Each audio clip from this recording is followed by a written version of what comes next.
Okay, Joanna, I'm just sending the YouTube live stream in the chat so Okay, that you can share with perfect. others also. And for the finale, let me just share my screen because I'm seeing 12 teams. I don't know Oh, I why. wonder Let why me I share my can't screen. see. Yeah, just let me know if it's right. Why we have six. So I know Energy Wait a Techies, minute. they Yeah, may have sorry. a duplicate because it should be this one, the first one. But their other one may on there. They submitted twice, just yeah. So Energy Techies, that first one is So if I correct. look at the list, so one is GW35, Yes. EnerDrive, Power G30, G20. So far, all these 10 looks like Yeah, those 10 are they're correct. The other two, I think, are just were test, if I'm not mistaken. If you go over, I think those. Oh no, Cuties and STEM is one of the teams. yeah, Abhishek Ranjan is not correct. That's just something we can actually delete as well. I Oh, don't know we if we can cannot. delete them. Yeah. Yeah, we can. That's all right. I'm Okay. not sure about this cutie in STEM. Yes, they're one of the Is teams. that? Yeah. Oh, wow. So do we have like 11 teams in the finale? No, we only have 10, but Team 35 has Yeah. two entries or two records. So it's that first Energy Oh, Techies. energy techies. Got it. Yeah. Yeah, I think we Yeah. have 10 then. We are good then. Yeah, we have them. Okay, I don't know why it's not showing on my side. And I was also trying to allocate judges, but when I try to Okay. allocate, it doesn't let me like do the allocating part. It lets me select the So let me judge, just see. but These are the allocators. They have assigned all the teams. So maybe one okay. thing is we might have to unallocate them. I'm Okay. not even sure if that's the case. No, No, I don't want to do that. not evaluators. Let me just see if we can do it here. Yeah, let's just deallocate all. Okay. You want to deallocate all and then just allocate the top five teams? Uh, yeah, how do we, yeah, because I don't want it to be all of the people in there. So if we deallocate here, So I'll deallocate all and then I'll allocate only the ones you will ask me to. okay, perfect. Okay, I'll just deallocate all. Oh God, I have to remove all one by one. This is going to be difficult. Because some of these were judges from yesterday too, so, but it's Yeah. fine. But oh, they want to score again today. That's why. Yeah. But So do you only can't want to do the they? judges for today? And who are those judges? Do we have It's gonna like be are they same from yesterday or they're new ones? no, they're new ones. Okay, let me just try to add. I mean, remove as many I can. Okay. Let's just see, delegate. Yeah, I that's Okay. done. Now let's delegate these as well. Oh,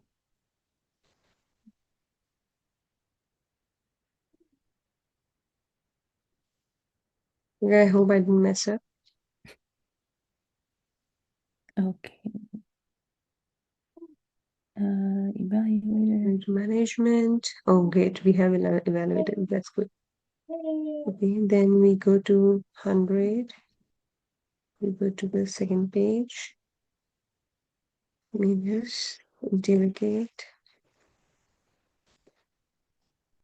Can you send me the list of the allocators for today so that I can Yes. allocate and also uh, I'll just allocate all the teams. I'm not allocating the top 10 teams. I'll allocate everybody, but just give me the names of those. How many judges are there? I'm not even sure. There's 8. Only 8 judges? Yeah. So 4 for middle school and 4 for high school. Yeah. Yeah, but I'll give like I'm not allocating team wise. I'm allocating everybody to everybody. So like all the eight will get access to all the 180 teams or whatever submission that we had. Ah, okay. Makes So there's sense? no way to like have just the teams that we're looking at today on their dashboard. Okay, they just want to have only those five teams. Right. Okay, so let's do one thing then. Tell me the names of those team. So the teams are What do I say? Let me go back. Hold on 1 second. It is Energy Techies. I'll be able to find it here, right? Yeah, it should be there. Energy Techies. Energy Techie. The Okay, first one. Yeah, that the one. first one. Yes. And who are the judges we have to allocate? It is going to be 1 second. Maybe you can Um, send in the chat so that you can start it, and in the background yeah. I can start allocating Okay, them. hold on. Maybe send me in the chat Okay, let me put their names in there.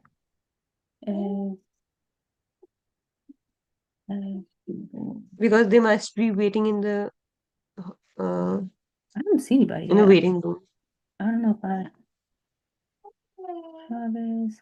And then I'm gonna do middle school first. Oh wait, I'll make you co-host. Sorry. Here you Okay. go. You'll be able to Oh, see there them. we go. Yeah.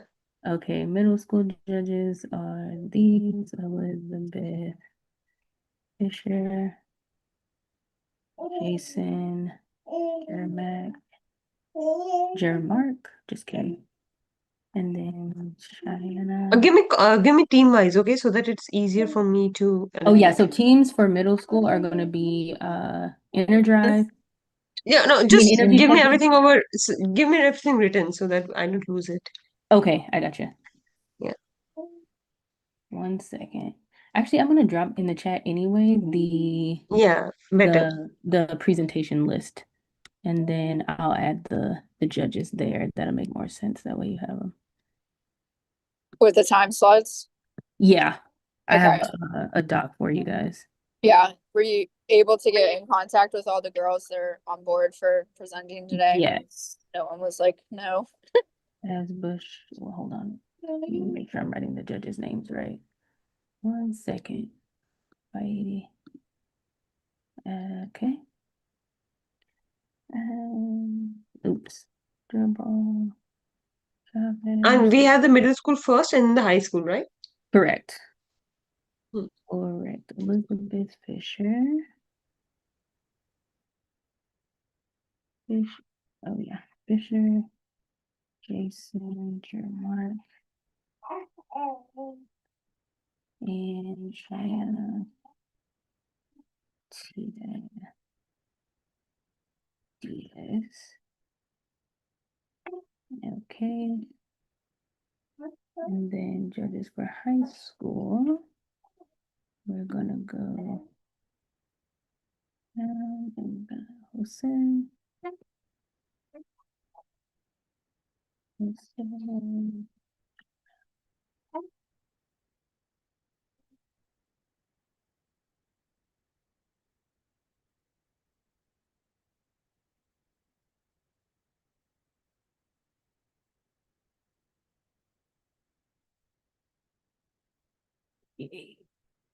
Juliana.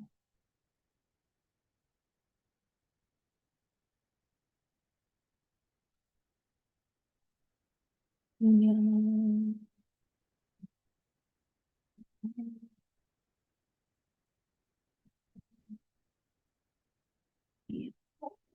And Paula.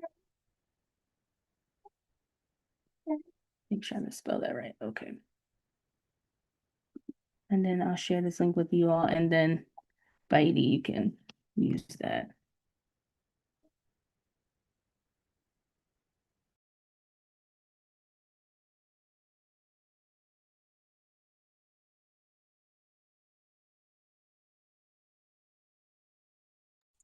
Okay, got it. That's perfect. Thank you guys. I'm gonna send that to mentors and judges on teams, everyone.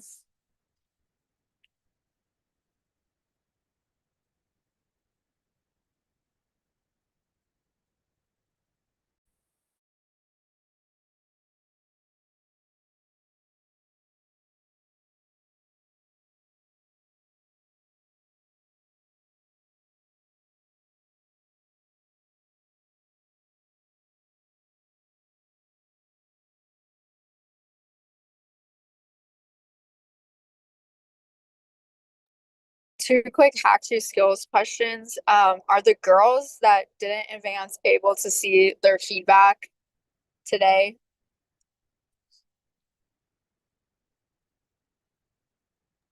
So that I'm not sure. I was trying to figure it out yesterday also. Vai, do you know how they're able to see their scores or if they're able to? I know it depends on how it's set up on the back end. No, we will have to send them manually. I thought Abhishek had given that we had the discussion with Abhishek first, initially also during the first meeting. So we'll have to send it to them manually what their scores were through Yeah. the Yes. platform. Okay.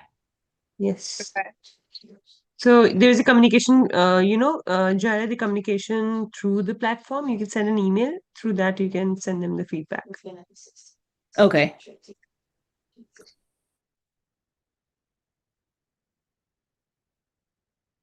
And then are all judges still able to see presentations? This is not as important. Like if a judge from yesterday wants to see the presentation still.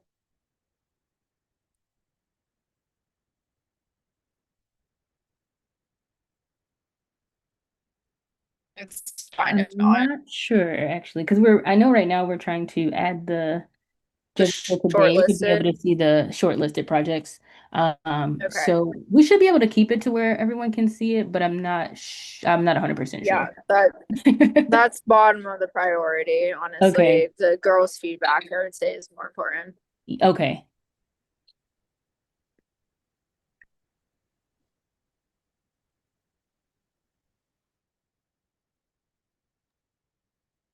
And Jay, one more thing. I see 6 teams from middle school. What's Hackathon Weekend Welcome? Like, it's not a team, right? This is just your session, the Yeah, main that's just session. the intro. Yeah.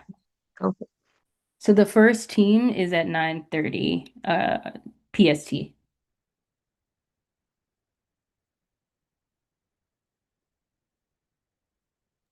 And then the live streaming link, is that up yet? Yeah, it's in the chat in our WhatsApp? yeah, Okay, sorry, I need to switch my other phone. no worries. Got two phones. Not WhatsApp, check the Zoom chat. I Oh, can it's share, the Zoom chat, I can sorry. share it if you want, Emily, to the judges and the mentors. Well, to Yeah, the share it mentors. to mentors, just the mentors. That one lady just asked for it. Yeah, I'll do that. Thank you. Everybody's excited to watch. Well, It's good. We have lots of excitement.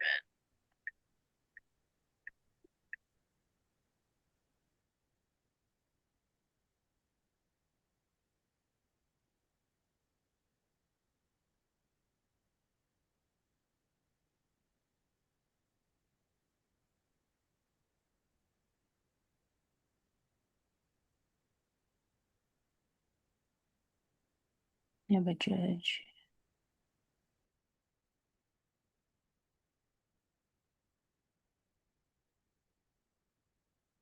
it's up and running already, right? The live stream. I can see it. Okay, it's fine.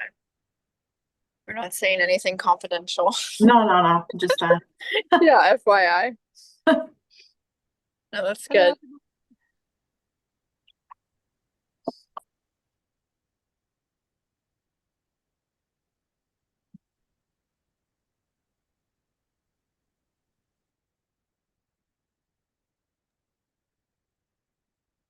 I've got 6 people working.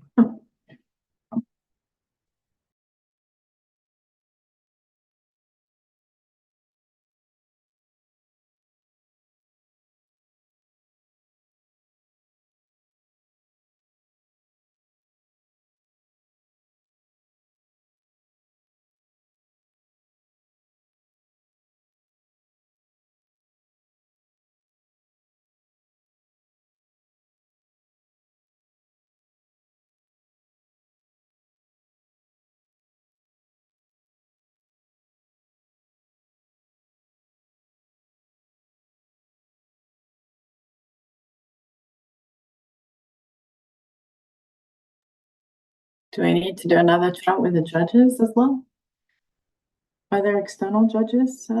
I'm just looking at the names. So we have, yes, Elizabeth is an external judge from Cornell, so we'll need to send her an email, but we have Jason, Shania, and Avsrula is going to be from Siemens Energy, and Elizabeth Fisher is from Cornell. email this morning.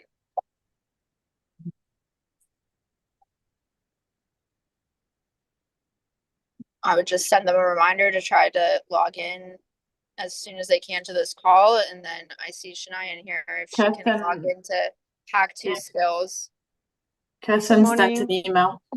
Hey, there's one judge on the line. Hey, Cheyenne. Yeah, if you can just make sure you have access to Hack2 Skills platform, it should have sent you an email from Hack2 Skills.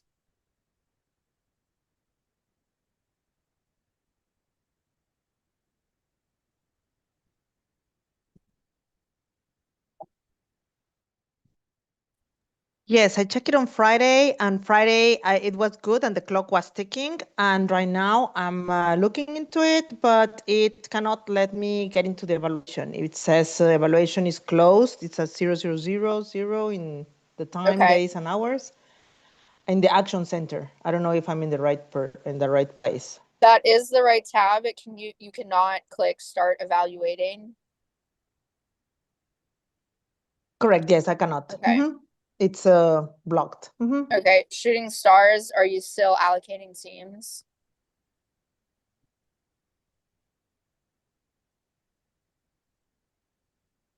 On mute if you're talking.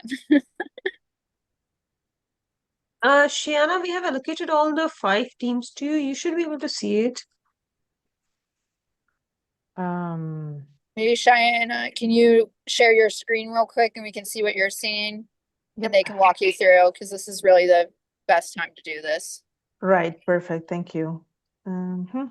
Okay. So share. Yep. So this is what I see.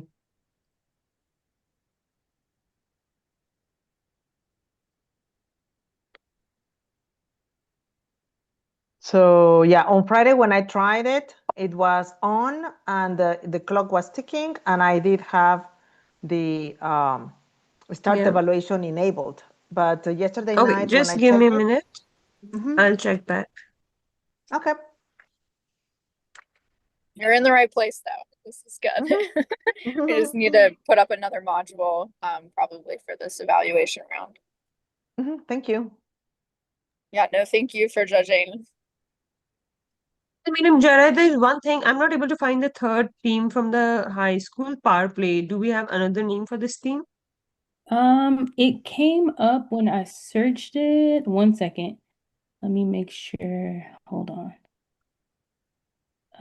Power Play. They are, if you're unable to find it under Power Play, they are team, one second, 20, GWE 20. Okay, great. And Shana, if you can just try to see again if you're able to evaluate it. Okay, I can just reload the page. Okay, yeah, now it should be enabled. Correct, yes. Round closing in 11:51:16. And if you can click on evaluation, what do you see after clicking on start evaluation? Okay, Yeah, perfect. So the now I team- have yes. it 35. So that first one's Energy Techies, which is the first group. And then if you scroll a little bit for me, Cheyenne, at the bottom. This way? Yeah, there's the rest of the teams. So then you just click that arrow over to the next team. These ones. Yes, perfect. To roll it around Yes, it. yes. So those should be all of the middle school teams. Perfect. Wonderful. Awesome. And then any other judges that we have in the waiting room, can we get them in here to see this as well? They're not here. Okay, fabulous. I just have one student there, that's all. Okay. Just a question from Kirsten on the chat. The schedule jumps from 1:30 to 2:50. I guess that's the typo. I can change that. Can I? In 1 second. In the Google Docs that you just sent out. yeah, I don't think I have access. Yeah, it's locked, so they'll have to change it, but that's a typo. It goes, say that again. Oh, 1:30 to, okay, yeah, no, that's supposed to be 1:50. Yeah, Yes. just refresh for everyone. Can you guys see it now? Yeah. So good. Thank you. Awesome. Okay.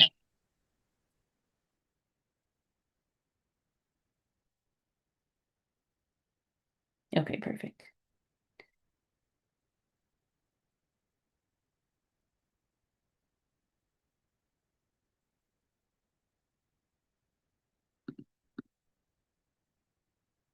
All right, I'm going to go into slideshow here. Oh no, not presenter view. I just want the regular.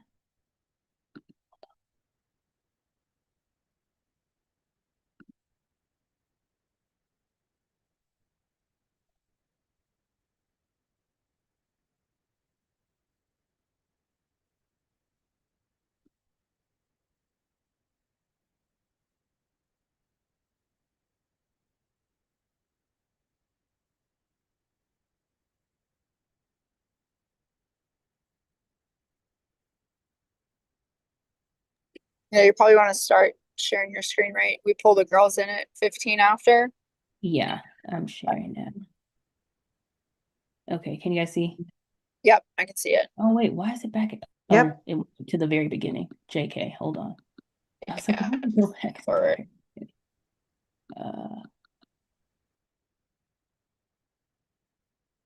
There we go.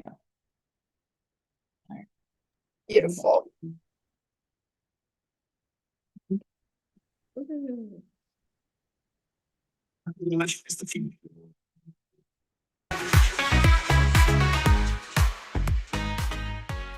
Okay, how are we with sound?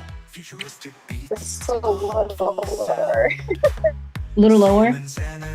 Yeah, Okay. Is that good? but it sounds good. It's clear. Yeah, that's much better. Okay. Renewable sources, we fuel the dream, harnessing elements, crafting liberty, a future of freedom for you and me. Solar rays drop, turning dark to light, a cleaner world, our collective might, energizing you with every tone. Siemens energy leads in a class of its own. We energize you. Our anthem rings in every beat. Our commitment sings.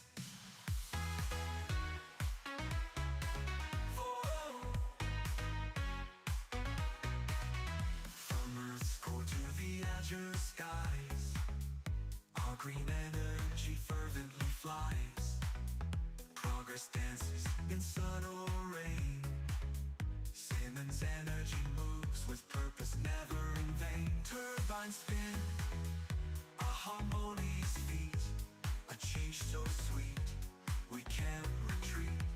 Innovations race, we set the pace. Siemens energy, the ace of grace. Renew, transform in unity, hand in hand we claim victory. Ace mimics dreams, reaching high, energizing futures under one sky. Energizing you with fervor and zeal. Dance to the future with Siemens Energy's appeal.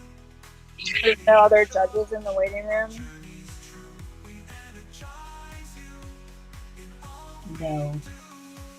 Let's dance and dream. Okay.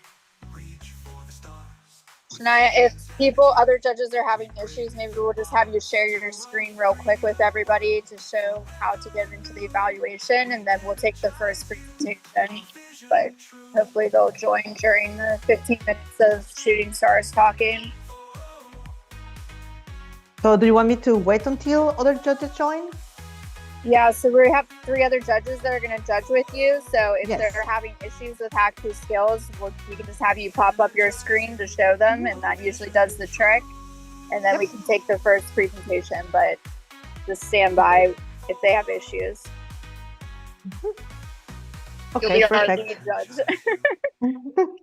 I'm trying to here just adjust a little bit the camera to make sure that, I get a little bit the t-shirt showing and all that kind of stuff. Yeah. Yeah, it looks great. Okay, perfect.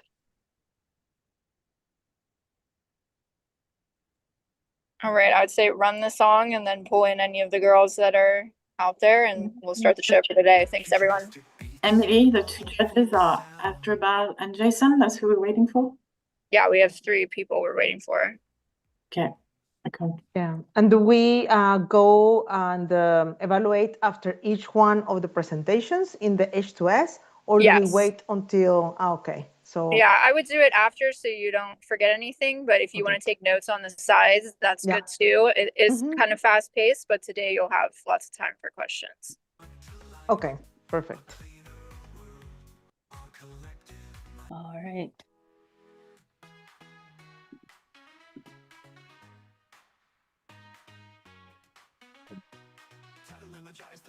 Good morning, everyone. Good afternoon for some of us. Excited to have everyone back today. We are here for day 2 of the Girls with Energy Hackathon. We have our judges here. We're excited to get started. So we'll wait a few minutes, let some people get in the room, and then we will jump in. But excited to have you all here today and ready for day 2.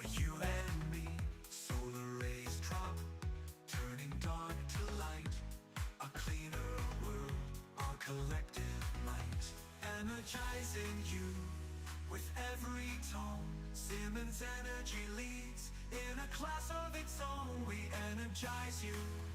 Our anthem rings in every beat. Our commitment sings.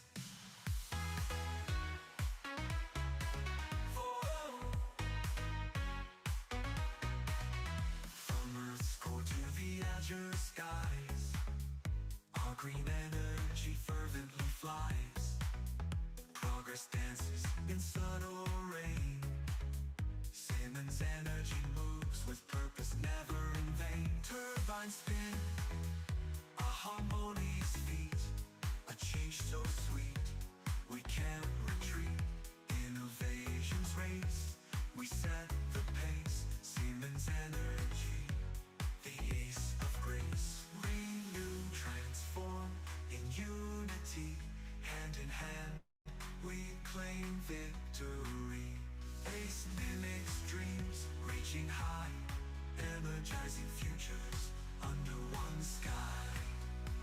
Energizing you with fervor and zeal. Dance to the future. Hello. Welcome, judges. I see some more coming in. Welcome. All right. Perfect. We will go ahead and jump in. Again, my name is Jaira Mitchell. I am the U.S. STEM Program Manager for Shooting Stars Foundation. I'm excited again to be here with you all. This has been my first hackathon journey as well. So partnering with Siemens Energy to bring you this wonderful event. And now we are at finale day. Awesome. So just a quick overview of what's going to take place today. So we'll go over our top 10 teams and just how that process will go. We'll have our presentations and then we will announce our winners, our top 3 teams from middle school and our top 3 teams from high school. And then we will close out this amazing weekend. All right, once again, just a reminder of who our top 10 teams are. We have for middle school Energy Techies, Team 30, EnerDrive, Glen Ridge Girls, and Boba Squad. So welcome, ladies. I think I saw some of you in the waiting room or in the call. Hello, hello.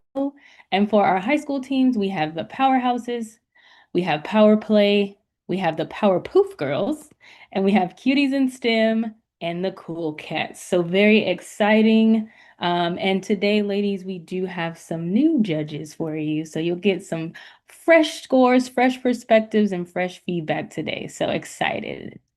All right. And so just to take a quick glance at the schedule here of who's going when. I'll leave this up for a bit. And so I know some of you are already here, but if you're missing team members, please have them join at least 10 minutes before your assigned time, just so they're here and you guys are ready to go. And so I'll also continue to drop in the chat, like who's up next, so you guys are ready and prepared. And so this is going to be our schedule for today. And we're excited to get started soon.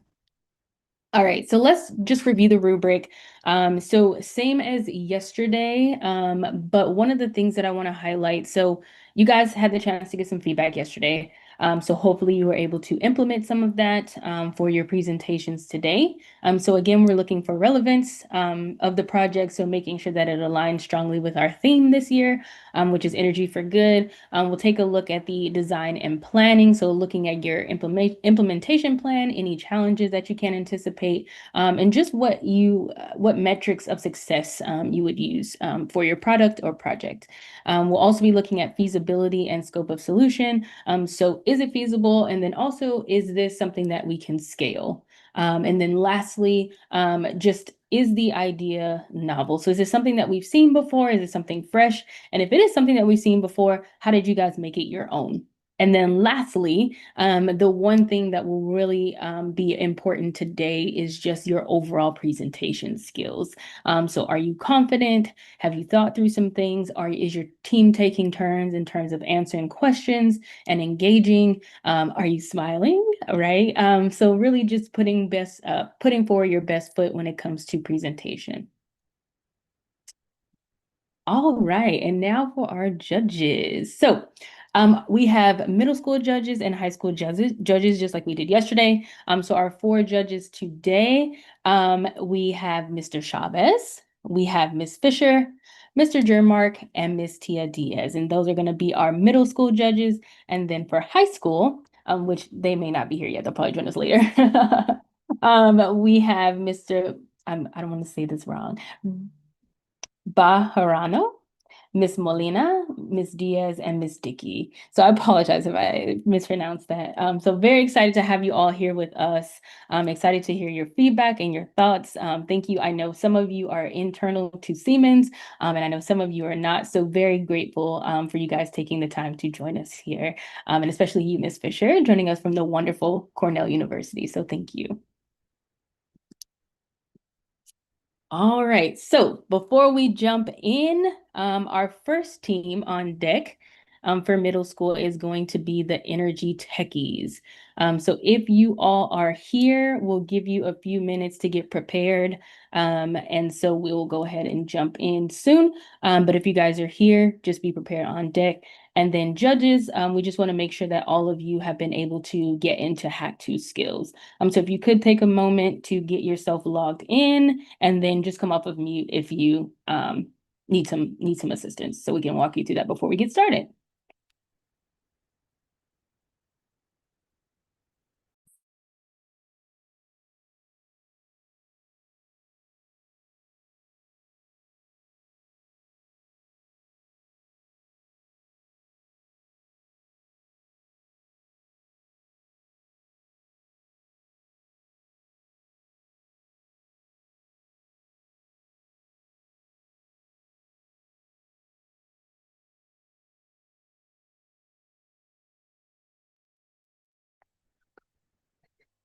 We're here. Just give us a few minutes to Yeah, absolutely. We will start at 9:30 PST, 12:30 EST. So take your time.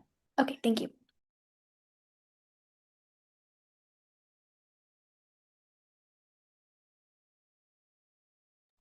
And then judges, just let us know if you all are able to get in.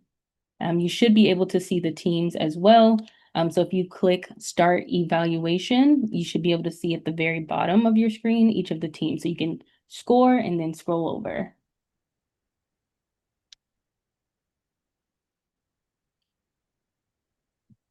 They may not be in the order that they're presenting, but they should be there.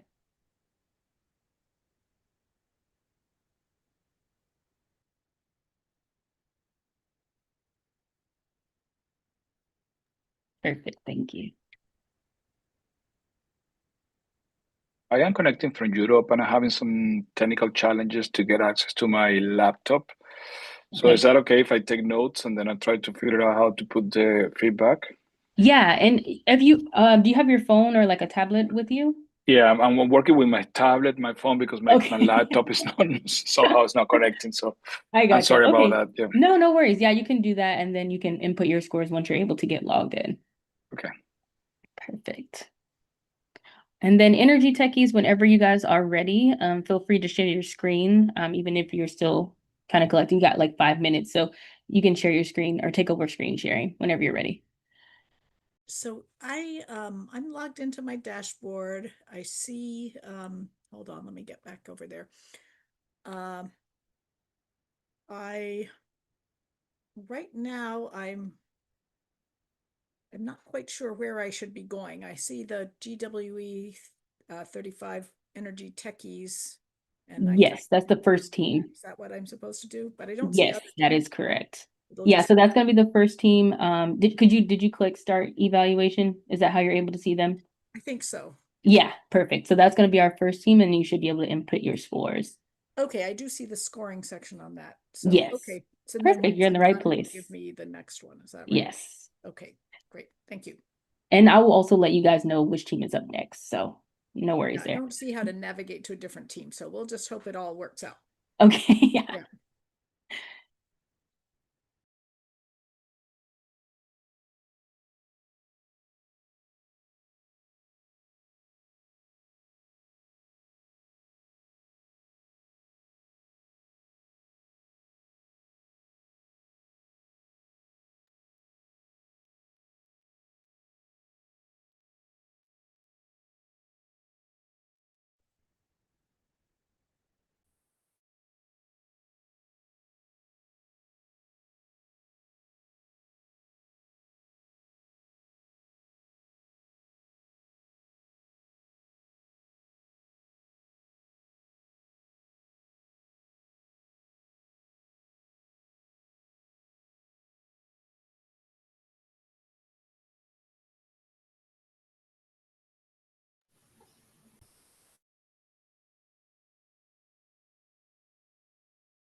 And also too, just a reminder, while the girls are getting ready, presentations will be 10 minutes. So the girls will have 10 minutes to present, and that will leave 5 minutes for judges to provide any verbal feedback.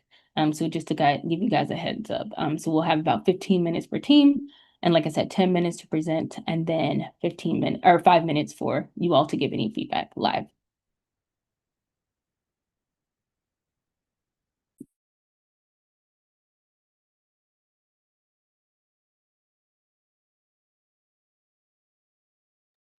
About the 5 minutes.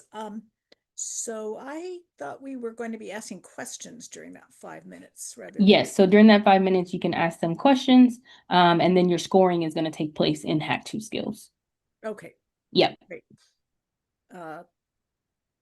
All right, Energy Techies, feel free to take over the screen sharing whenever you're ready. Yeah, we're ready. We're gonna share our screen. Okay, perfect.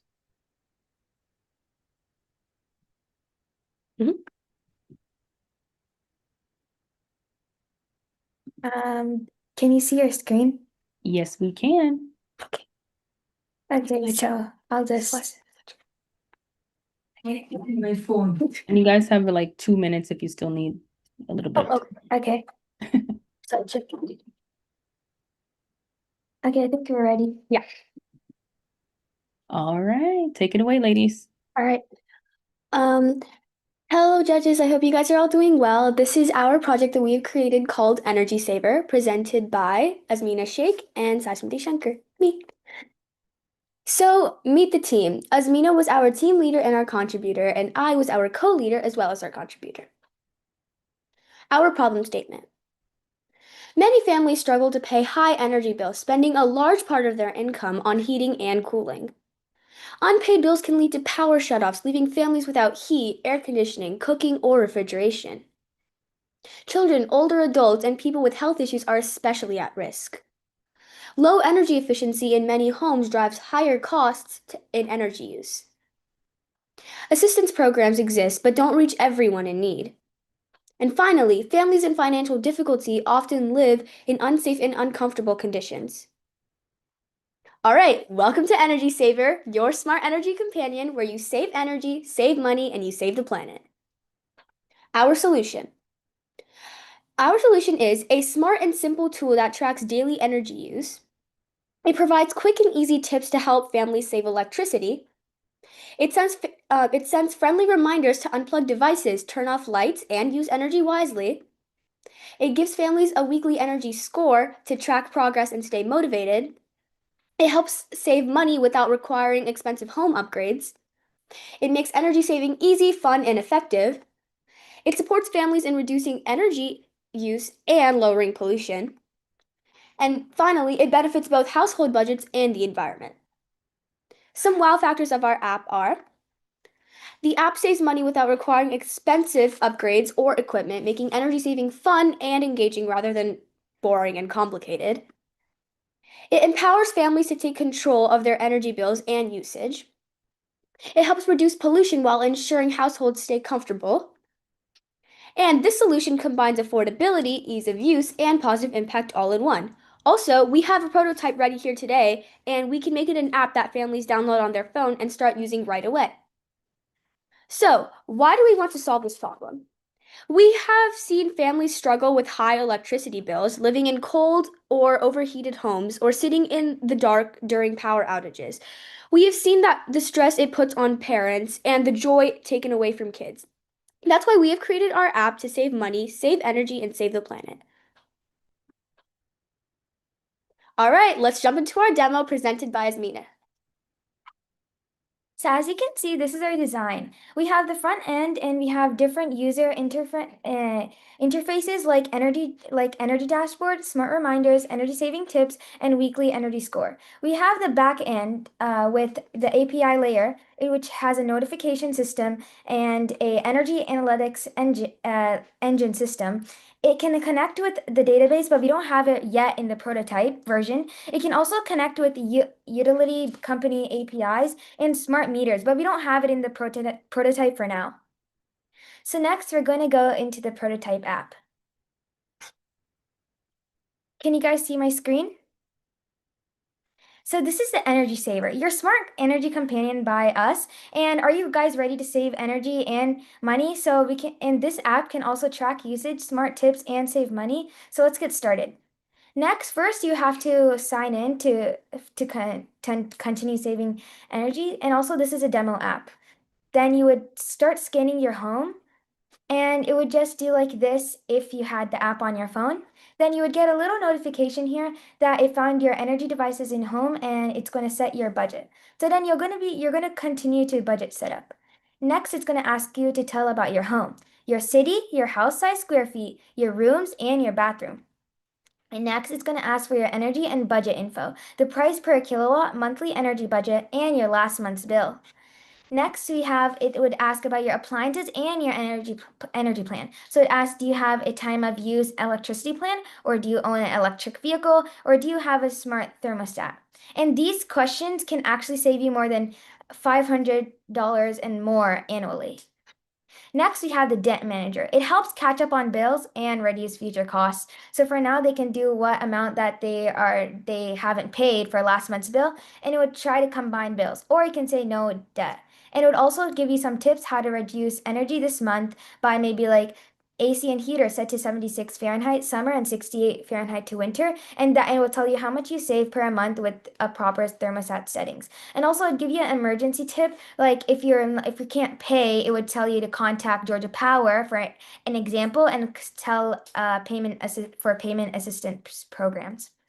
Next, this is the dashboard. It would say welcome back, and it'll tell you how much the monthly bill is here. And if you have in the green circle, or you would say that if it's $22 less, that means you have saved $22 less than last month. And also you can see it says last month here.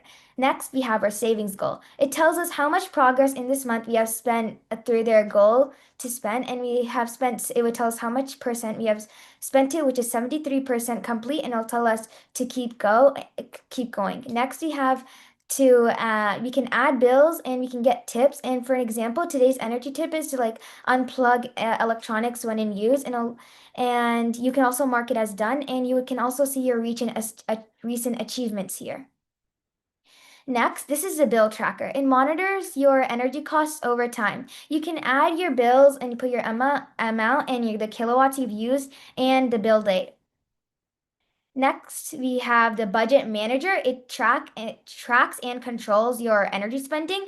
So if you get this warning triangle, it will say watch your spending because you're $10.44 over your daily target, and it will say all because you spent this much so far. You might spend $98 than your projected total. And for this is our monthly progress. It shows our current spending, and it makes your own daily allowance and tells how many days you have remaining, and it has also said that you've spent 58.50 dollars out of $80. You can also update your monthly budget, so I can do 81 and it would also update it, and it would just solve for my daily allowance.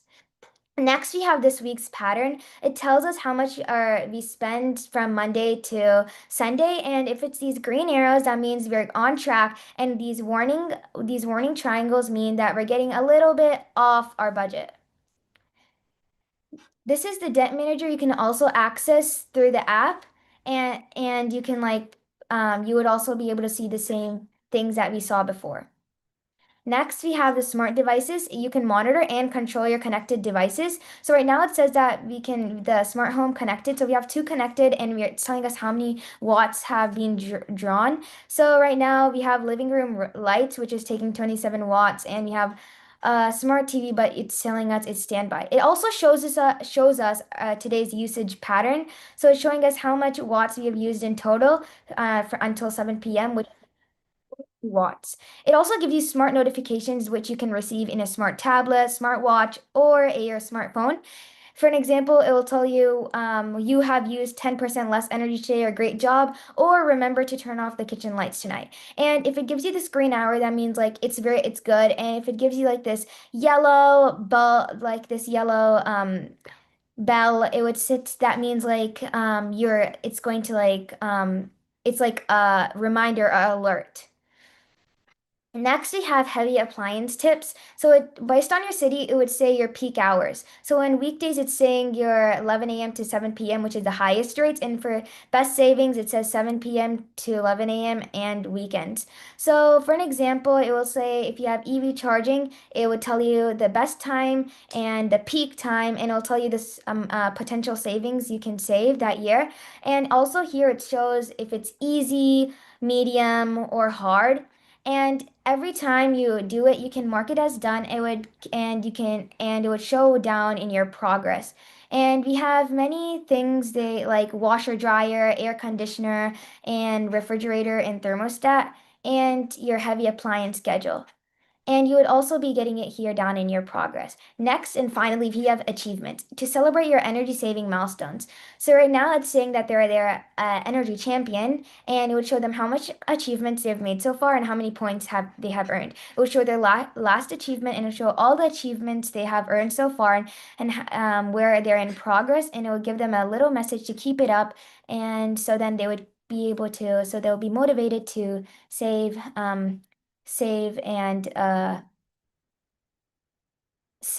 there and do and turn off their lights or schedule their heavy appliances. So this is our app Energy Saver, and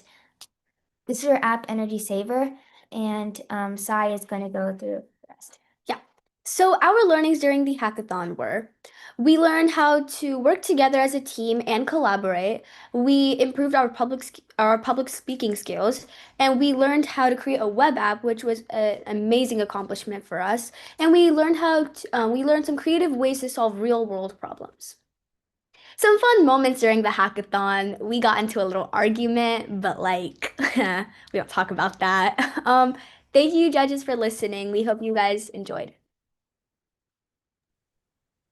Perfect timing, ladies. Great job. All right, I will pass it over to the judges.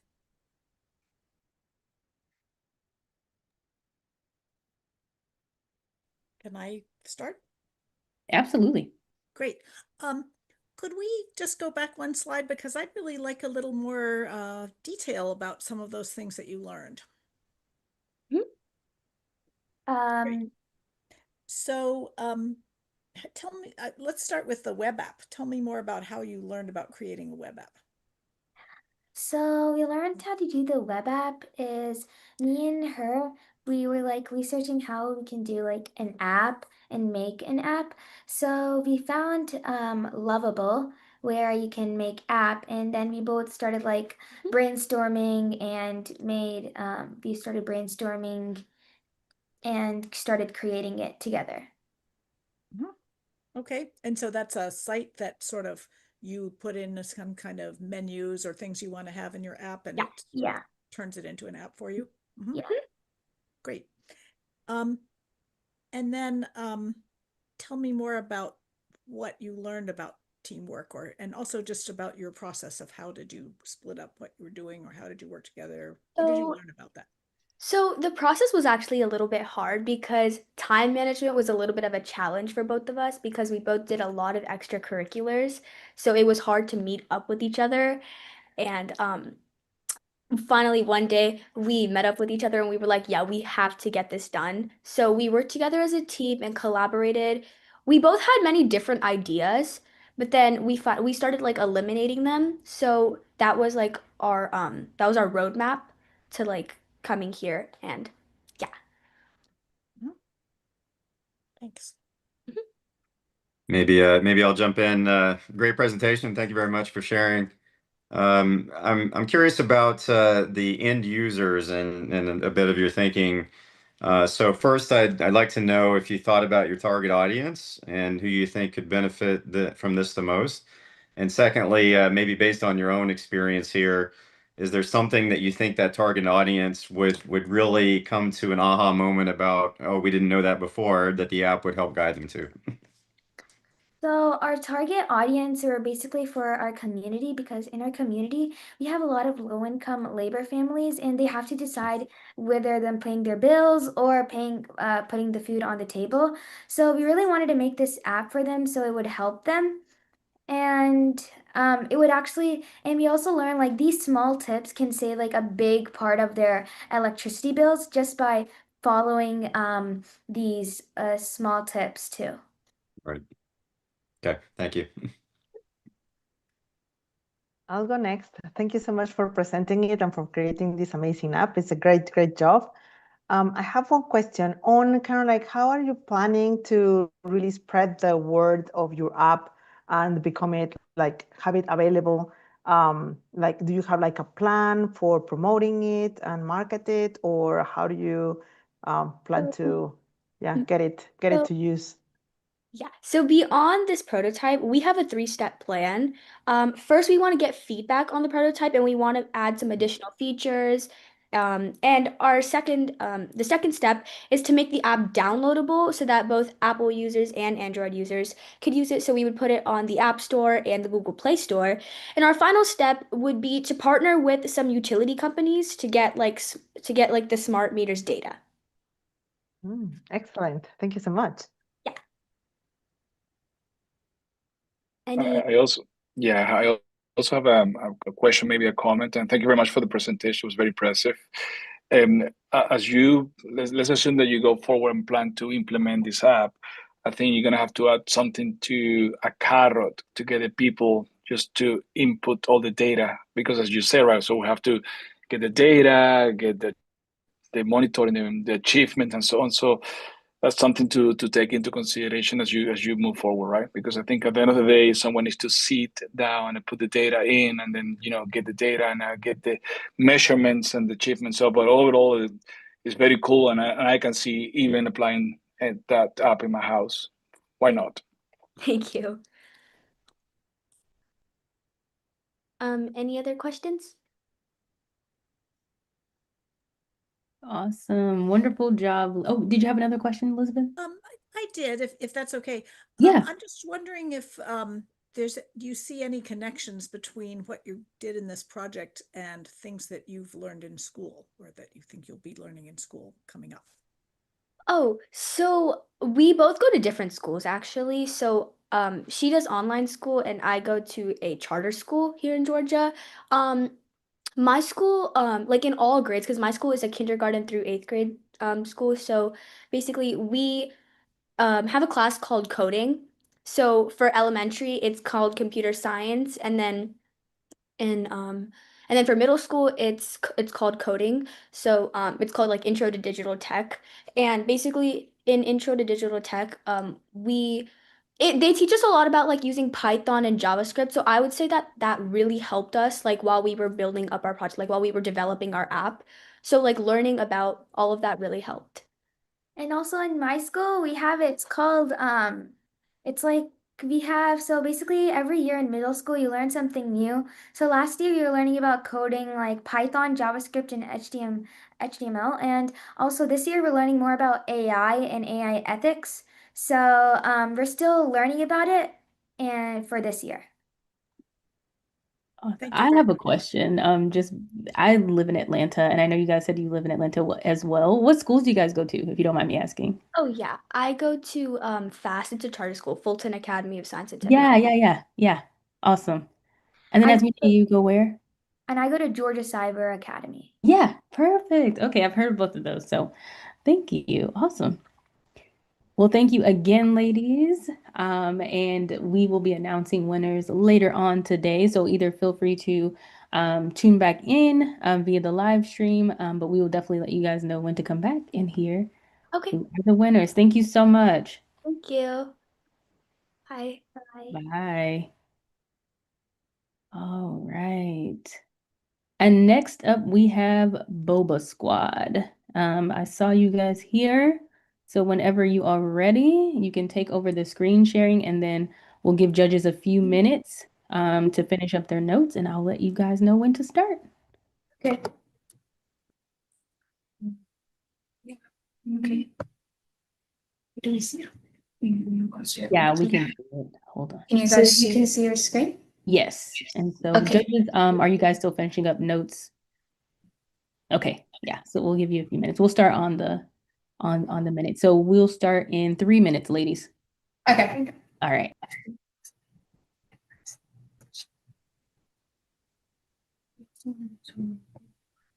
So let's see.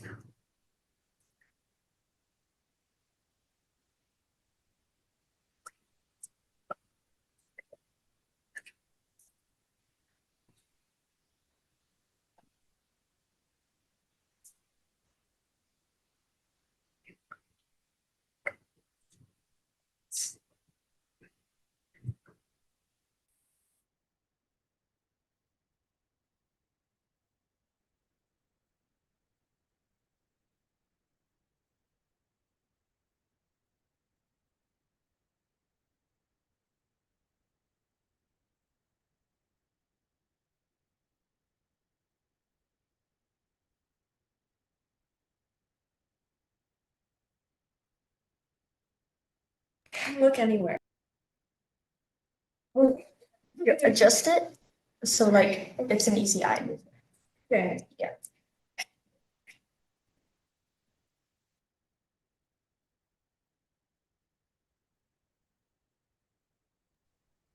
And then judges, are you guys able to see the next group for evaluation? Perfect.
All right, Boba Squad, take it away.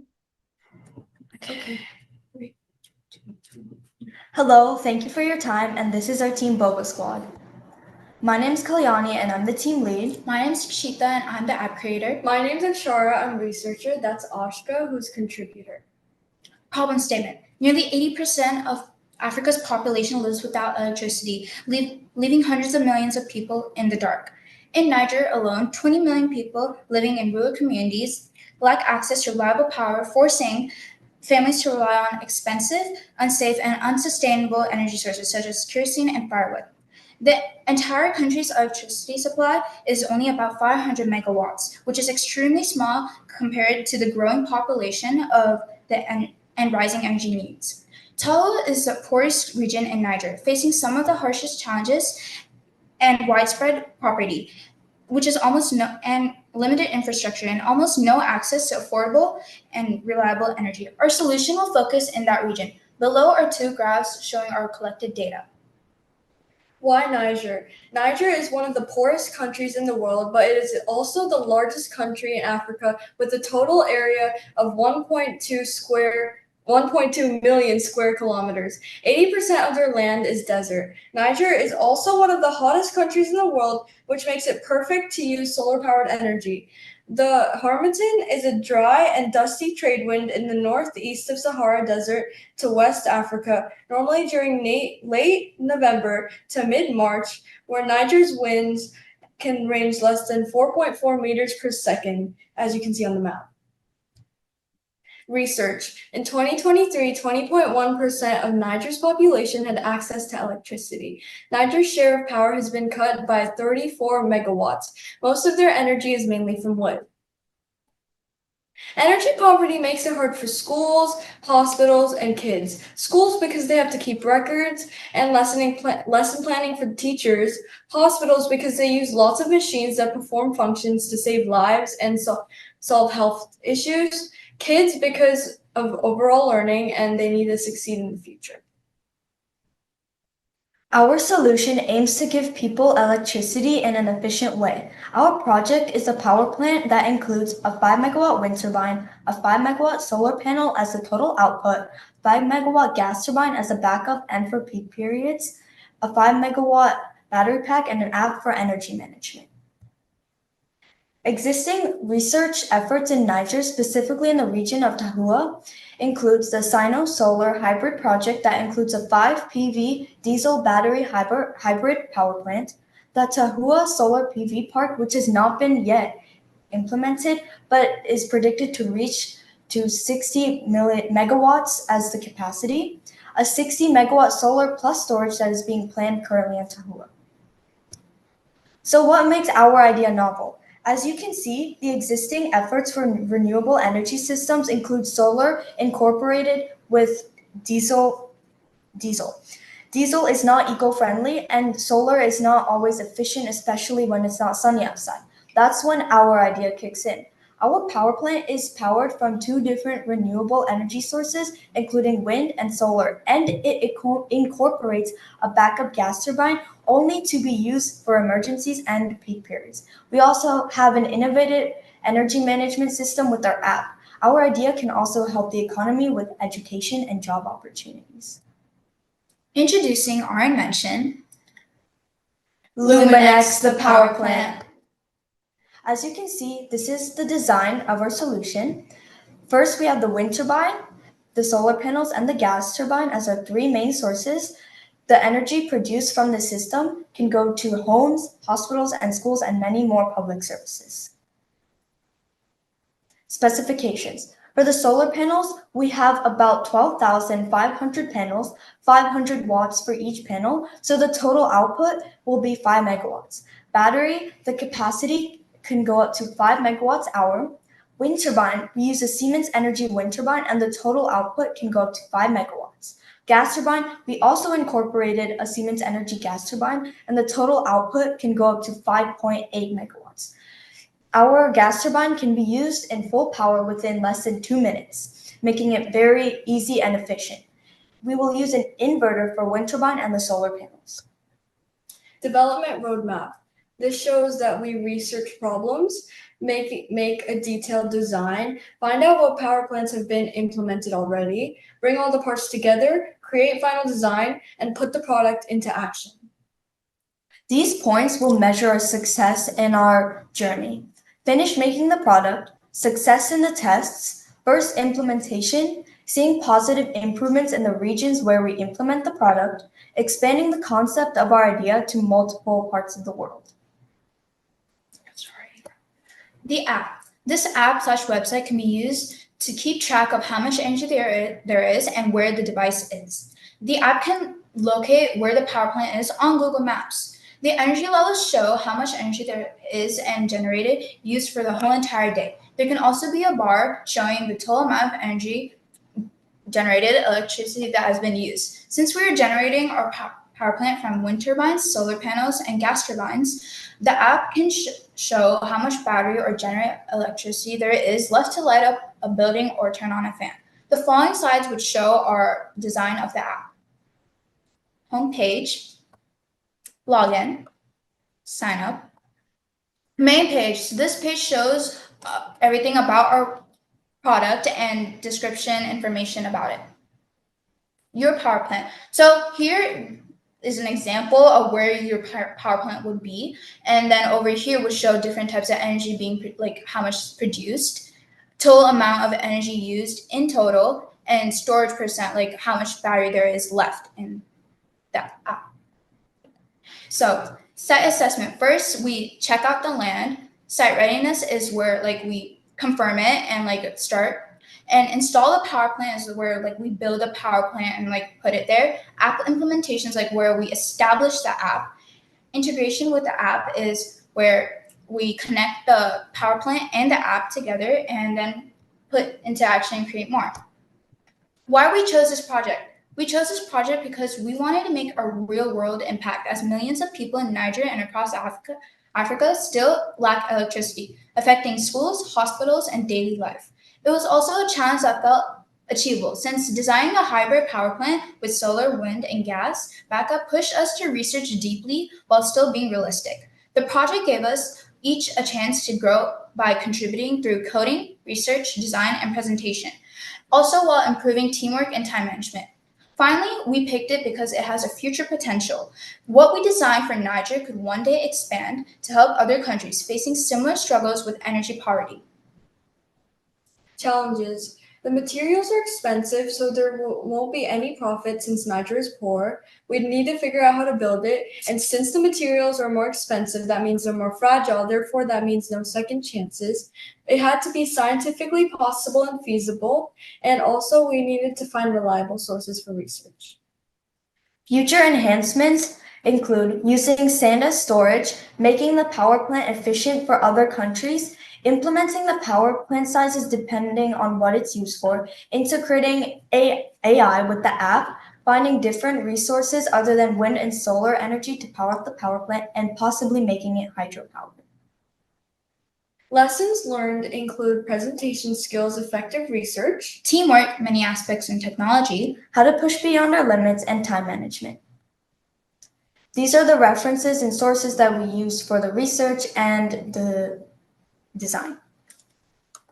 Thank you. We are open to questions. Great job, ladies. Judges, go ahead.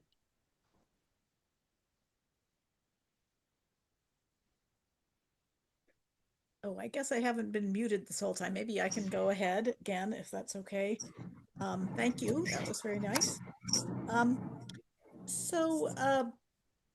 So this is an interesting idea. I like the way you're combining the multiple sources. I'm going to get a little bit into the weeds here. You mentioned that there was a existing project that used diesel and that you're going to be using a gas turbine instead. Why do you think they might have chosen diesel in the project? Why didn't they choose? Do you have any thoughts about So while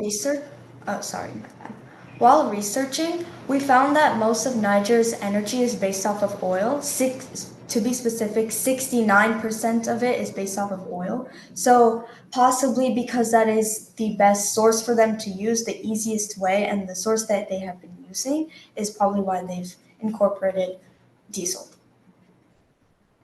Okay, thank you. And then, obviously there are a lot of challenges to implementing any of these things.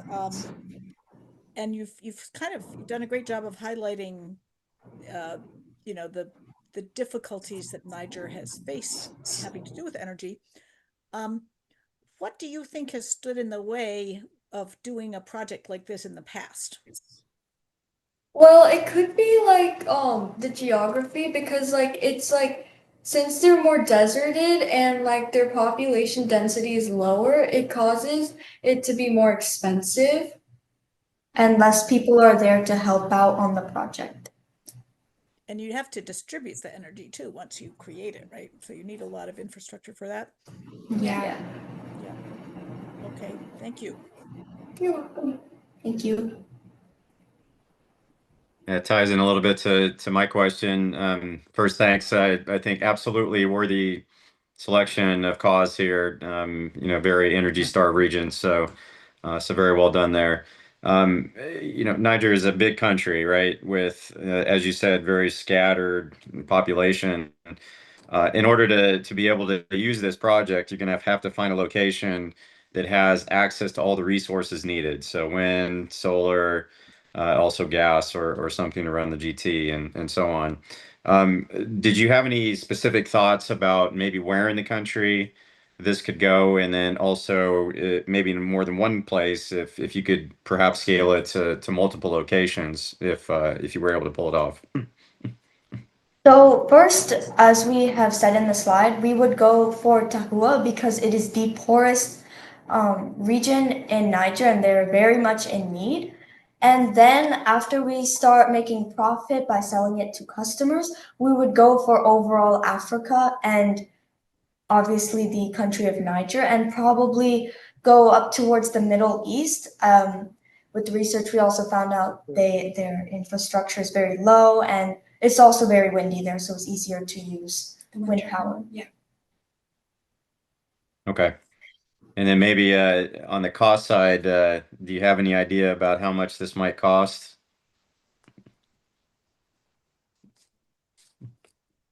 It would definitely cost a couple millions of dollars. So we would either take out a loan, start a small business, pay off the loan with the profit we get from the customers, and we get money from the government too. We could also start smaller instead of going way big, like upfront, and like 1 to 2 megawatt, sorry. And like we could use locally available like materials. So we could use those, and then we can also explore the government if they can help us with this project. Very good. Thank you. Yeah, I was just also thinking on the funding of the project very much. I mean, I really like it, and I appreciate that you are including, a lot of the resources that Siemens Energy actually, contributes to the world on that one. So that's really amazing, that the thought that you put together to bring, everything into one project. On the funding part, you mentioned, yes, probably, kind of like governmental and, having a loan. Have you thought about anything else that, may drive people to support your project besides the government and, kind of like, a funding like a bank or something for a loan? What else can you do? So I suppose we would highlight the need of the people, because with research we found out their kids and even adults, their health is very low because the clinics are very low on medical equipment. Kids are not able to have the opportunities that we may have in America right now to succeed and realize their potential. So I suppose we would highlight that to people to give it a more emotional effect for them to help us. We can also partner up with like companies Siemens Energy, Tesla, or like solar startups. Like we can work together, and we can also work together with the Niger's government energy ministry. So that could help us. Yeah, I really appreciate that part of connecting the emotional human, bonding into the project, right? Doing campaigns for other countries to contribute based on the emotion part. Thank you so much. Again, maybe I go last, and since a lot of the different questions have been covered, one more question: how would you market your idea in Africa? So, I mean, we're all sitting here in the US today trying to do a project in Africa. How do you connect the people that actually will go forward, put the funding, invest in infrastructure just to create this? What are your thoughts? There's like I heard there's like some like cities or in Africa are like well developed, so we could like go market there maybe. So because like it wouldn't really like to tell them like how they're like the same country, like but like other parts of it like are struggling. Convince them to Yeah. help us because they are better off, so they could use their resources to help us and help people who are really in need. Sharing is caring. Super. Thank you. You're welcome. Well Thank done. you. I like it. Thank you. Awesome job, ladies. Thank you, judges, for that feedback. I'll give you guys a few minutes to finish up any of your notes while the next team gets ready. So next up, we have the Glen Ridge Girls.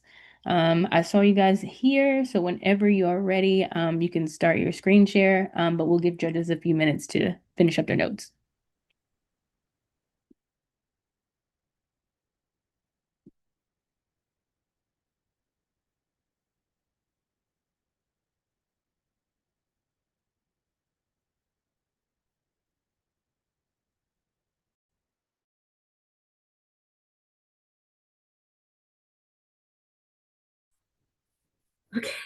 Hi. Hi.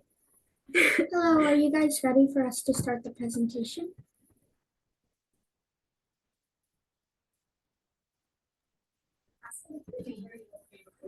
Judges, are you ready, or you guys need a few minutes? Yeah, 1-2 minutes, please. Okay, Yes. sure. Please.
All right, girls, if you want to go ahead, you can start.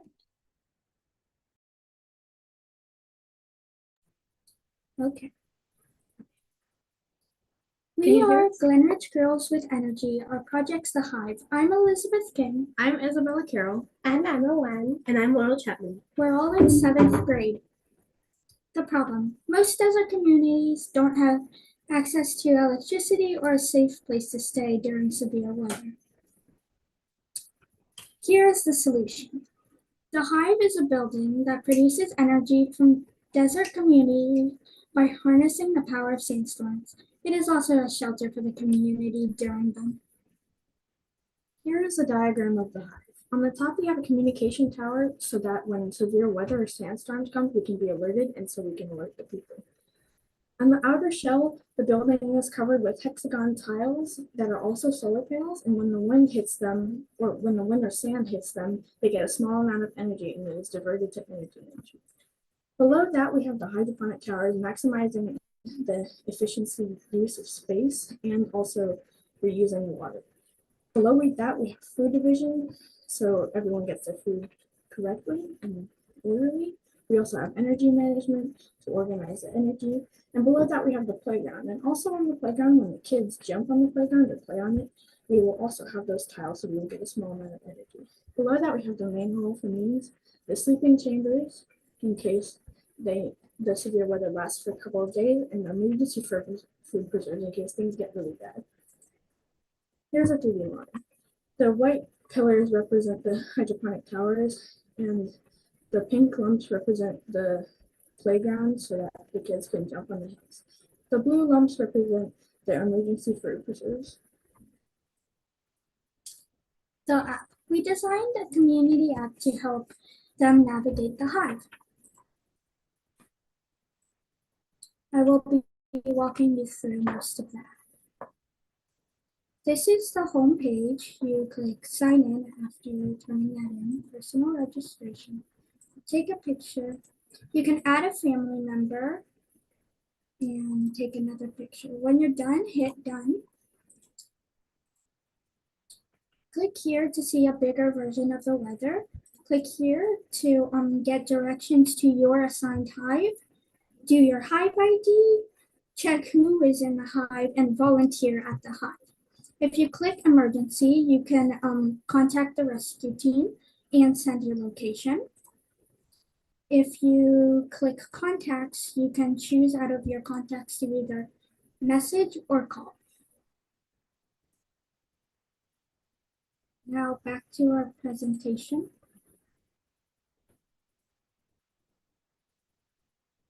When the wind of the sandstorm hits the tiles, then they compress and they turn the wind into electrical energy, which is stored in the energy bank. This process is called piezoelectricity. We got the inspiration from the urban places that have sidewalks that use piezoelectricity. Piezoelectricity is where specific solid materials like some ceramics and crystals generate electricity when pressure is applied. It works because the crystals have a non-symmetrical structure, so when pressure is applied, it deforms and creates electricity. Some materials that work this way are quartz, rubidium, and tourmaline, as well as certain engineered ceramics, bone, DNA, and some proteins. The impact. The hive will make it safer for desert communities during sandstorms, as well as bring energy to remote villages. The idea is geared toward the middle of Africa, Australia, and the western United States, but could be adjusted to work for the tropics, so like places in India and here in Florida. It is a multi-purpose effective solution for multiple things. The hive makes good energy out of a bad thing. Plus, it could also act as housing when not in use.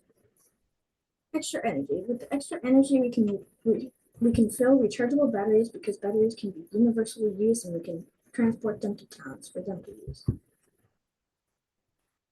To find the cost of the hive, we started with the FEMA guideline recommendations of 40 square feet per person as a starting point to pick the structural elements of the hive, like the geodesic dome that has 4,000 square feet, the basement, and also for the solar hexagons, we found how much energy typical solar panels might make, plus the amount of energy made by piezoelectricity and how expensive these two elements are.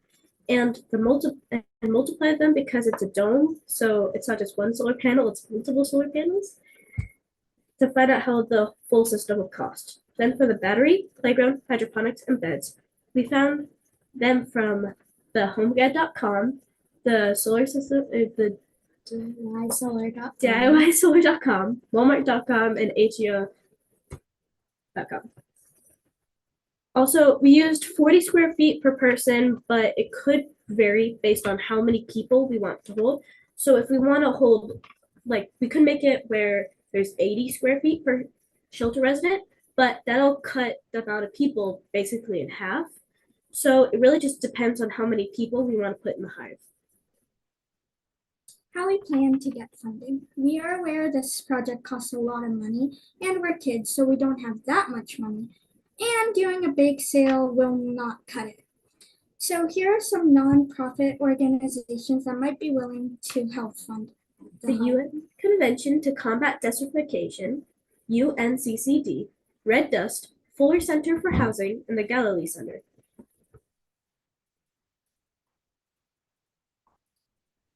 Geothermal air conditioning. We wanted to find an effective way to cool the hive down without using too much energy.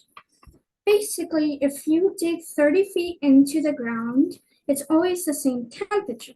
So if you run a pipe with heat conducting liquids down there, it will either heat the hive up when it's really cold or cool the hive down when it's really hot. Some good places to put the hive are where the most severe and dangerous sandstorms are, and like the Sahara Desert in North Africa, Central Australia, and the Southwest United States. Thank you for watching. This mascot was drawn by Isabel Carroll. And for more information for piezoelectricity, please visit this. Any questions? You okay, Laura?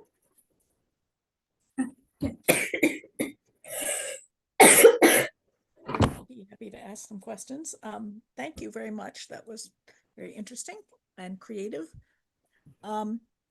So tell me more about, did you calculate how much power you thought you were going to be able to generate from the piezoelectricity? And how did you do that? And similarly for the solar. Tell me about those calculations.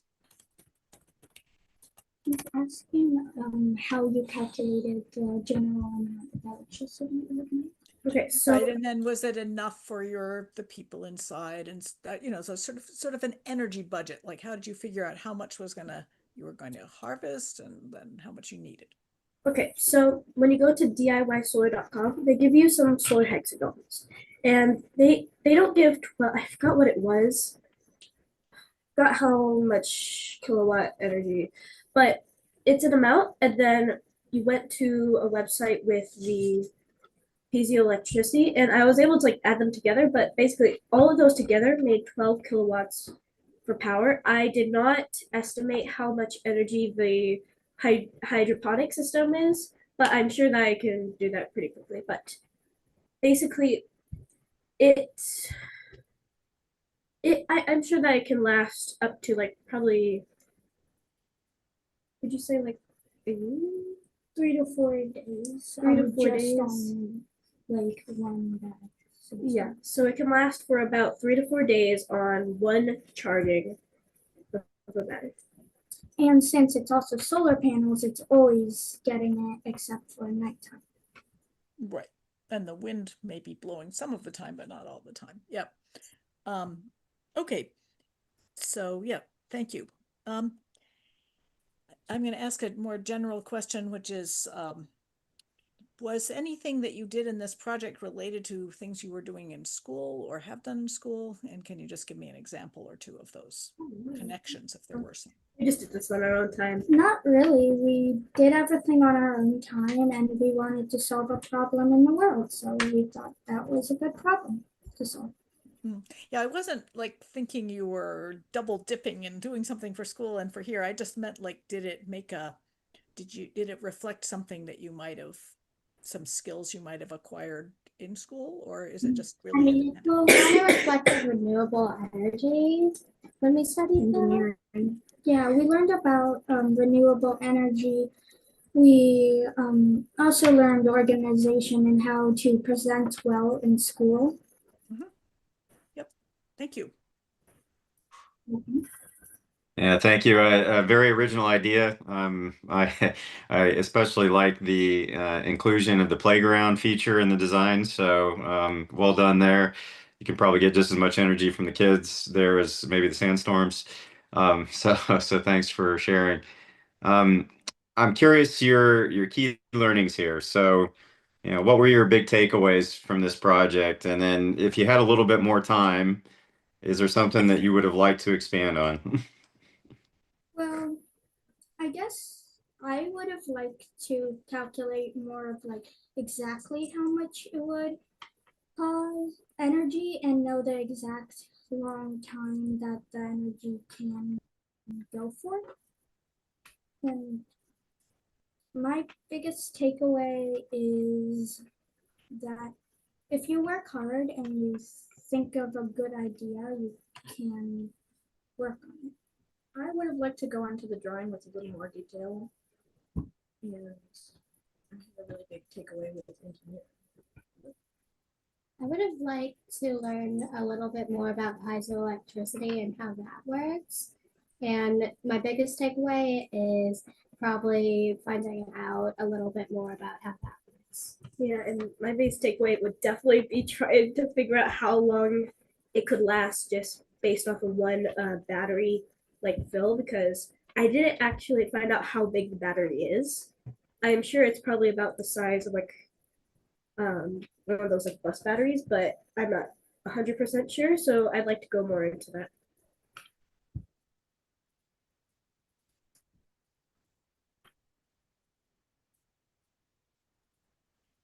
Any other questions for the girls? Yeah, I have Yes. one more. Well, one question here.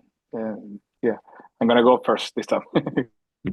And where does the inspiration about the design come from? How you ended up designing a hive? We ended up designing the hive because we thought the hexagon tiles would make. We decided to go with hexagon tiles because it would make it look like a beehive, and we decided we wanted to call it the hive because, like a beehive, a lot of people need to work together for this to work. It's a lot about community coming together to help. So that's how we got the idea of making it kind of like a beehive. Okay, thank you. Makes sense. As Ruval, you stole my question, so that's great. I want to ask, what other ideas did you have kind of like competing into this one, the hive, right? So at some point you said, okay, this one is going to be the main idea, the hive. Were other ideas competing as strongly with this idea that you can share? There was one that powered cruise ships, and it would be placed as like a big kind of dam with water motors, so that when the water from the ocean went through or the water from the waves, it would generate electricity. Our only problem with that is it would kind of be just a giant wall. So how would the sea creatures get in and out? How would the people get in and out? That's why we said no. We had another idea where it would be like a gravity powered water filter, like a portable water filter that also charged batteries. And we ended up just liking the idea of the hive better, so that's why we went. Super, thanks for sharing. And congratulations, I really, really love the project. And also in the structure for the hive, if you go also in the architecture part, it's a really, really great design, so not only for energy, but also structurally. Mm-hmm. Thank you. Thank you. Thank you. Wonderful. Awesome job, ladies. Thank you. Judges, you can go ahead and finish up your scoring. And then the next team up is going to be EnerDrive.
Oh, wait, just kidding. I think I was talking on mute. Sorry.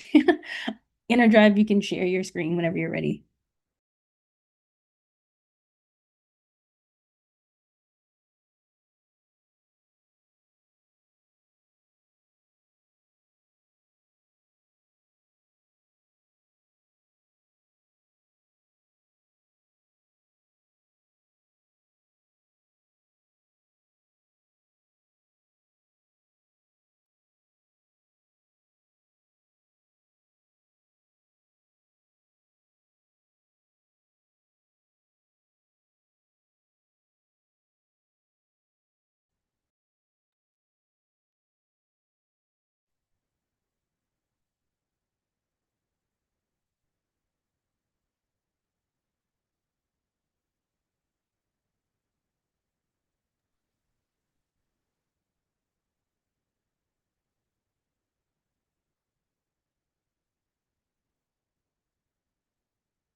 Just let us know when we're good to go.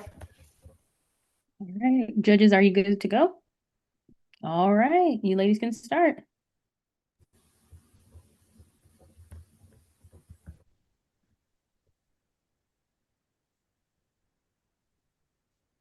Okay, EnerDrive.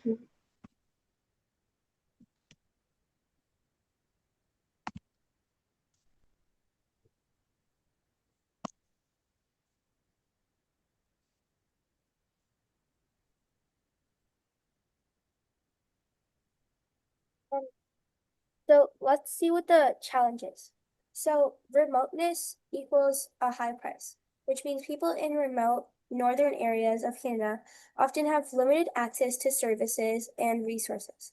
So things like having a small population, limited tax bases, shorter construction seasons, and being far away from power generation stations can lead to remote communities depending on extremely expensive electricity, like diesel generators, to meet household needs. A high price means energy poverty. A high price would lead to people being unable to afford sufficient electricity. Also, in remote areas, people often have homes with poor insulation and old, not so energy efficient appliances. This means we need to use more energy than they need to use more energy than other people, which makes their situation even more difficult. And to my final point, energy poverty equals lower life quality. Energy poverty is often linked to significant health problems, like respiratory diseases, and can lower life quality. This is why it's important that we come up with an energy solution that is local and affordable to remote communities. Now for our solution. Let's cover a road section in a remote community with solar panels and electromagnetic harvesters underneath the panels. This solution uses renewable energy, solar, and vibration. It does not cause emissions like diesel, and the energy is produced right at people's doorstep, eliminating long, costly transport. All that without needing land because existing road space is used. People will be able to heat, cool, run appliances and access energy-consuming technology to improve lives. Solar panels, embedding them directly into the road surface using a strong textured glass surface to withstand traffic and provide traction. Electromagnetic harvesting. The vibration vehicles cause on the road can be used as an energy source. Vibration causes a magnet to move relative to a coil of wire, creating a current. A magnet is attached to a spring that vibrates when the vehicle drives over it. The magnetic field in a coil of wire that is fixed nearby changes the as the magnet swings back and forth. The implementation. We select a road section in a remote area with relatively high traffic that gets plowed to access sunlight and ensure vibration.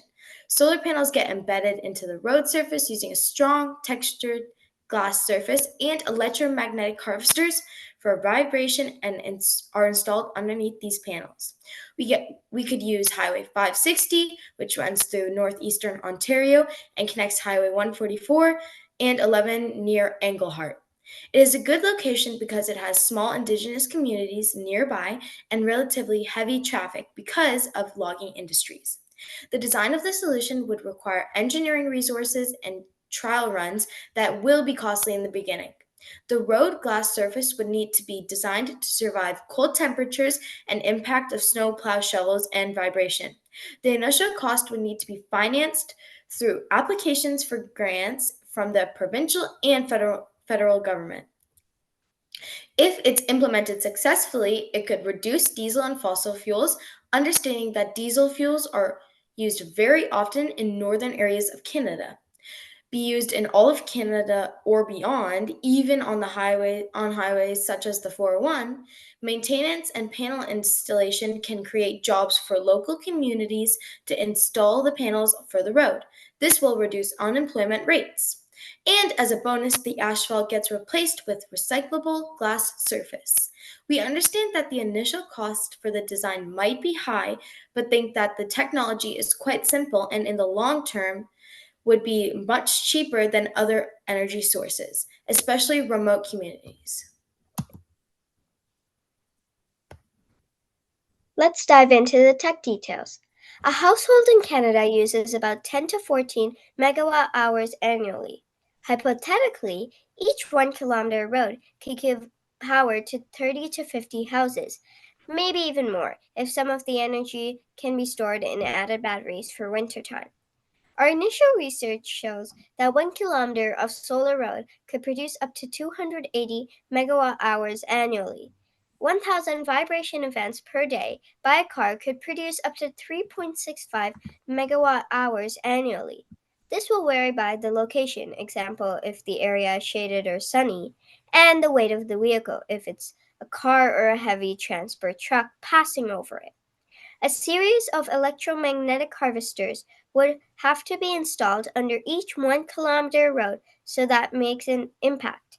The lifespan of these items are for the solar panels, it's 30 years. For the glass road surface, it's 20 years. And the vibration pads are to be determined by the engineering firm we hire. Okay, so here's the roadmap. After 3 months, we're going to seek government support for research and development funds. After a year, we'd hire an engineering firm and define the cost. After another 3 months, we would identify the ideal location for our first project. In parallel, we discussed with the local community how they could be involved in the maintenance and installation of the solar panels. After a year, we could seek government support for construction funds. After another year, we construct a 1 kilometer trial project, and we could learn and improve from it, and then build it in more communities. Outlook. Help us implement this solution so that Canada can be an innovative leader for the world. Transition to clean energy. Become energy rich and create better quality of life. Thank you. Thank you.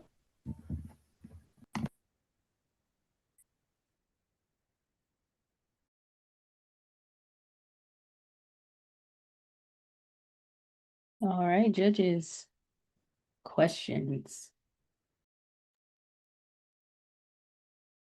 Sorry, I have some questions. Nice presentation, thank you. I have a couple of detailed things. You mentioned, I was impressed that you'd chosen a pretty specific location that you thought might be suitable for this project. And you mentioned the kind of logging traffic, etc. Were you able to find like data about how much traffic there was there, or tell me more about that choice?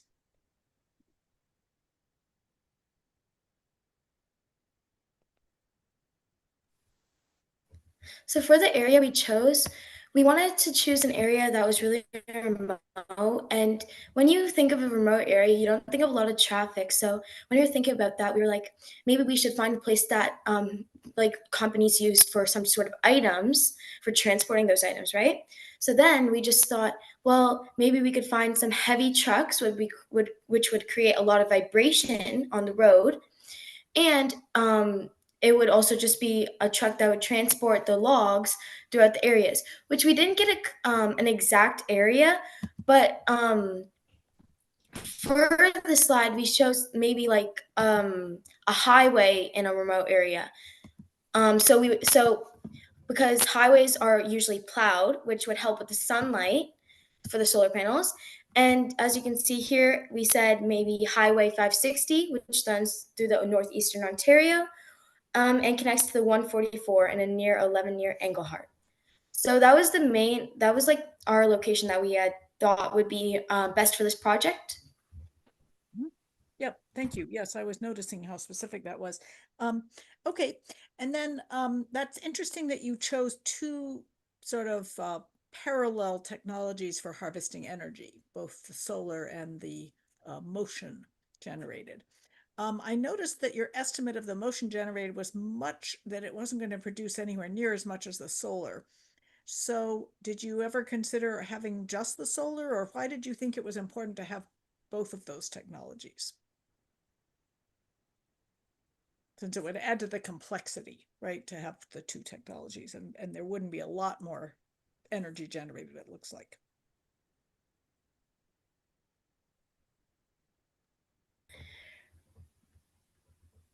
Right. So for this, we thought that although we could have just used the solar panels as only one thing that could create electricity for these houses, we thought, why not add the vibration pads for more energy? But if the vibration pads were not to work and not let us profit from this idea, then we would just remove it from the idea. But if it were to give us profit for the idea, then we would continue to use it. And if it were for the trial run, we would probably just put one area of a solar panel, one area of vibration pads, just to make sure that the idea actually worked in real life. And if they were to work, then our second plan would be to pile them on top of each other and see if that would give us more electricity, or if the vibration pads would just not work under the solar panels. Thank you. Yep.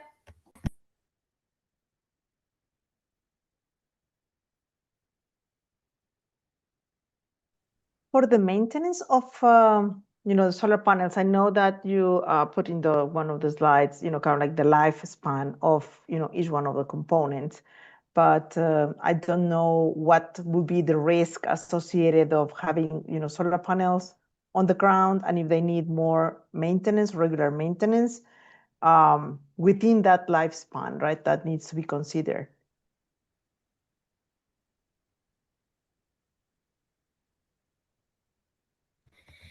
Yes, it does. We didn't go into full detail of all the maintenance, but we know that it would be a lot because we have to make sure that everything were to work correctly. And if we didn't put the maintenance into it, then it would just not work. But we were hoping that we could get the communities to help with the maintenance so that it would give them a job and lower the rates of unemployment, which we would hopefully have enough people to volunteer for this and make sure that the roads are maintained well and that they work properly. Okay, very good. Community engagement and some sustainability for the community. Yes. Self-sustainability. Very good, thanks. Maybe one question from my side. When you guys were doing the research, did you find any reference or any other place where this solution has been applied before and tested?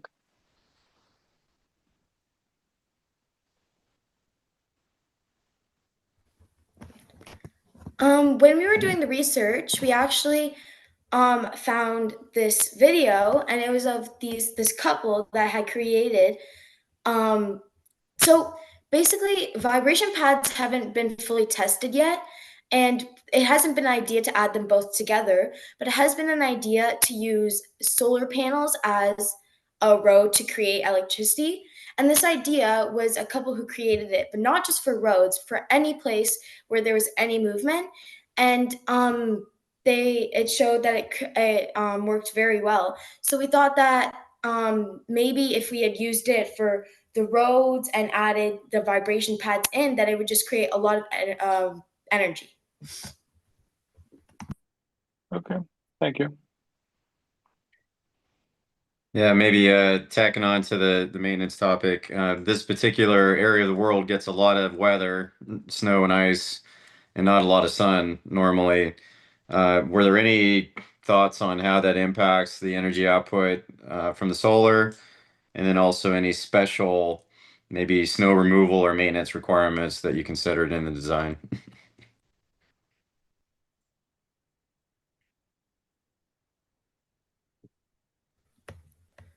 So, for this, we were planning just to have the town, oh, not the town, just to have a snow plow to come in every time that a lot of snow came in.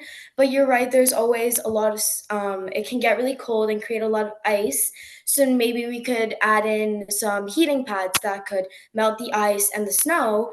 And then maybe we wouldn't even need the snowplow to come in at that moment because the heating pads would take out the snow and the ice and make sure that we can get the highest amount of energy created for the community. Very good. Thank you.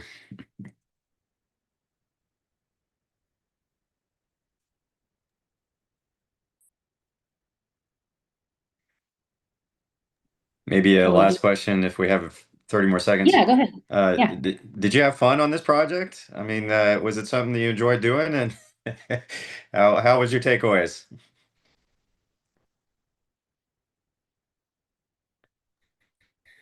Anaya, Kenza, what did you guys think about the project?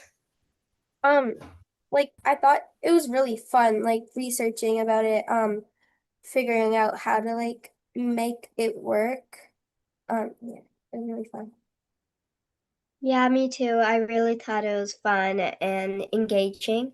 So we could like do a lot of research and learn more about energy.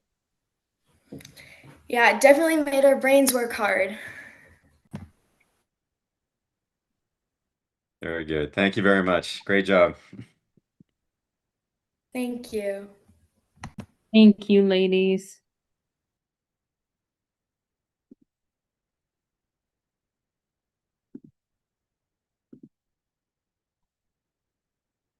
All right. And up next, we have Girls with Energy Team 30. Girls with Energy Team 30. Hello. Hello.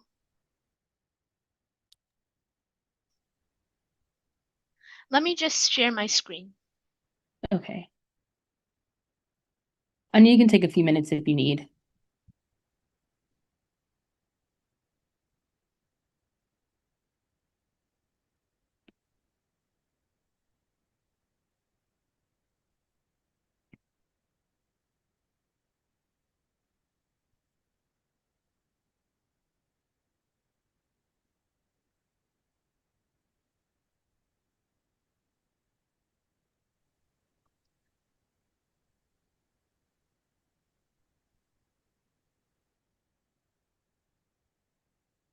And then judges, just let us know when you guys are ready.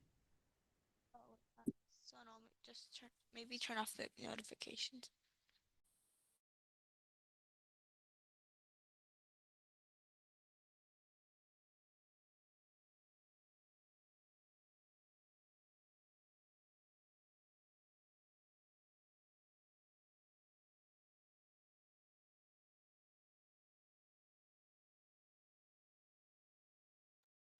Ready? Okay. 1 second. Okay, no worries.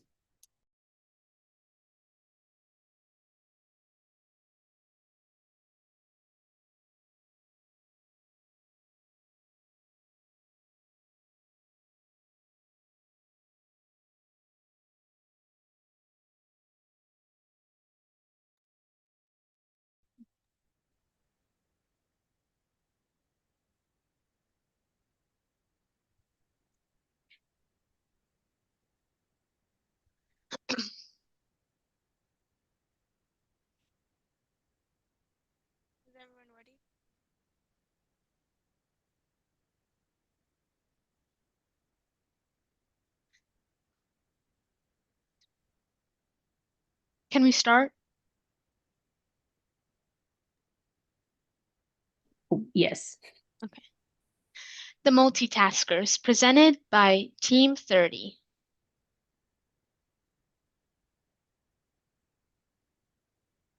What if the garbage in your kitchen could power your home and help save the planet? That's exactly what anaerobic digestion can do. Hello, everyone. My name is Sonal Grover. My name is Eileen Wang. The problem. This project attempts to execute two main tasks, reducing fossil fuels and excess waste. And the status quo, currently we use far too much fossil fuels for energy. This harms ecosystems, animals, and humans. It contaminates water, air, habitats, and causes health problems. Harmful effects especially disproportionately affect lower socioeconomic groups because they obviously have less to work with and less materials. Secondly, there is a significant amount of excess waste. The average American generates roughly 4.9 pounds of trash daily, adding up to about 146 million tons of household waste annually, much of which is organic matter. Harms of improper disposal of waste leads to even more pollution, contamination, and wildlife endangerment. Unsanitary waste sites also lead to more diseases, respiratory and cardiovascular issues, and exposure to toxic chemicals, and much more financial costs. From this pie chart, as you can see, shows of what materials what in the trash, and as you can see, a large portion of that is organic and food waste. Overview. In order to eliminate the food waste / organic matter that goes to landfills, we can reuse that waste using the process of anaerobic digestion. Anaerobic digestion is a natural biological process in which microorganisms break down organic materials in an oxygen-free environment. Hence the word anaerobic, meaning without oxygen. The process occurs in a sealed vessel called a digester and produces two main products, biogas and digestate. Its production provides a sustainable method to manage waste, cut greenhouse gas emissions, and turn waste into valuable resources like fertilizer. Biogas is the renewable energy source created through the anaerobic digestion of organic matter, such as food scraps and animal manure. This can generate electricity, renewable energy, and heat. This helps fuel vehicles, cooking, and natural gas pipelines. This renewable energy is much more eco-friendly, helping us reduce reliance on fossil fuels, which is a must because the climate is only getting worse, and we need to do everything we can to reduce our reliance on fossil fuels. Digestate is also created, which benefits agriculture by enhancing soil health, nutrient-rich fertilizer, and water retention. This explains the process of anaerobic digestion. The first step is breaking down. The organic matter is put into the anaerobic digester in order to be broken down into smaller molecules. The airtight, oxygen-free digester allows this biological process to happen. This is the slowest and most significant step of the process. Next is the fermentation. This step converts the simple molecules into more manageable compounds. Complex organic molecules get converted into simple sugars and volatile fatty acids. And last but not the least, it is converted into biogas. Methanogen microbes convert broken down compounds into biogas. It's mainly comprised of methane and carbon dioxide. Methane, a potent harmful gas, gets trapped and used for fuel in the biogas instead of releasing in the atmosphere, which can contribute to global warming and climate change. This is our prototype. As you can see in this chart, all of the organic matter such as manure and food waste is put into the anaerobic digester. Then, the anaerobic digester produces two main products, biogas and digestate. Biogas can be used to generate electricity and heat, and digestate can be used as good fertilizer. This is the anaerobic digester, and there's a pipe that connects it to the SGT-50 2-megawatt Siemens energy turbine, and there's a shaft that connects it to the electricity generator. First, we filled up a jar filled with food waste and sealed it with aluminum foil. Then we put it outside in the sun. As you can see, this is the anaerobic digester, and it has a pipe connected to a jar filled with water, and this system creates the biogas. There's another pipe that is connected to the SGT 52 megawatt Siemens energy turbine, and the movement of that turbine powers the electricity generator.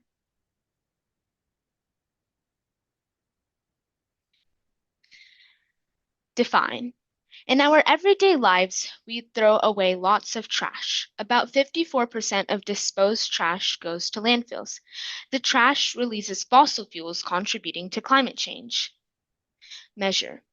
The average American person produces about 4.9 pounds of trash per day, totaling up to about 146 million tons of household trash per year in the United States. A big portion of it being food/organic matter. As you can see in this pie chart, 24% of it is food. Improve. In order to reduce the food waste/organic matter that goes to landfills, we can use a process of anaerobic digestion. Control. We can spread awareness by showing our prototype and creating training material for the public. Eventually, this can spread to different regions. This is our implementation plan. We can start small, as every household will be provided with a solid waste disposal system, so food waste can be collected and used to initiate the anaerobic digestion. Domestic digesters can cost around $3,000 to $8,000 as a one-time investment. For those who need extra financial help, companies like the EPA and the DOE both help the lower socioeconomic communities who deal with financial costs to implement more environmentally friendly household options. We can train all people in the community to provide awareness. Eventually, we can power farms with the digester because there's so much excess organic waste and manure. Additionally, we could potentially power densely populated areas such as tourist attractions. Anaerobic digestion is an extremely cost-effective solution because of its reduced fuel cost, reduced waste disposal, increased agricultural income, and long-term benefits. Anaerobic digestion creates revenue not only by selling surplus energy back to the grid, but also by marketing the digestate as a valuable fertilizer or soil conditioner. In the long term, we can spread this device globally with modifications. People all around the world will be able to obtain renewable energy cost effectively. The impact in conclusion.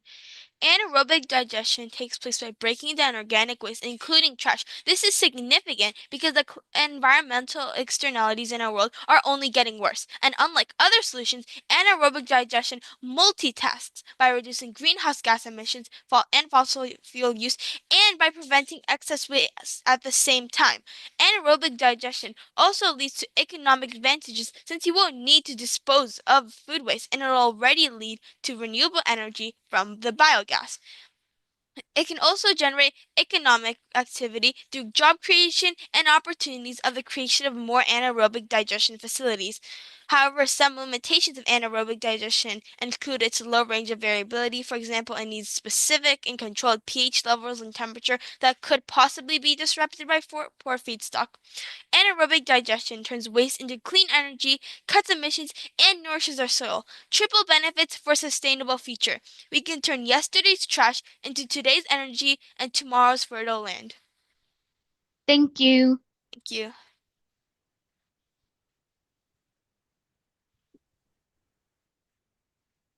Awesome, ladies. Judges, feel free to dive in with any questions for these girls. Okay, I've been diving in first, so I'll keep on doing that. Thank you. Very nice presentation. So when people are thinking about energy sources that are distributed in, like over all different households, so each household generates a very small amount of organic matter that then you're going to convert into energy. When you're thinking about a very distributed energy source, you have to think about whether the technology is going to be distributed. Are you going to have each household have a complete system, or whether it makes more sense to have a larger scale plant that might be in a neighborhood or a whole city or something like that? how would you start to think about that problem and what the trade-offs are for deciding the scale of your power generation or your digestion plant? So Yeah, first, oh, I can go first. okay. So first, we could probably start at a community level and slowly we can add it to like a neighborhood. I don't think we would do like specifically every single household. We could do more like overall neighborhood on a large scale. Yeah, so in our implementation plan, we specified that like each house would have a solid waste disposal system, and we would start small, like spreading awareness about anaerobic digestion, and over like after time, we're gonna eventually obviously build facilities for anaerobic digestion, which can help us receive like these benefits, especially because anaerobic digestion is very useful long term.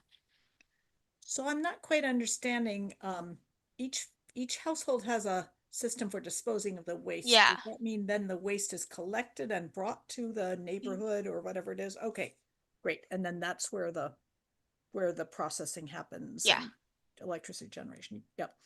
And what would go into deciding how big of a, how many households go into one plant, or what's the right scale for this? Wait, do you want to show them the thing? The budget? So this is for an, so we have notes on, so this is what an like a really large farm would look Yeah, like. so it like maybe like a community basically. This would be Like like a a whole community. large, Yeah. very large scale one. So, and We it have would to think produce 2 about what's megawatts per feasible. day. Yeah. Yeah. Yeah. Yeah. Thank you.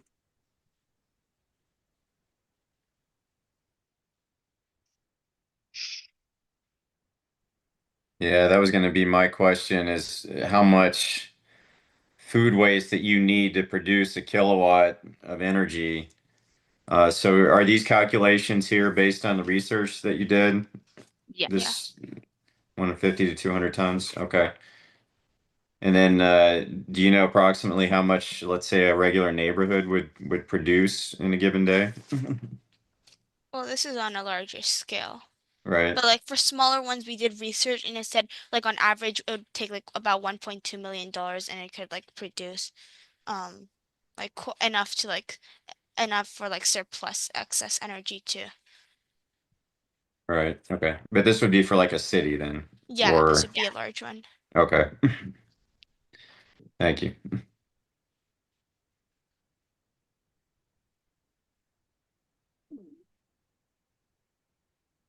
I would say my question is more into the culture topic, right? Because I think right now, we have seen kind of like this kind of technology, but what I haven't seen is really that kind of like awareness and cultural shift.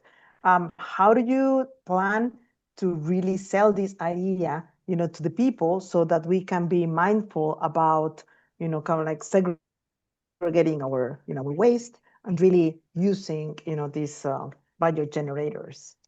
I think first of all, spreading awareness of the Yeah. benefits is very necessary because this like solution it multitasks with both reducing fossil fuels and greenhouse gas emissions and at the same time reducing overall waste. And like so I think first we need to spread like spread awareness about like what Yeah. the benefits like what it can actually accomplish. So for example, we could like have library sessions or like in schools we could spread awareness or public places.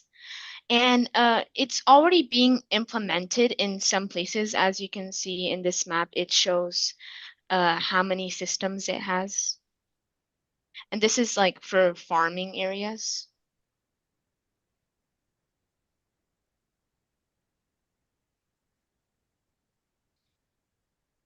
Thank you. Yes. Okay, one more related to what you just mentioned about the budget. How would you guys plan the strategy to secure the funding for this project? Well, first of all, I think we mentioned the implementation plan. Like there are a lot of like big environment, like the EPA, the U.S. Environmental Protection Agency. Like they fund a lot of events to help keep things environmentally friendly, and then like the Department of Energy also. They both help like deal to implement more environmentally friendly options in like communities. And obviously fundraising is obviously part of it. Yeah. So we would like start at a community level, like we would have a fundraiser to start at a community level. And then like little by little, every neighborhood, every household would eventually have the system. Yeah. Thank you. Any last questions for this team? All right. Well, thank you again, ladies. Wonderful job. I will pass it over to Anna to have a word from our judges.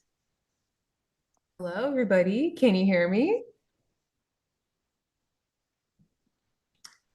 Excellent. Great job, ladies. Excellent project ideas. And it's so interesting because, yeah, like some of them, it's like, oh, you could work for Siemens Energy. That's literally what we sell. That's what we do. Fantastic. All right. So, judges, based on what you saw today, just want to give you an opportunity just to kind of share your impressions of all the projects today and just kind of some general words of wisdom and feedback that you can give the girls before you go into deliberation. So, open floor. How did today go? What were your thoughts and your impressions?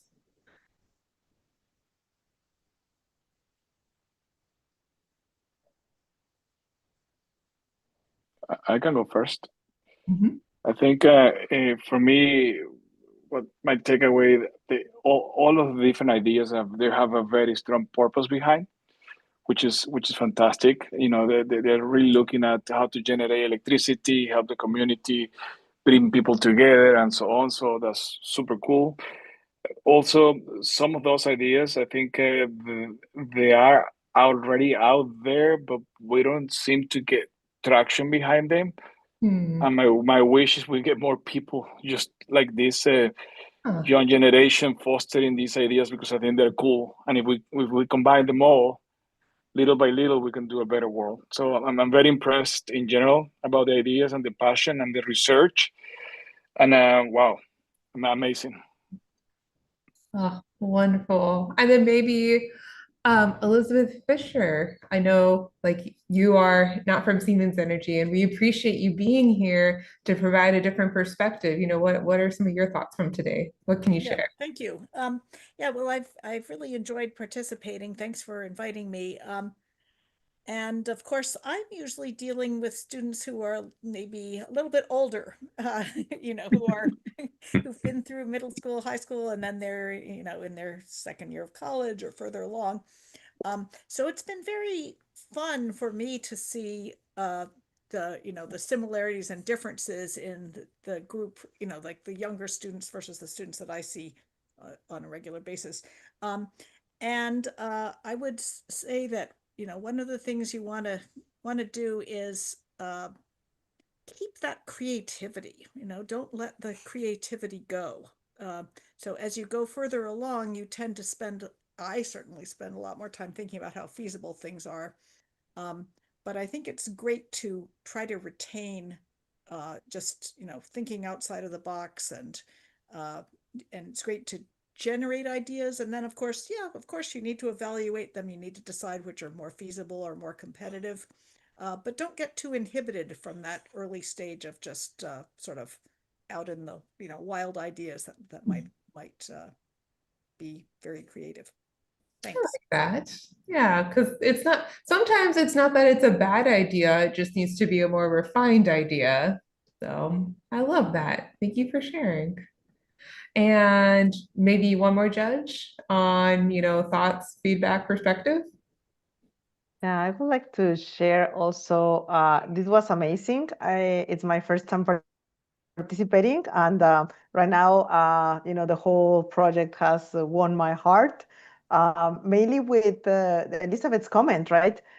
It really reminded me about that creativity and really thinking outside of the box, collaborating really close with others, for the broader good of somebody else.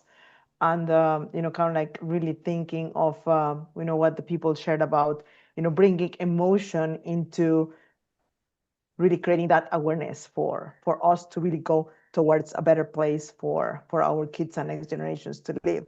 So I really appreciate everybody's, kind of like inspiration. All the projects have been super great. And yes, some of them have some technology that is already there, but used in a very creative or original way, which I really appreciate. It has been an honor to participate. So I just encourage everybody to just continue shining for all the world. Excellent. And we are happy to have all of you. Any last words from the judges before we break you out into deliberation? Maybe I add a couple words. I think my fellow judges said it perfectly. So there's not too much more I can add, but super impressive. I really want to thank all of you. I'm blown away, not just in what you content that you brought today, but also your presentations. You did an amazing job. You all brought very different challenges with different solutions, which kind of highlights the work that we do at Siemens Energy. I mean, this is a very complex world, a complex environment. Finding solutions to very difficult problems is what we do. And I think that you all did that beautifully. You made our jobs really hard too. So I'm not sure how we're going to be able to pick any winners here. I think you're all winners, but really much appreciate all your efforts and look forward to you being able to take these ideas forward as well. Yeah, and Judge Jason, so I know you judged last year too. How can you just quickly share, Yeah. how is it different from this year versus last year? I mean, last year we had some younger participants, which I thought was even really more impressive, just because of the fact that they were able to take some of their ideas and refine them in a way that, not all elementary school students could do. But they were all kind of the same idea or similar paths. This time, much more variety, which I think is really cool. And also, I think you all did a really good job of like finding topics that were really close to your heart or things that you are passionate about, which is a little bit different than last year. So I think we learned and also really blown away. Really amazing this year. Great job, girl. Do you hear Yeah. that? What an improvement from last year. And also thank you, Jason, for returning as well. My pleasure. We are happy to have you. All right, judges, are you ready to go deliberate and pick our top three? All right, I'm gonna whoosh you guys into a breakout room. And girls, while the judges are deliberating, Miss Anna's gonna stay and we want to hear a word from you guys. Yeah, so the theme of this hackathon is energy for good. So how can we provide energy solutions to communities that are in need? And I wanted to ask the girls, the participants, some questions about the energy industry and also Siemens Energy. What did you learn? So I want to start off with, and we'll go with the fun art emoji challenge. So with emojis, can you share what your favorite renewable energy resource is? Let's see what you guys got. And then also, if we have any Siemens Energy folks on the call too, please, you can share your favorite renewable energy resource as well.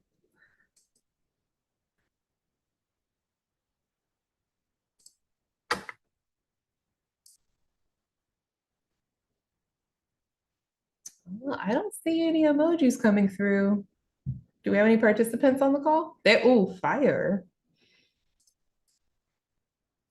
I don't know if fire is a renewable energy. Wind. Oh, I love that wind emoji. question really quick. So the judges, everyone got pulled. Okay, looks like they're going back Sorry, into yeah, a the new room. Sorry, guys. No problem. Thank you. If you could put me in there too. Yes. Thermal. Oh, we got solar and wind. Wind and sand. Oh, is sandwich biofuel? Is that what sandwich is? Biofuel? Hamburger biofuel? Geothermal with the volcano. I like that. Ooh, chemical. Geothermal. Oh, is anybody on the YouTube live stream? Are we getting any fun emojis on YouTube?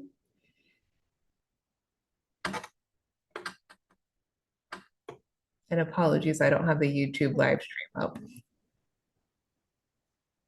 One thing that I can say, Anna, is that I learned about, I understand more about geothermal because of the project we saw yesterday. So I kind of got the idea, but yesterday I understood it. So I was like, whoa, I learned also a lot during this hackathon, learning from these girls. It was fantastic. So kudos to that team. I learned one thing more.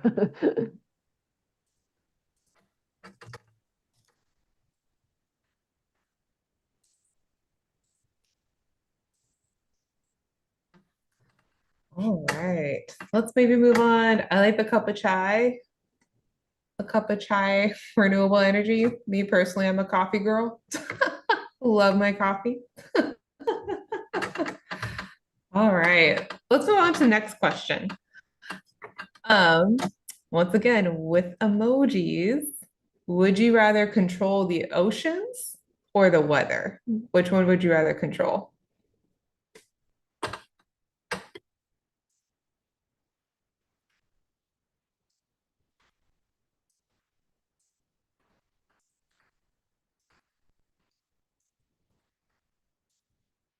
Ooh, looks like we got weather. Boba Squad says weather.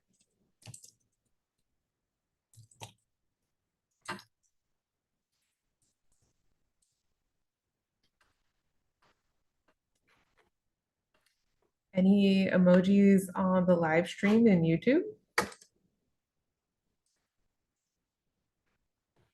Ocean. No, I'm not seeing any. I'm not seeing any, but we're checking out, looking. Thanks, Lucy. The ocean, because then can steal energy from waves and water. Wave and water energy. Okay. I like that. Wind. All right. Steal. Maybe not steal. Maybe harness, like harness energy from those resources, like from those sources.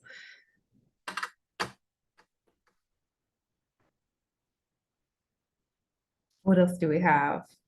What would you want to control, the oceans or the weather?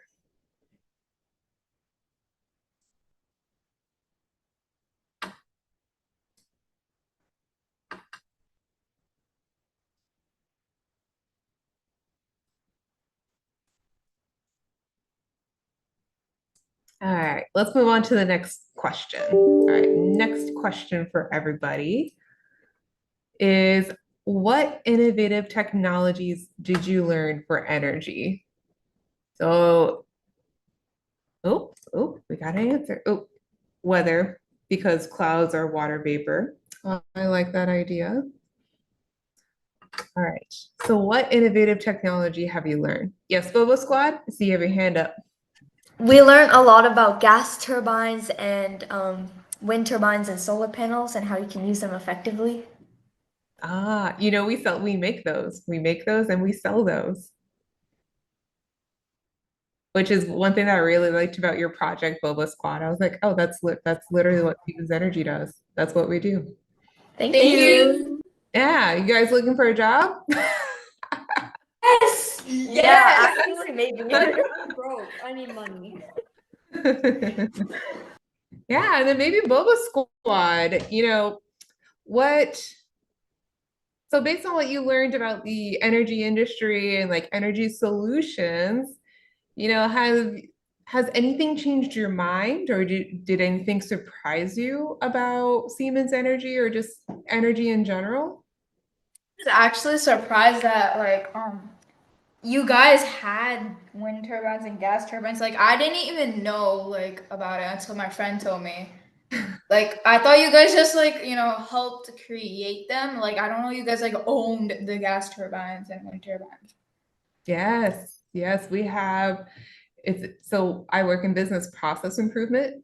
And so that means understanding things from end to end. So like, how do we sell things, but also how do we build the things that we're going to sell? So like, I've been to factories to see like how we build the transformers, I don't work in gas or wind, but it is pretty amazing that at Siemens Energy, not only we have the engineers to come up with these solutions, but then we also have the machinists, the people working in the factory, which actually Kirsten, I don't know if she's on the call, she works on the shop floor in New York.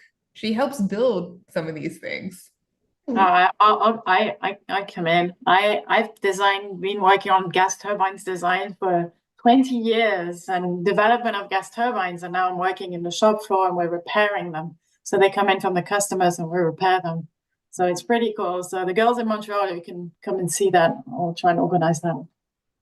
Do you get to travel a lot? Because my friend's mom travels a lot since she works at Siemens. Depending on what job you do, you can, yes.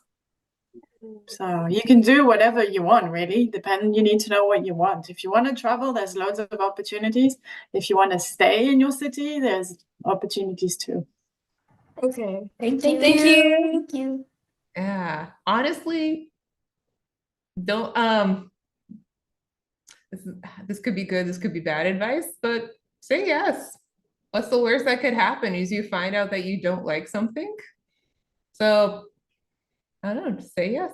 Say yes to opportunities and experiences. The worst thing that could happen is you find out that you don't like something and then you just don't ever do it again. Yeah. Great job, Boba Squad. So yes, I would like to highlight our two. So if you are in the Florida area, like if you're able to travel to Orlando, Florida, we do invite you to our Innovation Center for a in-person tour. Florencia will be there. I think, Vivi, will you be there?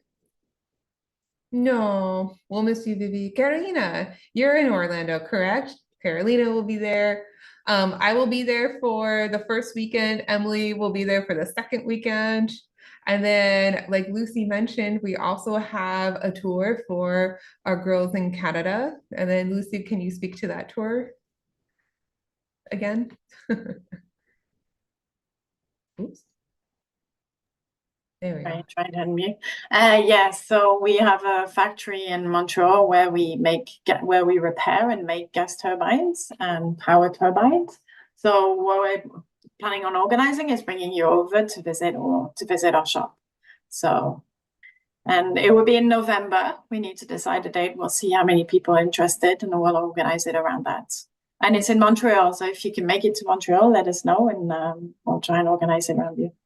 Yeah, so please give us feedback if you can come to either event, and we'd be happy to have you. You spent all this time learning about these things, and now you could go see them in person, which is a very unique opportunity, and we invite you.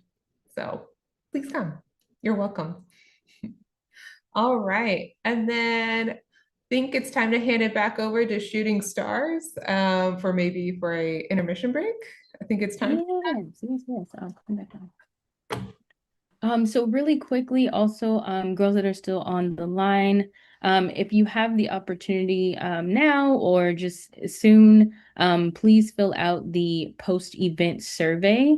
It's going to be on your Hack2 Skills platform. So if you go to your dashboard, you should be able to see, it literally should say like post hackathon event survey.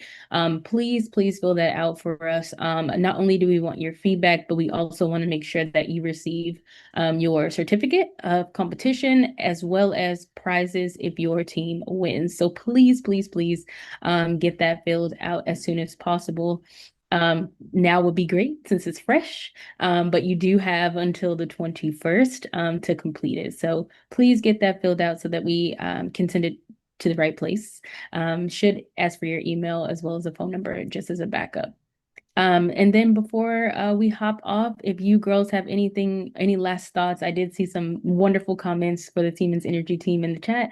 But if you want to come off mute and just say anything to the team, feel free. And then after that, we will hop into an intermission.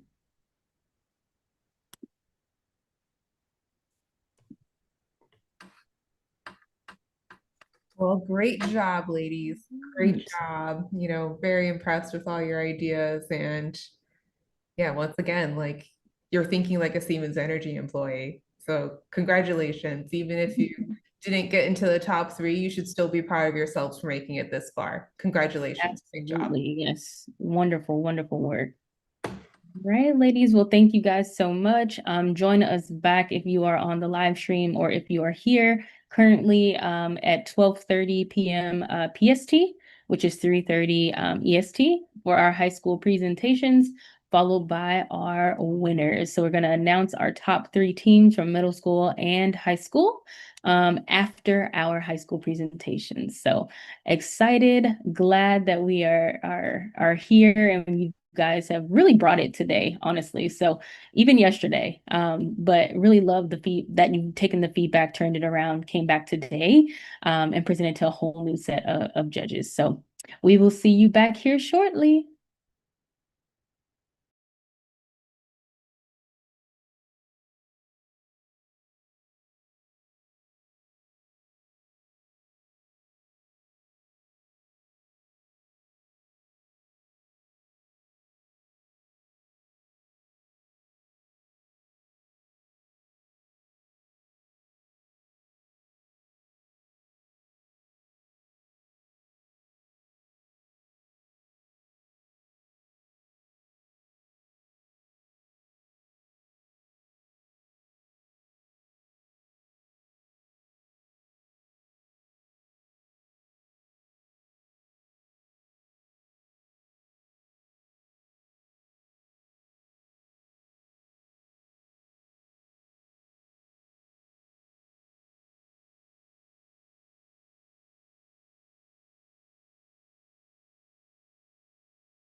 Hi, Juliana.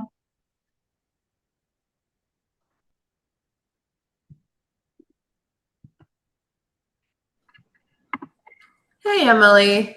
Hey, thank you for coming early. If you want to check your Hack 2 skills, we can help you with any issues that you might have. Yeah, I just wanted to make sure everything was working fine. Is my background mirrored or is it okay on your end? Perfect. So it's like Teams, it does the back reverse. So Okay. it does. And I was able to get into the Hack to Skills no problem. So Okay, awesome. And you're able to see the teams when you hit start evaluating? yes. Okay, perfect. And I have a list of the 5 that we'll be looking at. So yep, 5 teams, and then we'll be picking top 3. Good. No, so I think I'm good. Awesome. Thank you. Then we'll be starting back here in a couple minutes. The girls are just taking a break. Yeah, sounds good. Thank you.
Shooting stars, we have 2 judges, one or actually 3 coming in here, so we are just waiting on one more. If anyone needs help with Hack 2 skills, now is the time to double check that, judges.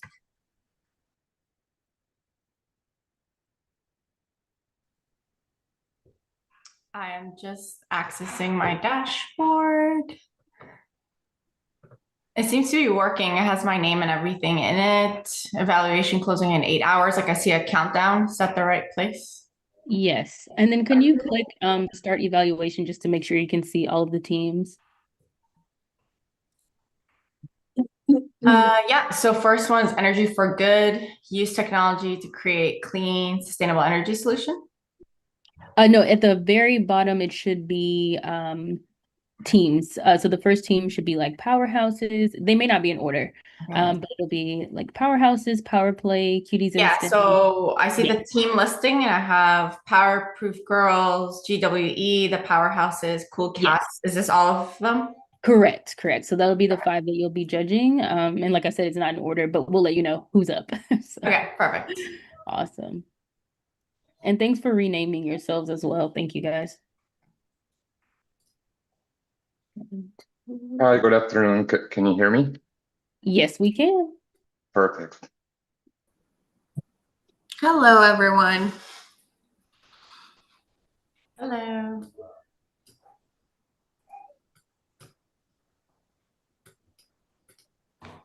And I think we have all of the judges here. Let me get that background. I know I have it somewhere. Perfect. Oh my goodness. I just signed out of Hack 2 Skills. Why? Let me try that again. Just waiting for The people girls to come from over. the Powerhouse team, is all of your team here? Yes. Okay, perfect. We're waiting on one more judge. I think all of your judges are here actually. Wait, let me see. One. Paula is missing. Oh, yes. Okay, JK. Can you please remind me the background, what email that was in? I thought I downloaded it. I'll send it to you. I think that was in the Teams channel. They didn't send an email, but in the Teams channel I'll send it conversation. to you in the chat. Okay, thank you.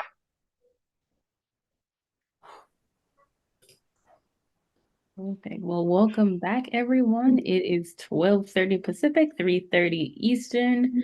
I'm excited to jump into our high school presentations. So we have our judges here, and so we will start in a few minutes. Whoever is sharing their screen, feel free to do so, and then we'll let you know when you can start. And judges, the first team that we have up is the Powerhouses. I just want to confirm, can you guys see my screen? Yes, we can. All right, thank you.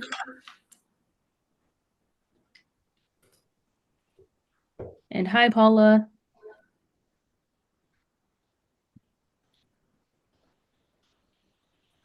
Can we start? Not yet. Give us a few minutes here. I want to make sure that all judges are able to score you guys.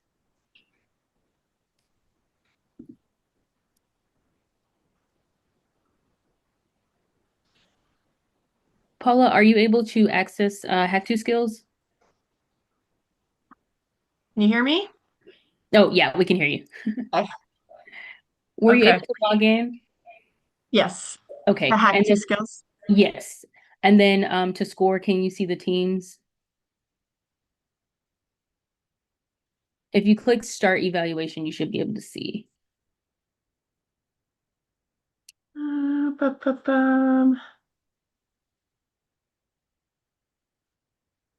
Wasn't it? Now I'm not for some reason. On your dashboard, do you see like a countdown?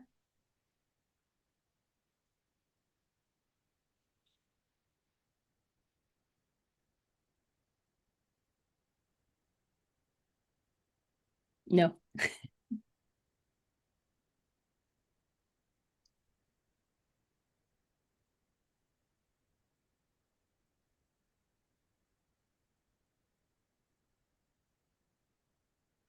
You can share your screen with us also if you need to, so we can see.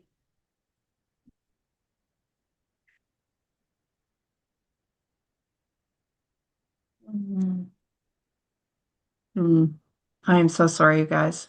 No worries. I feel like I'm in this twice because I hear myself talking.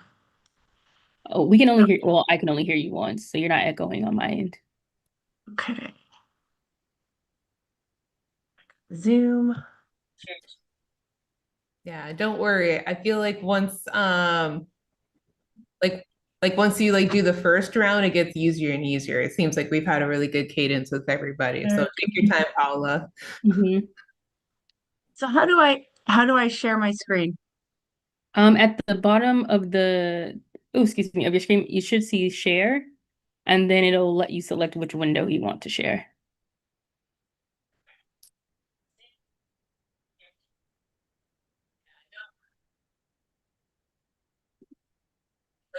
Like once you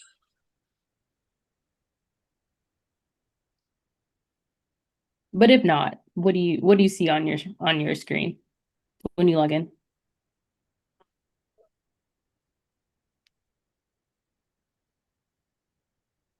We can also send the template for the Excel, honestly, because it's only 5 teams, so it should be okay if we do that.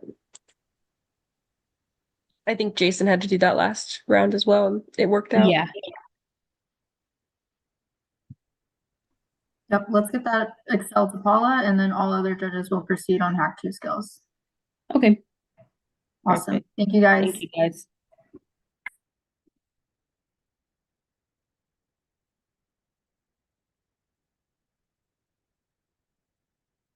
All right. Go ahead and kick it off, ladies. Okay. Good evening, judges. My name's Sitlali, and I'm here with Ria, Samuchi, and Thanarushri. We're presenting to you full circle. It doesn't take a lot of energy to make a lot of energy. Passing it on to Samuchi. Did you know 1.18 billion people live without consistent or affordable access to energy? The majority are in underdeveloped countries, coupled with 10 outages per month that can last well over 3 hours per household in countries like India. It is clear there's a lack of consistent energy for many. Is it just me, or I can't see the next slide?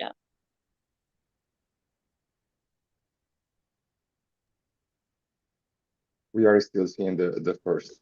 Yeah, we still see the first one. Thanarushri, would you change the slide, please? And we experienced and seen it firsthand. When we traveled to India, there was a multitude of power outages throughout our stay that would last days. And it was the norm, the expected for the people who lived there. Because what else could they do? And when costs went up, people could no longer afford electricity for daily tasks and had to give it up. What happens to hospitals, to the schools, to the businesses that rely on energy? Their everyday life is negatively impacted and paused indefinitely. This harsh reality is a struggle for much of the population that lives in remote, underdeveloped areas which simply lack a reliable energy grid. Communities, including those living under the poverty line, often are the first to give up energy, as they lack the assets despite their needs. And it's not just them. Everybody, and I mean everybody, is impacted by rising energy costs and higher demands on the energy system. But with a full cycle generator, everyone, anytime, anywhere, even if you're not in need, you can use it, giving one light to another. Now, passing it on to Ria. Our solution is a generator powered by rotational energy. This generator will have multiple attachments to harness different kinds of energy that would otherwise go to waste every single day. There is 3 different attachments, one that works with wind, one for water, and one that attaches to a bicycle or motorbike. The bicycle attachment is a small wheel that is next to the larger back wheel of the bicycle.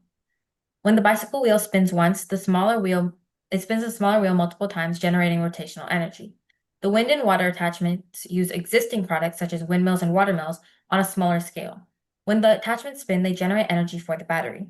Due to one of the attachments being water-based, we do plan to have the device be water resistant. Next slide, please. In communities across India and Africa, bicycles and motorbikes are a part of daily life, and so much energy from these bikes goes to waste every single day. Harnessing this energy means households could generate power almost every day, creating a reliable backup during outages. Additionally, flowing water is another powerful resource found near countless communities.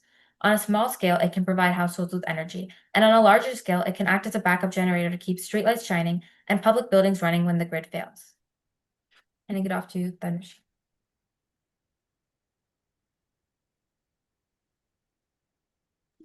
Here's our implementation plan. So here we plan to educate areas by creating simple manuals with visuals for a product. As it's easy to use, we still want to help people use it, and to also target lower literacy people. That's why we want to lean towards a more visual-based manual to help ease the process of using our product. And then we want to partner with NGOs to spread awareness about clean energy to help promote our product and our usage.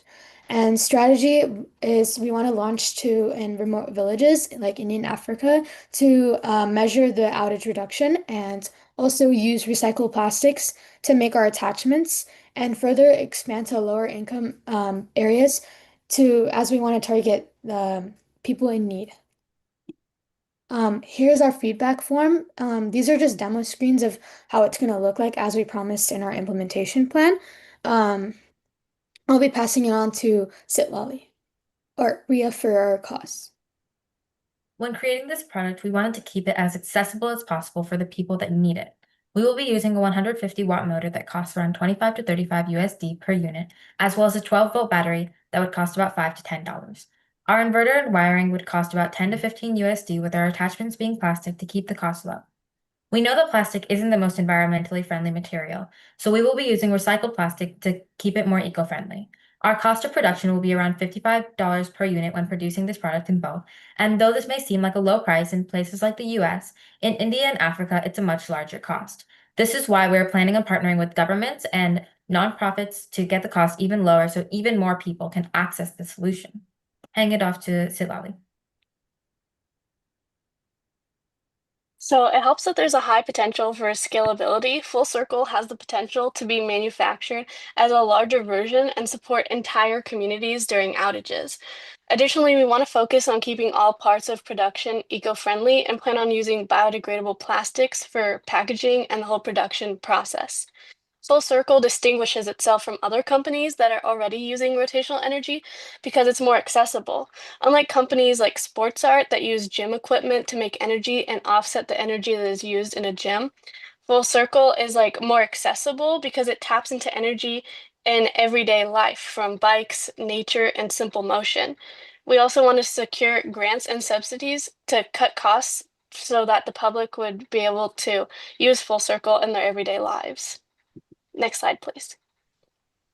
Here's our timeline. It's a year-by-year projection of, as you can see, year one from year 5. So first year, we will build 100 prototypes, creating training workshops, and partner with 2 NGOs in rural India and Africa. And by year 2, we do an initial expansion we scale 1,000 units across 5 villages and launch Troubleshooting website and collect user feedback to refine and improve our product. And year 3, we will distribute 5,000 units in 2 countries and work with lenders to make our product more affordable.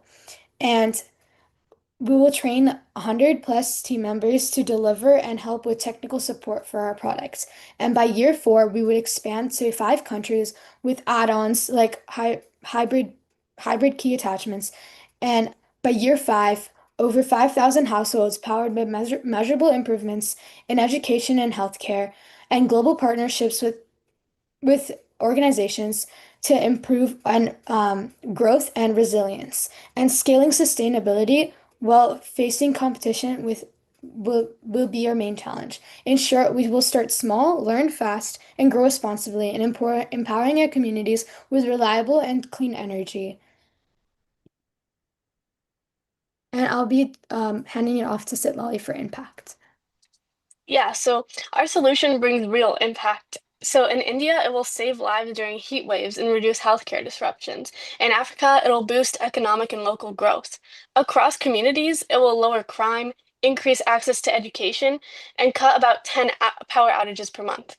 Globally, it'll help those 1.18 billion people who lack consistent access to electricity.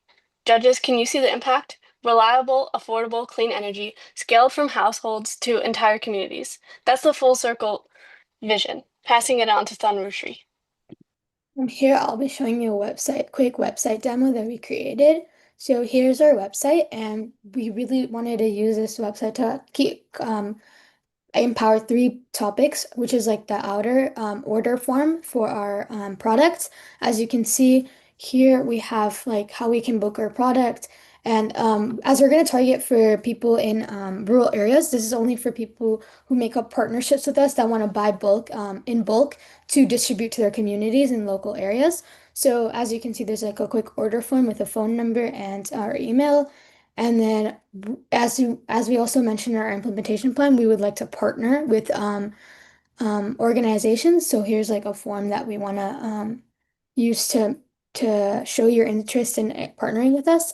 And then for here, it's like join our team again, and made in our timeline. We said that we wanted to have more team members to help with marketing and delivery. So here we have a form for that. And that's about it. I'll hand it over to Sitlali again to finish up.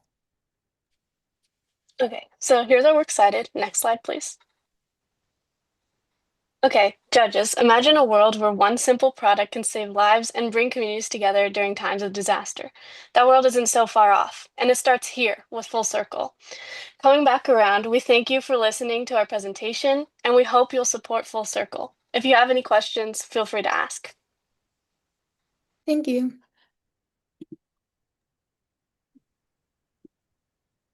Great job, ladies. Judges, feel free to hop in.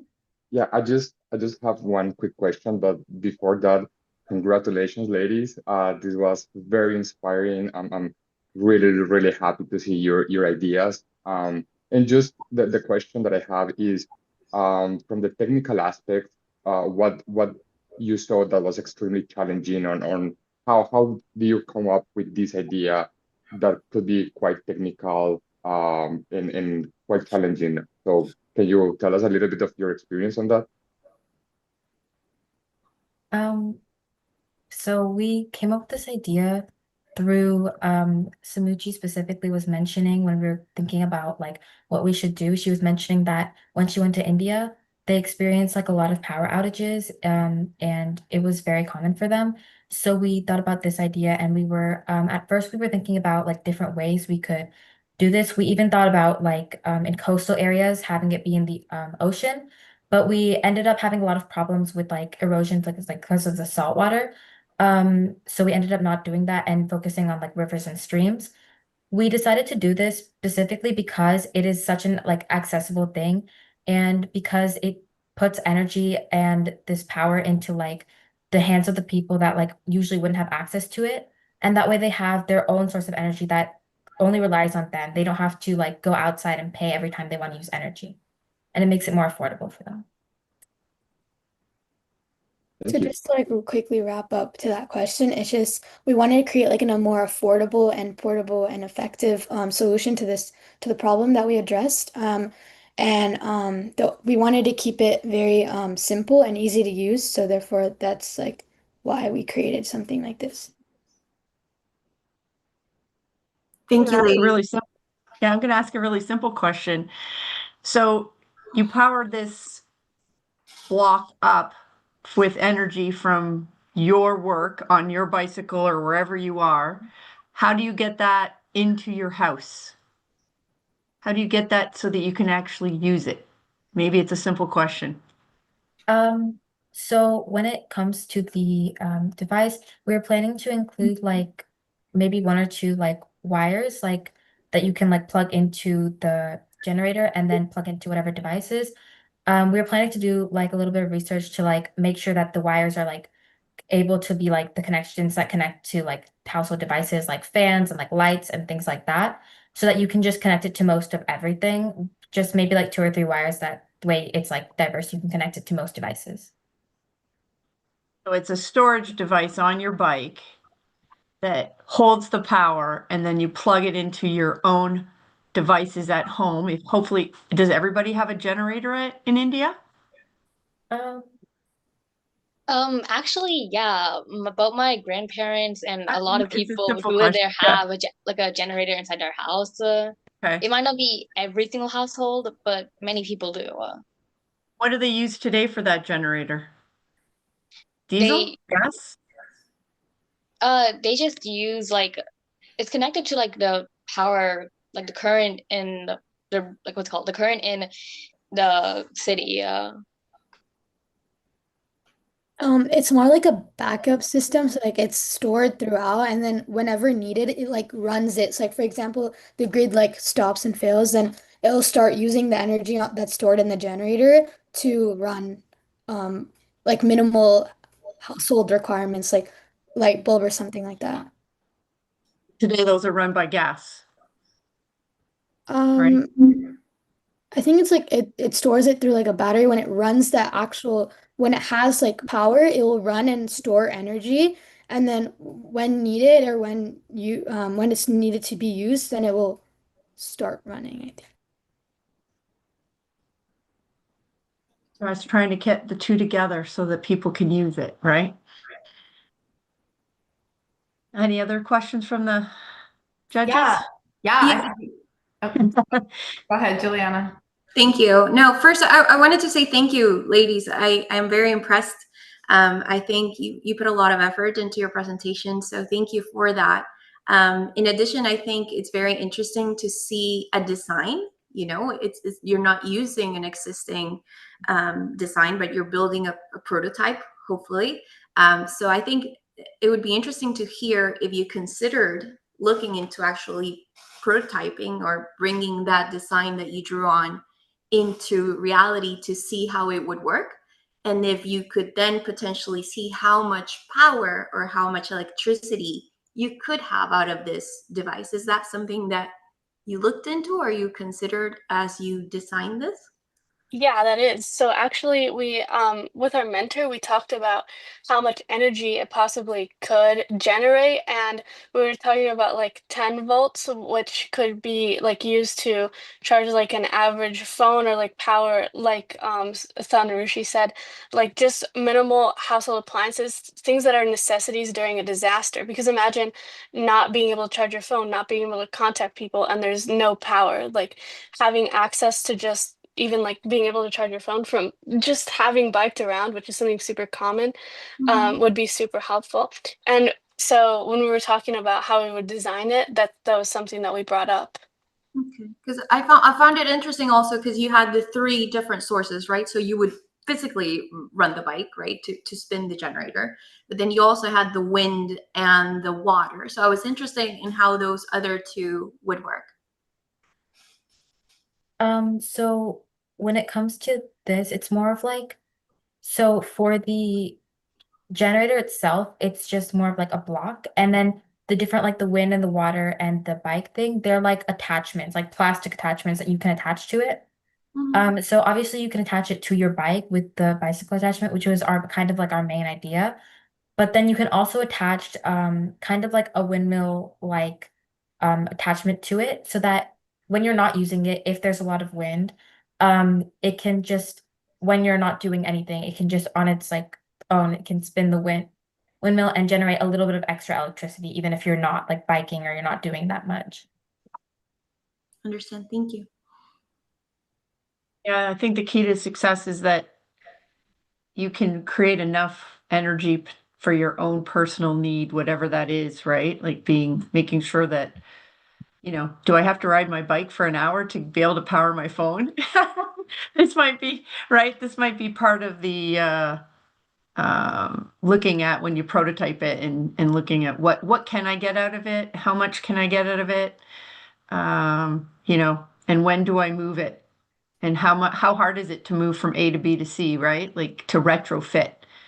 If you know, I like the idea that you can use it multiple ways. I think that's really smart because you're not always going to be riding your bike and it's not always going to be windy. But you might be able to, between the 2 or 3, get enough power to do what you need to do for your, I don't know, refrigerator or for your, you know, you say small appliances, but you know, what is it that really is needed, you know, to help people in that need time? Yeah. Be clear. Yeah. We did consider like especially like I was like looking into it later on. even after we had come up with the idea of like, is a bike, like riding your bike, is it enough to like power things during when the power goes out? Usually this is like it's not a super long period of time, and it's not meant to power something for a super long period of time, maybe like 5 to 6 hours of power. But we were looking into it. I was looking into like having a bike, and a bike by itself, I will be honest, is not enough to power it for 5 to 6 hours. Maybe like a couple of hours, but not 5 to 6. Um, but another thing that is very common in like villages, because things are very spread out, to go to even like the grocery store, they need to go like miles. So they have like motorbikes that they have. So when they use their motorbikes, that by itself would be enough energy because they go a lot faster to power for 5 to 6 hours. But a bike by itself might not be, but combined with like wind and the water thing, it would be probably enough to power it 5 to 6 hours when there is a power outage. This is a you. problem not just here in India, right? It's everywhere where you have peaks and troughs of requirement of power, right? Like even in Canada, everybody comes home at 5 o'clock and wants to put on their oven, their TV, their air conditioning, right? Everybody wants peak time electricity. So it's the opposite of going below what you need to, we need too much. And that stored power is not necessarily needed for, like you said, hours and hours. It's needed for an hour, right? Like where you need to offset that drain on the system. And now you're just talking about a system that doesn't have that ability, and it goes below and you get brownouts. So I guess the mathematical equation would be is how much time do I need on average for a brownout, and how much can I actually produce from the equipment that I'm proposing and selling. Don't make it more than it needs to be, but don't make it less. That was very good. Very good. Very good answer. All right. Thank you, ladies. Wonderful job. Definitely feel free to stay on, ladies, if you would like. And then our next team is going to be Cuties in STEM. Hello. Hello. Awesome. And just a reminder, ladies, you have 10 minutes to present, and then judges, you have 5 minutes to ask questions. All right. And so whoever's sharing their screen, you can go ahead and take over. All right. And then feel free to start when you're ready. Alrighty.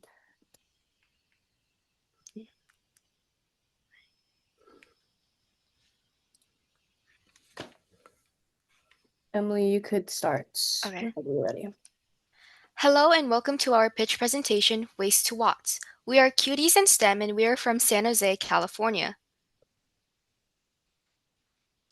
We will be introducing ourselves and the roles we took on this project. Hi, my name is Betty Ju, and during the project, I had the role of presentation and abstract editor, as well as a researcher. Hello, my name is Jamie Vo. I'm the team lead as well as the main coder. I did a little bit of everything, such as research, slides, abstract, and pitch. Hi, my name is Maggie Lee, and I co-designed the official graphic logo for a project, and I'm one of the biogas financial researchers. Hello, my name is Emily Tran. I created the team graphic logo alongside Maggie. I did extensive research on the project and helped Betty create presentation slides.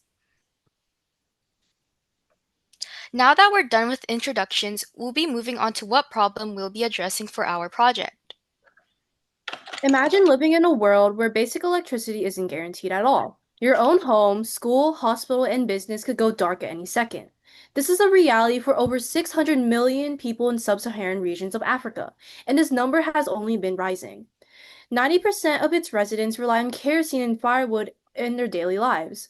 Although kerosene and firewood provide energy, they're bound to harm health, strain finances, and damage the environment through deforestation and pollution. In 2023, the United Nations listed 32 African countries as least developed. This list includes countries such as South Sudan and the Central African Republic. Energy poverty traps communities in a never-ending cycle of underdevelopment. Some examples include hospitals not being able to run critical equipment, schools losing learning time, and businesses getting less productive. Everyone is affected because of Africa's lack of stability. Reliable energy isn't just for convenience, it's an opportunity for innovation. Energy poverty creates a barrier between human advancements. And now I'll be passing the attention over to Maggie to explain how we can approach this problem. Our solution is called waste to watts, turning organic waste into power through biogas plants. Biogas is created when things such as food scraps, crops, sewage water, or animal manure goes through anaerobic digestion, eventually producing biogas, a renewable energy source. For instance, Nigeria, a surrounding country, produces 37.9 million tons of food waste yearly, which heavily contributes to methane emissions, the second largest contributor to global warming. Now, you guys might be wondering, what exactly is biogas? I'll hand it over to Betty for a breakdown of how biogas is processed. Biogas is a great alternative for fuel and electricity as it uses organic matter instead of fossil fuels. But how is biogas actually made? Biogas is created through a process called anaerobic digestion. You start off with transporting your organic matter into an airtight container called a digester. Once transported, two types of organisms will help process and break down the waste. The first organism is bacteria, which breaks down complex organisms into more simpler compounds. The second organism is archaea, which consumes the new compounds created by the bacteria, producing methane as a byproduct. The biomethane is then released in the form of tiny bubbles, which flows to the top of the sealed tank. Additionally, there is a pipe located on the top of the sealed tank so that the amassed biogas can push its way out of the digester, where it can now be used as many types of things, including electricity, heat, and vehicle fuel. Biogas isn't just energy, it produces digestate, a natural fertilizer that's high in nutrients. It replaces chemical fertilizers that can impact the environment. Biogas will also reduce organic landfill waste, lower methane emissions, and is sustainable towards the environment, all while supplying clean energy to those who need it. Now we'll be moving onwards to potential challenges for this solution. For our first challenge, we recognize that biogas requires stable conditions such as temperature, humidity, and pH, which can be challenging to maintain. Furthermore, leaving these conditions unnoticed can cause gas leaks, eruptions, and even fires. We can counter this problem by hiring and training local residents to be a maintenance worker for a biogas plant. Not only does this ensure proper operation, but it creates job opportunities for people in the area who struggle to find a job. To make this system more efficient, we can integrate RFID, otherwise known as radio frequency identification technology, as well as industrial grade sensors. These sensors will provide measurements that can be sent to a computer database for analysis. Last but not least, the biggest barrier to biogas plants is cost. Advanced industrial implementation can cost up to thousands of dollars. This financial burden often discourages investors and governments. A single commercial grade facilitated biogas plant can cost from 500,000 to 30 million USD, which isn't affordable to many regions in Africa. The large-scale implementation of these plants can discourage adoption rates if people cannot afford biogas. Besides construction finances, constant maintenance expenses can be costly if we were to build these facilities. In the end, our limited financing options is a risk of abandoning this project for good if funds run out. So how do we approach this issue? To start off, instead of implementing large industrial-grade biogas plants, we can use small-scale community plants around villages. These plants can power up to 5 homes. By starting off with smaller systems, we would be open for a stable foundation for development in the future. Small-scale biogas plants are more affordable and easy to manage this way. The start of constructing a small community digester would be around $2,500 to $3,750. The maintenance labor per worker would be an estimate near the minimum wage for technicians in Africa, which is $790 per month. Local organic waste transportation can cost up to $100, and acquiring a hectare of land depends on the province in Africa. So scaling off of the Gauteng province, the price per hectare can be up to $600. So the basic cost for implementing a biogas plant is approximately $5,240 USD. By beginning small, biogas development can scale up and be used for bigger communities in the long run. Now we'll be talking about how we can properly implement our solution. We have a 6-stage implementation plan with an estimate of months it can take. Phase 1 is about targeting the right places. We already know that we'll focus on the sub-Saharan region of Africa. We'll map out places based on soil and water availability. Once we map out the right areas, we'll find nearby locations or cities that have high amounts of organic waste. Phase 2 is about garnering its support and partnerships. This can range from other clean energy organizations. We'll also form agreements with surrounding countries to accept their organic waste, turning the food waste challenge into a resource. Phase 3 is when we'll slowly roll out biogas plants based on the locations we mapped out in Stage 1. We also should have collected enough waste to pilot small-scale plants in selected communities. While this is ongoing, we'll closely focus on energy output and we'll start hiring and training locals. Phase 4 is primarily focused on community education, training, and consistent monitoring, all while slowly rolling out to more and more communities. During this stage, we'll consistently be keeping an eye on any problems in the biogas tanks and making sure that changes are made based on the problems. Phase 5 is when we really scale up. Our goal is to expand access to our biogas plants so that the entire community benefits from this technology, from homes to hospitals, businesses, and schools. At the same time, we're also going to hire more people, conduct trainings, and introduce our website to maintenance workers through those training sessions. And lastly, Phase 6, it's about long-term sustainability and regional impact.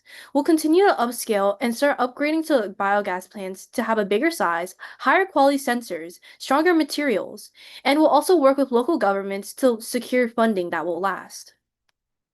Now that we've gone over our solution and implementation plan, we want you all to preview the website we made for potential maintenance workers to go over. Maintenance workers can use this website to look over the status of each tank, make emergency announcements, and be alerted when a certain quality is inoptimal. Please give me a moment to pull up my website.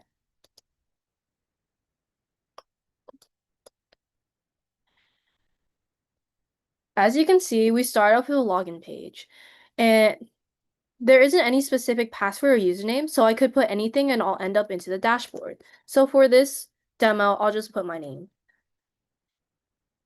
Then after logging in, there will be a loading screen that takes us to the dashboard. Our dashboard has graphs that measure temperature, pH, methane percentage, and gas flow. On the right, there are smart controls, such as the activating cooling system, stirring mechanism, and auto feed waste. And we also have a button down here that says to add more waste. Also, we have alerts, impact dashboard, and live messages. Just to note that all these numbers on here are simulated and the numbers aren't real. It's just to show the interaction between these buttons and the numbers on here. When we add more waste, it will spike the methane percentage and the gas flow over time. If I say I spam click to add more waste, it will send an alert out below here. So let's see. As you can see, you can see that the methane is out of the optimal range and the gas flow is out of the optimal range as well. We also have an activating cooling system and stirring mechanism, which I mentioned earlier. And for an impact gas dashboard, it counts how much waste is used in kilograms, how much fertilizer, and the energy today in kilowatts. Also, there's also live messages that tells how much waste is added and when there is an alert. On top of here, we have a create announcements and emergency shutdown buttons that will creating an announcement will send a live message to all the civilians, and the emergency shutdown button will turn off all the machines. On the side, we have dashboard about Cuties and STEM and announcements. If we go to about, it says it basically states how our website works, how each button works, and what we can use this website for. In this tab, the Cuties and STEM tab, it basically just has information about our team and who made the website. And lastly, we have announcements, which we understand that there's already a create announcements button here, but we also have a second one to show like the whole history of all the announcements. So you could click this button and type your announcement here. So say I'm a maintenance worker and I want to say that there will be a power outage soon. I'm just going to write, there will be a power outage soon. Prepare accordingly. And if you send the announcement, it will we say that say what I said, what I typed in the announcement, and be sent to civilians. And that concludes our pitch presentation, and I'll hand it off to Emily. We are now open to any questions or comments that you have for us. I guess I'll start off by saying I love the name.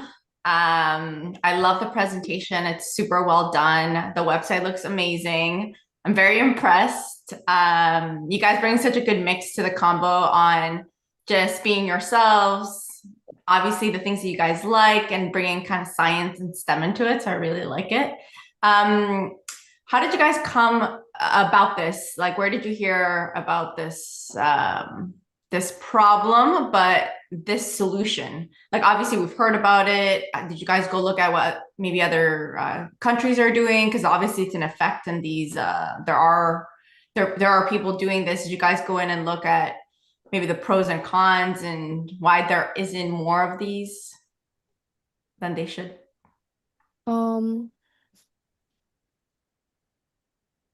I guess I could take that question. We noticed that food waste has been a really big and prominent problem for many years now, actually, and how I researched this, and I was actually surprised how organic waste and food waste can contribute to global warming, and we didn't really realize that until like later into the research process. And we saw that problem and realized, how can we get rid of all this food waste without like, because people do say like,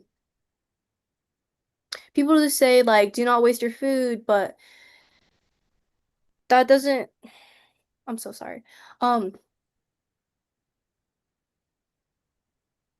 Right, take your time. Well, there's a lot of organic waste in the world, and we found out that it's not just food, it's not just like the food that we don't finish, it's also things like sewage water, animal waste, and stuff. And also, and we wanted to sort of find a way to prevent food waste while also producing renewable and a clean energy source. And we just saw biogas and anaerobic digestion as basically like a win-win situation, how we could get clean energy, but also we could also lower the amount of food waste in our landfills. So yeah. Oh yeah, I also want to add on to that is that like for the significance of why we chose this prompt, like why we chose Africa specifically, is that since it's so like least developed, like there's not a lot of energy that goes into like these specific regions. And so we believe that like the win-win situation too, like food waste, animal manure, sewage water, those all commit to global warming. So if we use biogas, it prevents like more methane emissions from coming out, and also using this waste and recycling it to create energy. And Jose, you can have the last question for this group. So very quick question. Congratulations. It was a really great presentation. So, but maybe I missed a critical part of this solution, and that is how you're planning to convert this biogas that you're generating into electricity. What is the technology that you're using and why? Okay. So we have a diagram over here, which could kind of simulate how it's broken down. So once the waste goes into the anaerobic digester, it takes out all the CO2 and it only keeps the methane, or otherwise known as CH3. And when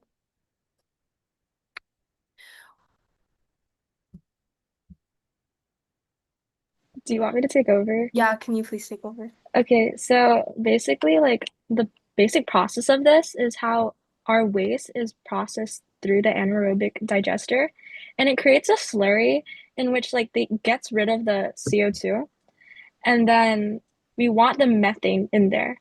And so when it creates the gas, we want it to like the bubbles of it. The gas is created, but also creates the byproduct of biomethane. And this energy, like this gas, it can be rigged up to generators underground or in home walls. So it can generate 5 houses, right, or one house.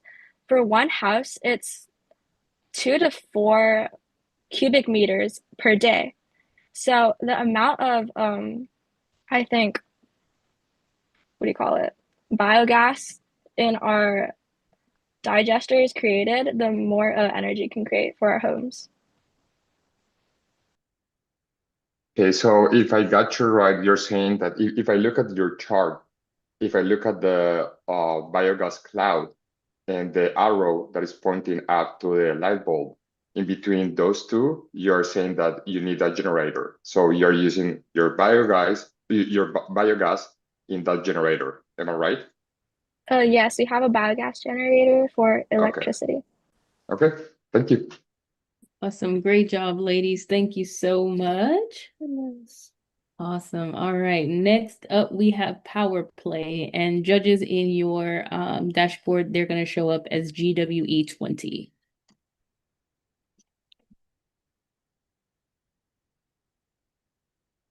So Power Play, are you guys here? I see one. There we go. Hi. Hello. Feel free to take over the screen share.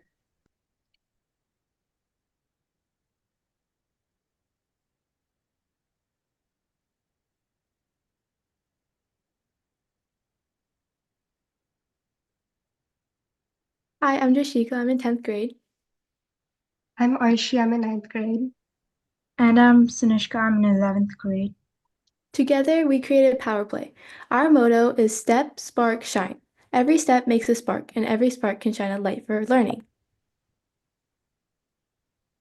This is our team. I'm the coder. I made the presentation. I'm the researcher. This is our problem.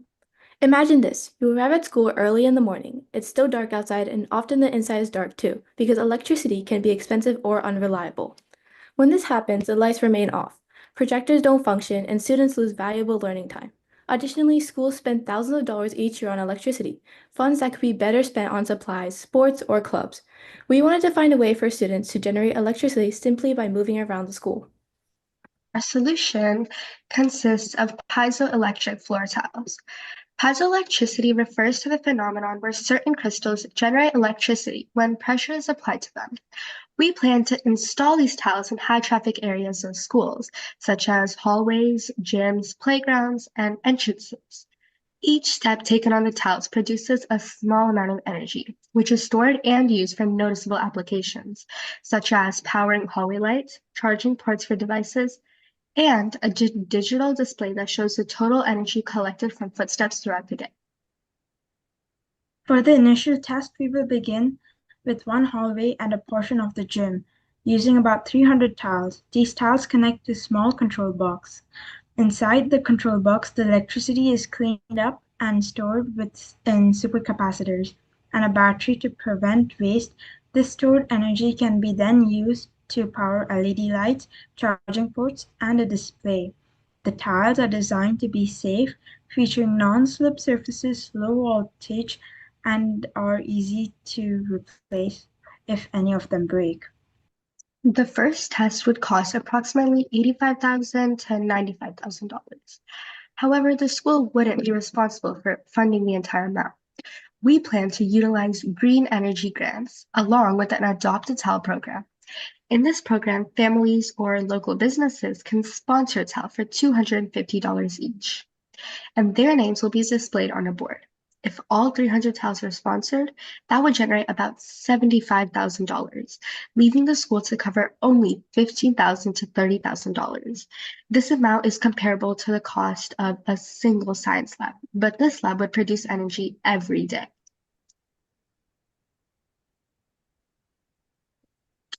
But what is piezoelectricity? Piezoelectricity is the science that explains how our tiles work. Crystals can generate electricity when they are pressed or bent. When a student steps on a tile, the crystals are squeezed and release electricity. Initially, this electricity is in the form of alternating current, which flows back and forth. We then send this alternating current through a rectifier, which converts it into direct current, the type of electricity that can be stored and used. The direct current is then directed into a battery or a capacitor, which later powers lights and charging ports. And the main purpose of piezoelectricity is to convert mechanical energy into electric energy. This property is used in everyday devices and making it valuable for generating electricity. In summary, the process is simple. You step, it creates to an alternating current, then through a rectifier, to direct current, to storage, and then to the lights and charging ports of our everyday classrooms. The exciting part is that students can actually see their footsteps generating energy. Imagine walking down the hall and seeing the lights get brighter because of you. Implementing the system could make schools more enjoyable. Classes could complete to generate the most energy, and teachers could incorporate live data into their science lessons. Families or businesses could sponsor tiles and have their names prominently displayed on these tiles. This approach combines renewable energy, hands-on learning, and school pride in one initiative. Now, let me show you what we built. This is our project. On the screen, you'll see a 3x3 grid of tiles. Clicking on them is like taking a step. Blue dots appear, representing the raw piezoelectric alternating current. These dots then move through a rectifier, which tracks the number of steps, total energy in joules, watt hours, and how many minutes of light. These dots then move through a rectifier, transforming into yellow dots, when indicate that the electricity has been converted into direct current. Finally, green dots appear, which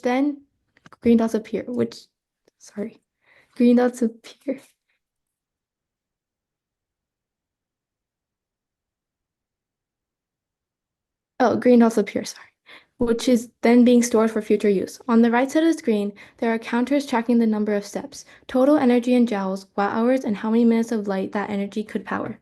Once we collect enough energy, the lamp will turn on. I'll turn on the hallway so then the energy can be collected here. We coded this project ourselves using HTML. It took us about a week to design, build, and test it. Our goal was to create something fun to interact with while accurately demonstrating the process the real tiles would follow. One important note, the demo runs faster than the real life. Each step in the demo is set to produce about 20 joules, so the lamp lights up quickly, allowing you to see the process in action. In reality, each step generates about 5 to 10 joules of usable electricity. Our school day goal is to collect 3.5 million joules, which is roughly equivalent to 1 kilowatt hour, realistic for one hallway and part of the gym, considering the thousands of steps taken. Now I'll show you 3 modes. Hopscotch, which is when kids could play on the playground and they could do hopscotch, which would allow them to create energy. The gym, which when they also have like a gym every day, which would allow them to create energy while also having fun. And then hallway while just walking around at the school. And then this shows how the electricity goes through and creates daily energy that they could use for the school. And then you can see how the dots transition from alternating current to direct current and then to storage before the light switches on once we collected enough energy.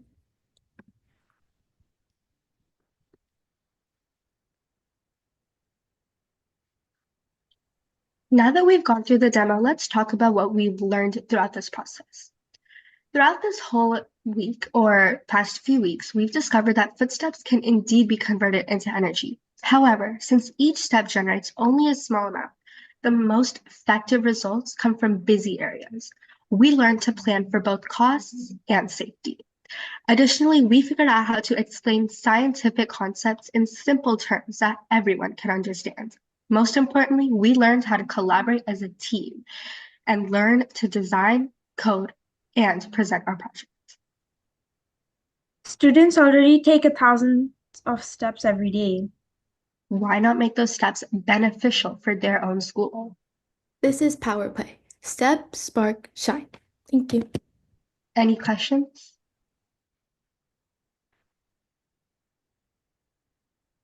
Well done. If it's okay, I can start. First, I want to say I'm very impressed. I really enjoyed your presentation. I really enjoyed the demo and the creativity behind that. And something that's different as using steps for energy, right? And that really shows you can find energy out of all sources you couldn't imagine before. I'm very interested to know if you looked into, I think you mentioned very briefly, the amount of steps it would take would be significant, right? But what about the cost for those panels? Did you know of anybody or anywhere that already has a real life application of that? And if so, how did you envision perhaps covering what is probably a very high cost? I was wondering if you consider that. So we actually found this through, I think Soniska was talking about how there is either in China or Japan, sorry, I forgot. But that's how we found out the piezoelectricity. So they were originally, I think in like Japan, they were using it to like create electricity. So then we thought this would be a good idea for schools right now. And then we talked a little bit about the money. So the first test would cost like 85,000 to 95,000, but we have like an idea of creating a program like Adopt a Tile. So then like families could spend amount of money so then they can like basically like fundraise this program or project. Very interesting. Thank you.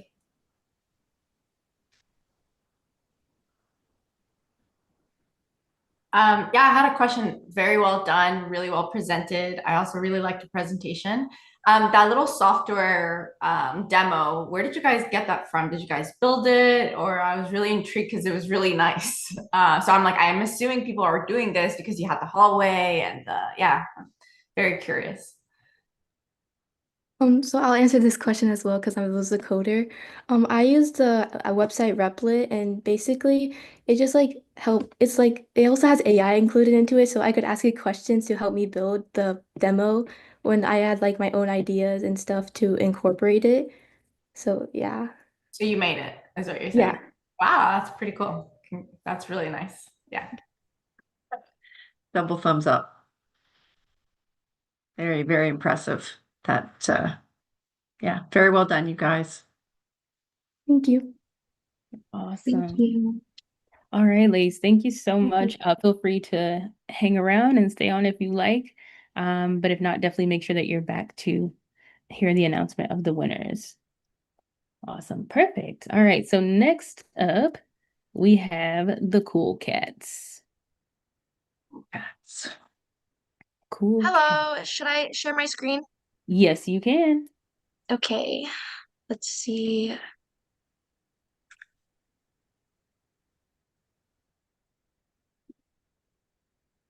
Tell me if you guys can see it. It's coming in. Oh, can we full screen? We can see like the top of your tabs. There we go. Okay, We can thank see. you. Yep. So this is our project, and it was harnessing energy from natural disasters. This is our team. Anais Martina Miliano is our team leader. Eva Martinez is our problem conceptualist. Rose Lopez is in charge of research, and then I'm the scheduling coordinator. Our problem statement was, how can we use natural disasters to generate renewable power? Our tagline was renovating nature's water power, energizing homes by the hour, using energy generating flood walls. To introduce our project, during the formation of this presentation, we decided to look at the potential sources of energy that we can find throughout the world. One in particular stood out to us was harnessing the power of natural disasters. Current categories of renewable energy include solar, wind, biomass, hydropower, and geothermal. One thing these all have in common is that they're accessible to our environment through weather. So an example would be hot springs producing heat or the sun giving radiation to produce electricity. Natural disasters like hurricanes and floods make grand amounts of these renewable energies because they're also powered through the sun and sudden releases of energy from other environmental factors. So this was our plan. We intend to take energy produced from natural disasters like floods caused by hurricanes and thunderstorms, which are especially common here in Florida, and find a way to give this back to the communities that are impacted by these natural disasters. This is very helpful because it's completely derived from renewable energies and natural resources because it's from water. This sort of energy has minimal negative effects on the environment, just like wind turbines, and unlike fossil fuels, which are very harmful for the environment and are also a limited resource. Natural disasters also often affect the available energy sources in a community, so this is a great way to restore that energy. Our implementation was Flood Walls Reinvented, a project by Eurostar's Safe Coast developed a turning mechanism that essentially allowed turbines to operate in both flow directions. When this was installed on flood barriers, they were capable of generating electricity from tidal power. A conclusion from this project was that flood barriers with this technology on them to obstruct seawater surges and could substantially lower flood levels. If we took this mechanism and delivered it to urban cities via implementing flood walls along roads and possibly their drainage systems, this can help reduce the negative impacts that these powerful floods have on transportation, infrastructure, and housing, because we are taking the tidal power and putting it elsewhere and also creating energy through it. Via implementation of these reinvented flood barriers, the amount of water and damage from floods can be mitigated to produce energy instead. Not only will this prevent further damage, but also provide energy to these communities that are impacted during natural disasters such as hurricanes. So right here, we have Tampa General Hospital. As we can see, this is a normal flood barrier or flood wall without the technology implemented, as it holds back tons of water during a flood or a hurricane. It's protecting the hospital from any potential damages. However, if we were to implement this technology here, not only would we be protecting the hospitals and possible infrastructure from damages, we would also be able to generate electricity. So let's say that this hospital had an outage, there would be a backup source of electricity for them or energy. These are culvert walls. Culvert walls are responsible for drainage in protecting roads from being flooded. If we were to implement the flood barrier technology here, not only would we be further relieving these streets of tidal power, but we would be using that tidal power to create electricity because these culvert walls during floods do get filled up very fast. Here's our 3D concept. This is our 3D concept. This is the flood wall that we envisioned. At the back, it is supported by weights to have a stable foundation. There are also turbines at the bottom. So when storm surge and big floods crash into these walls, they provide tidal power for these turbines, which create energy for the residential areas or infrastructure that the wall is surrounded by.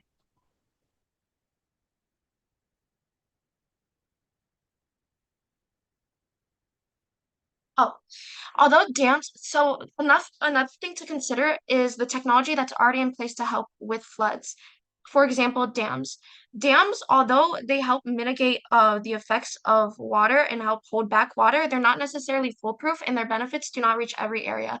If we were to implement flood walls in areas and neighborhoods that are not reached by the benefits of dams, for example, this can help address that issue. Areas that are easily flooded will see a net positive economically and energy-wise in implementing this sort of technology, as according to the project, they found the most financially suitable uses for these barriers require a lot of tidal power. Here in Florida, our coastline has an immense amount of tidal power, especially during hurricane season, which hits us very hard in Florida.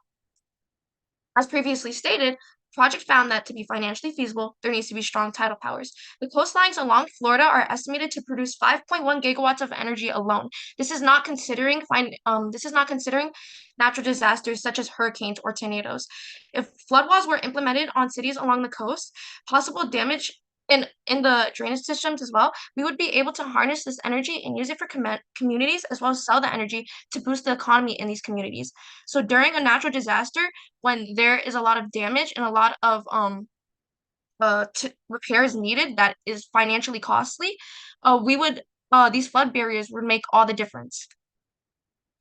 So the truth is, this technology is incredibly expensive. However, their price does not outweigh their benefits. This has already been implemented in South Korea's Siwa Lake in their tidal power station, which uses 10 turbines and generates 552.7 gigawatts per hour of electricity annually, replacing fossil fuels for that area. It also reduces CO2 emissions and is very was very impactful for the environment, resurrecting the dead lake which suffered from water pollution.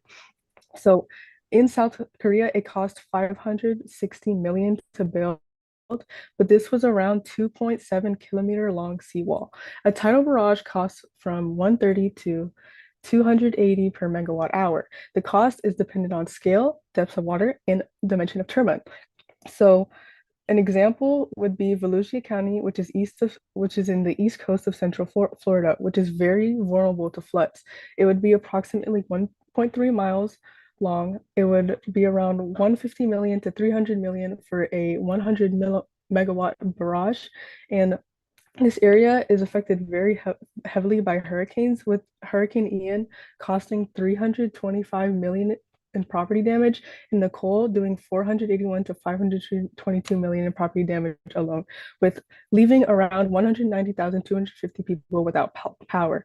And on top of smaller floods alone, also costing 20 to 50 million dollars. So our barriers and turbines combined would produce around 130 to 220 gigawatts per hour every year, and would power 12,019 homes, with the average home consuming 10,791 kilowatts per hour annually. I'm sorry, it's a lot of numbers. They'd save up to 200 million a year in avoided flood damage. And with the implementation of the cross-flow tidal turbines costing about 300 million to 15 million, it would cost around 116 million to 520 million to build our improved flood barriers around Volusia County.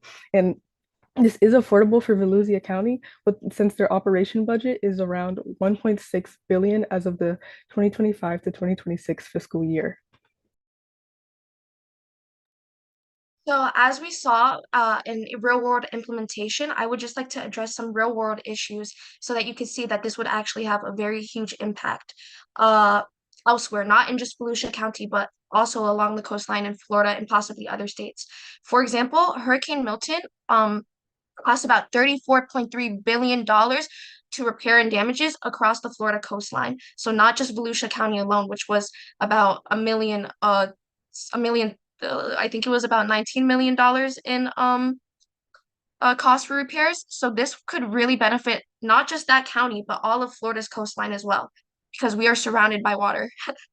And also flooding costs the US between 179.8 and 496 billion each year, with the coastline making up for most of these costs. If we were to implement this in other states, such as Georgia, where we can see that there are a lot of damage repairs necessary after hurricanes, then in flooding damage, then we would see, again, like with Volusia County, a financial net positive economy boost from this.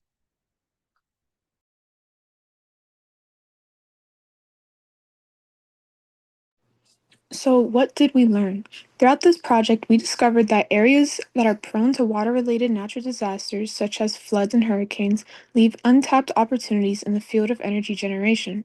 The power stemming from these natural disasters can cause major damage, but can in turn be used to aid affected areas by translating its kinetic energy into electricity. Overall, we learned to use design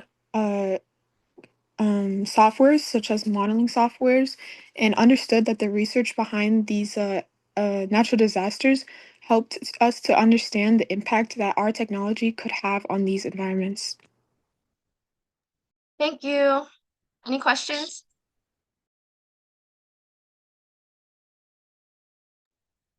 I guess I'll go. Really great presentation, beautiful presentation, and just well written. I had a question on the prototype that you kind of showed, the design of like that barrier with the turbines at the bottom. I guess thinking just more who owns those? Would that be the city? How do you prepare for those hurricanes coming? You go barricade the city with them.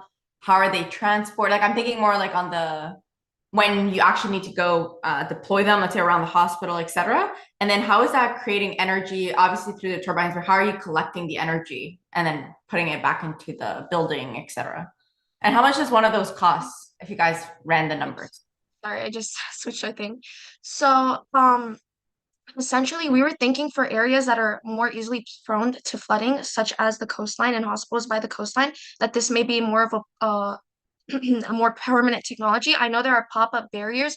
However, that is a limitation in what we would be able to do with this technology. There is not a lot of research out there done yet on how we could turn this to a pop-up technology. However, it would be a better, more permanent solution for these areas that are easily flooded. For example, again, our coastlines. And also you said that how does it the electricity, yes. So essentially when the water enters and pushes the turbines, it is creating electricity, and essentially to deliver this back to the hospitals, we would have to likely use an underwater electrical wiring in order to bring it back to generators around the hospitals or generators around the infrastructure or possibly a power plant nearby. Um, Cost, however, I am unsure of that. I think that was covered. I think NIE's covered that. NIE's. So I can't give you a proper estimate on cost, unfortunately, because it depends on a lot of like variables. I can't give you an off the top estimate, but it would be relatively cheaper if we're talking about small scale areas like the pop-up areas. But as a permanent solution, it would be in the millions for sure. Thank you, ladies. Thank So you. Yeah, so just a question from my side. Who would pay for that? Who is it? Is it the residents who live there?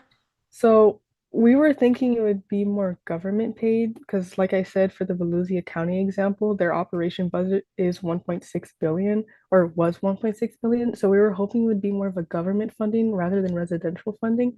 But if it was, we would definitely have to put a lot more effort into like fundraising because, again, this is a very expensive project. Mhm. And do you ever think about whether people want to have walls around? I mean, you live on the coast for a reason, right? Yeah, Yeah. so that is Would be, definitely an aesthetic issue. yeah.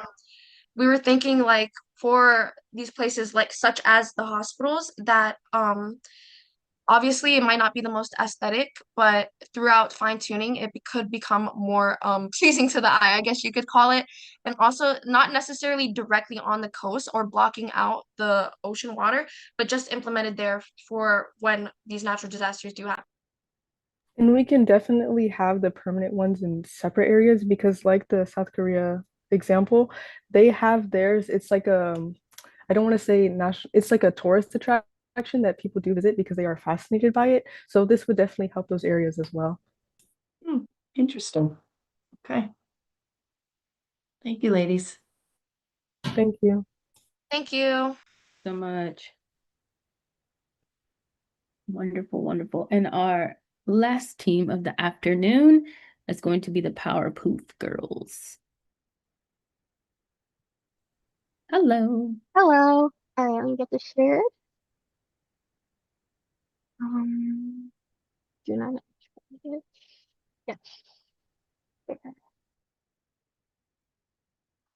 Slideshows. Make sure I can see it on here. Okay, so this is our emergency electricity green energy response to natural disasters by the Powerpuff Girls. I'll have to tap it. There we go. This is our team. So I'm Abby. I'm the team leader and the idea creator. I'm Ira, Abby's personal assistant and the graphic designer for this presentation. So this is our problem. Our problem is that many places lose power after natural disasters, and this could really hurt or harm the community. If a hospital is without any functional energy, then it's in a really bad situation. So our design comes to save the day. The cleanup process also takes a lot of process where you have to load the trucks and then send them away to dump sites. And that will just fill up with waste and waste after a long time. And after a natural disaster, waste can be left behind and potentially harm animals, sea creatures, and can pollute the earth too. So here's our solution to getting energy to people who need it. So number one, we said that this is a design for easy transportation, where we design a machine that can be transported by flatbed, rail, or both to reach areas that don't have energy. In case of hazards or huge emergencies, it can also be airdrops if there is not enough time to do it. It's made for natural disasters. This design would be especially useful in areas where natural disasters had impacted the area. It powers tools for cleanup or reconstruction. This device will help provide power to essential utilities. And number 4, can be used in several ways. Our machine does the cleanup and powers what you need. This is our model of the machine that we have so far. We have a biomass shredder, a biomass pellet maker, and a biomass generator. And on the bottom one, you can see is on a flatbed. That's just give an idea of one of the transportations it can take. We will go further into what these all are doing in our design. So we'll first start with the shipping container housing. We are building this unit inside of a shipping container to protect the unit during transportation to make sure nothing happens that can break. We also have solar panels to power the shredder and pellet creator. These panels can be displayed on top of the shipping container after the device has been delivered, so we're not using our biomass energy on something that we can have done ourselves. The biomass shipping container can have removable and reusable batteries to store excess power generated during cleanup efforts. This power can be utilized for electric recovery vehicles and other mobile charging for people. So it also helps with making sure we don't produce too much energy into the generator that is a waste. So we want to keep it flowing into something that can help clean up faster in these areas.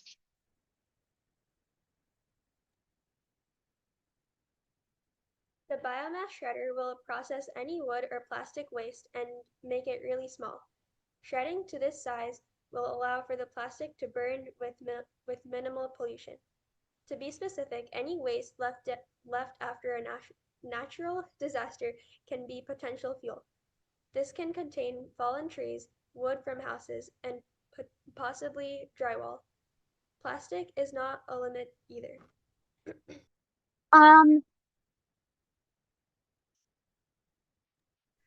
The pellet maker will then turn this shaved plastic and wood into small size pellets. Next, the fuel pellets can be added into the biomass generator and then output energy. Excess pellets can be stockpiled for later use. This provides us with the power if we can't get renewable solar powers or biomass. So if we have any leftover from one cleanup site, we can use it in the next one to get the energy going before we even need the cleanup done. On the back of the biofuel generator, we can use a water cooling system and a steam capture system to provide potable water that can sustain relief efforts. So we're not only just cleaning, but we're also getting this potable water to people who really need it if it is needed. We can also use carbon scrubbers to filter out any material from the generator, which could be injected back into the local agriculture community as fertilizer. So it also helps with the area for agriculture and making sure the farmers have what they need. Our estimated cost is around 85,000 to 180,000. And these are just due to the different things that we will be using. Again, we have to get all these pieces. So the shredder is around 15 to 30,000. The biomass pellet maker is between 25 to 50,000. And this includes all the cooling and drying systems, the wiring, piping, and control system. So that's our estimate cost.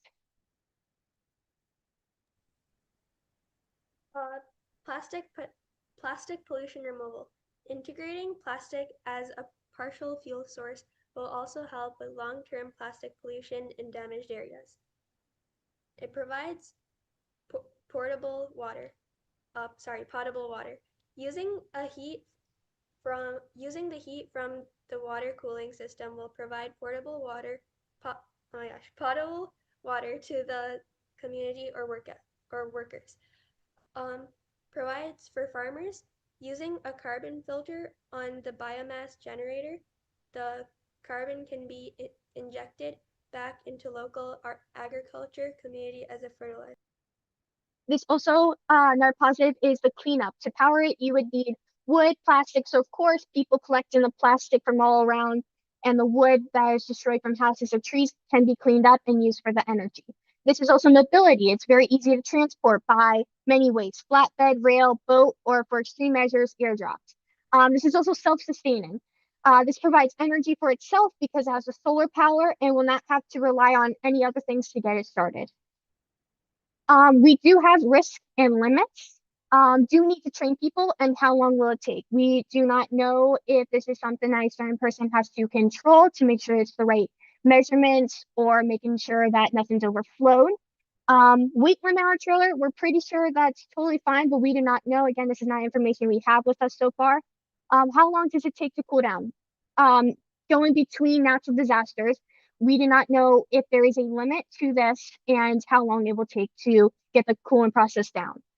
Repair pieces. If there's a chance that it breaks, is there a way that it could be fixed fast?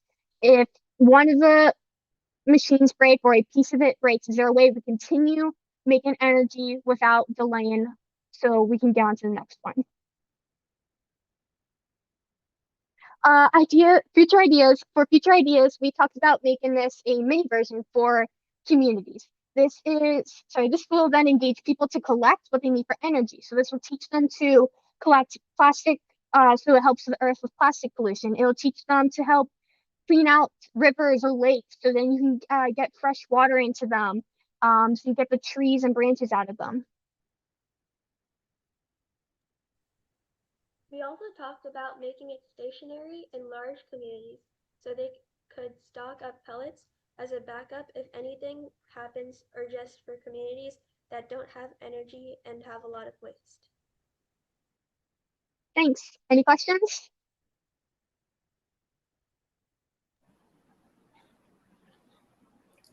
Thank you, ladies. I really liked your presentation. I think about, these emergency situations, and always finding a way to support them is really part of like the Energy for Good initiative. So thank you for being on par with that theme. I was curious if these components are already readily available in the market and you would just buy them and integrate them into a truck for that mobile solution. Did you do any research on that? So on the shredder part, we did find a photo of one that would look like something that we would probably put in there. For the pellet maker, we have not found a mini version to put into a sizable container. So there are large ones, but small enough to fit in one, we have not found. And the biofuel generator, there is small ones that would work perfectly. It's just the pellet maker that is way too big, and we're trying to find a way to make it smaller.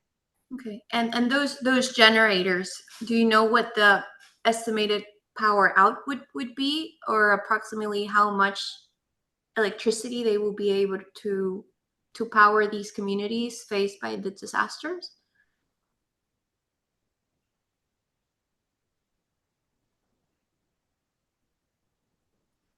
No, I do not know. Ira?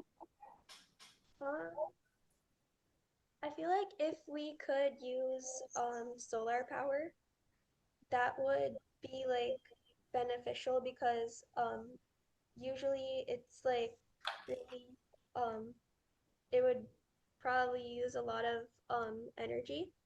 So if we could use solar power, that would make it a lot cheaper, or it would be like easier to get the electricity.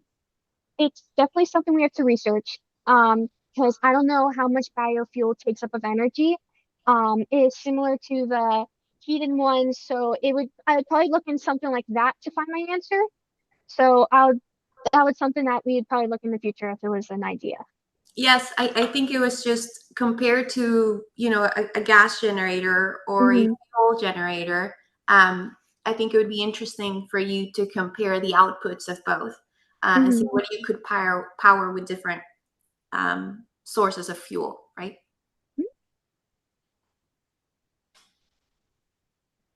Great work, ladies. Really well done. Very interesting application. And as Juliana mentioned, this is very in line what we think we should use energy for good. I just have a quick question on how we are planning to use the pellets. So if I got it right, you're planning to use the pellets as a fuel for using a generator, right? that means that you're planning to burn those pellets to produce, I can imagine, steam and then produce electricity. Is that correct? Yes. Okay, so do you think that process is more environmentally friendly, burning those pellets? Because if you burn something, you will create exhaust gases and probably some carbon dioxide. So do you think that is better for the environment than leaving the debris and the waste that was created during the disaster? So I think if we were able to, hold on, I'm gonna go back to that slide real quick where I have Yep. it. Where was it? Was it the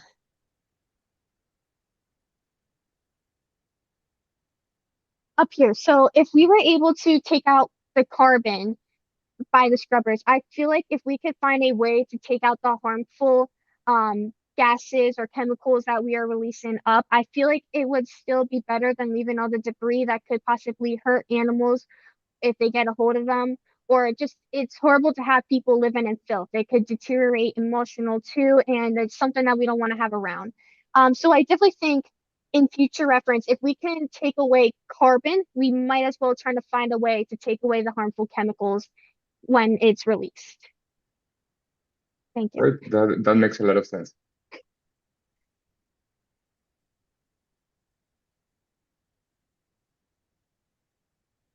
Any other questions for this team? Awesome, awesome, wonderful job, ladies. Thank you again. Definitely would love for you all to stay on. So judges, before we send you all off into deliberation, would love for you to just share with the ladies just what your experience was today. If anything surprised you. Oh, hello. Oh, hi. I'll let Anna take over. Hello. Yes. So what we've been doing is at the end of judging, allowing the judges to just kind of speak freely on what was your impression of the projects that were presented today, and also just, what are some things that you'd like to say to all the teams all together? Like not necessarily like team specific feedback, but yeah. So what are your thoughts? How did everybody do? Open floor. Guess I'll go first. I think everybody did a phenomenal job. I'm very impressed at their age and the capabilities of putting a PowerPoint presentation together, their presentation skills, their website, coding. I'm just shocked. I'm like, I don't know what I was doing at this age, but I wish I would be doing a lot of what they're doing. Their future is very bright. Just at this age, thinking about these kind of things and putting their work with some of their studies and learning. I mean, they're going to be unstoppable. It's really cool to see this. I've never been part of anything like this, so really happy to be part of it. Oh, great. Excellent. And Paula, looks like I feel like you're ready to say something. What are your thoughts? Well, thank you everybody for taking all that energy and putting it into trying to find solutions for a lot of big world problems. I would really, I mean, the thought processes that you guys went through and the energy that you put into your presentations and the the coding, oh my goodness, really, really amazing what you guys could come up with in a week. Like, let's be honest, this is pretty amazing.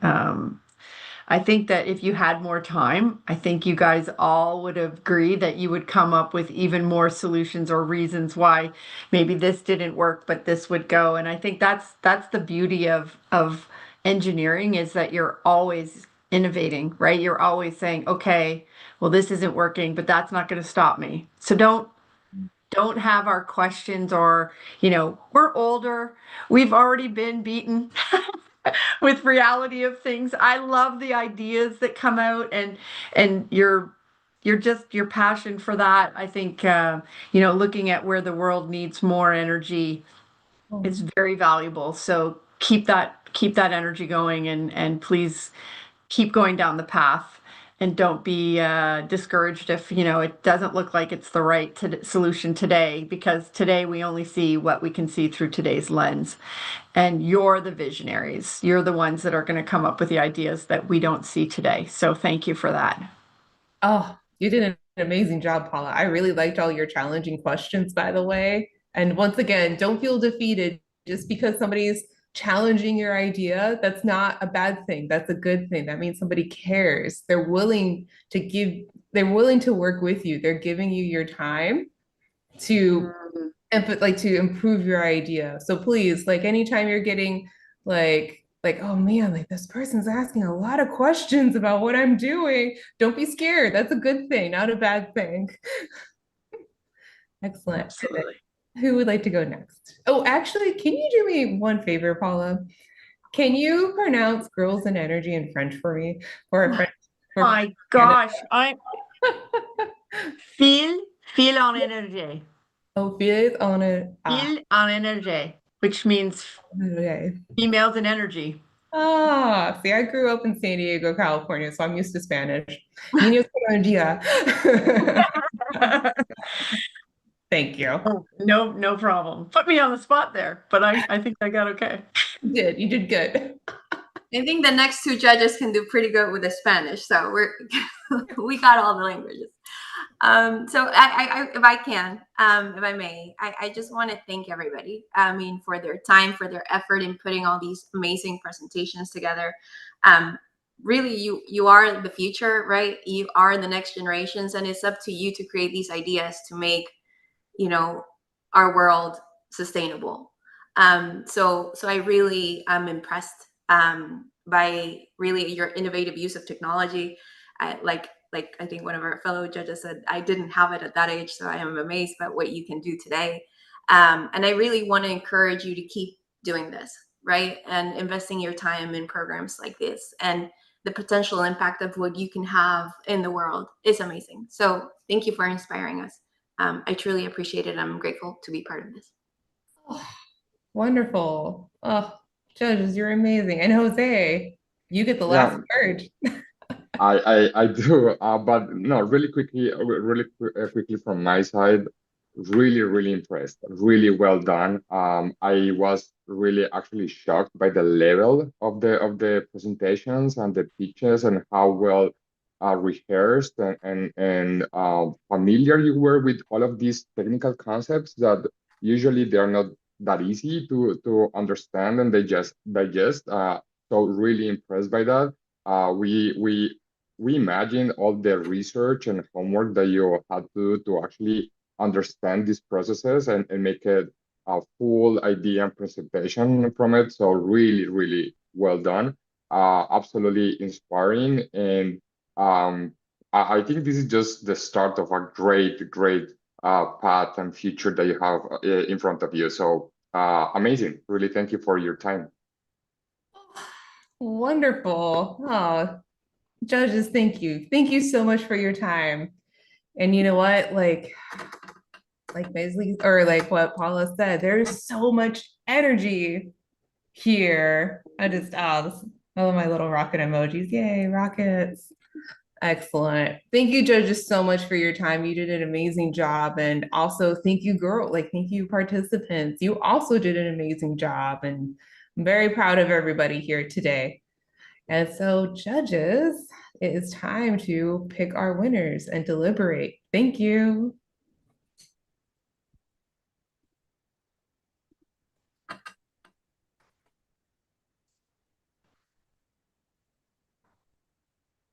All right. And I think some more of our finalists are joining us. But as they come back into the Zoom finalists, we would love to hear from you all. And so I will pass it back to Anna. All right. Yeah, we have some questions for you guys. Obviously at Siemens Energy, we're very passionate about energy, and it's been wonderful seeing all of you really embrace this topic, and we want to hear from you. What did you learn? So let's start off with, what are your thoughts about the energy industry and Siemens Energy as a whole? What are your thoughts? What did you learn?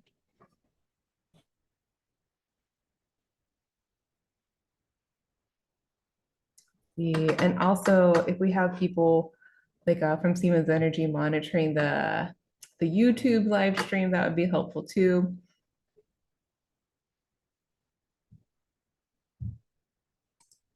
Oh, what did we learn? How about next question?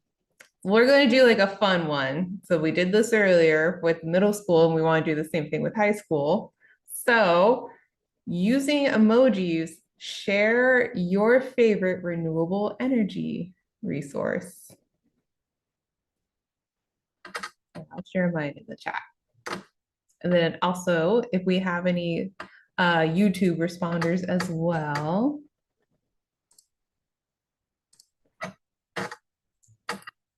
Yeah, I'll let you know, but there's nothing at the moment.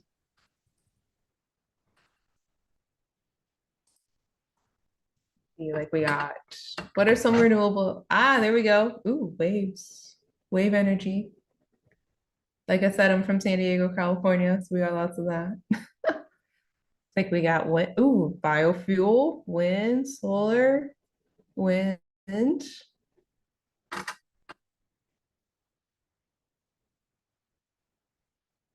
Nuclear. Ooh, that's a good one. Nuclear. That is something that Siemens Energy offers as well.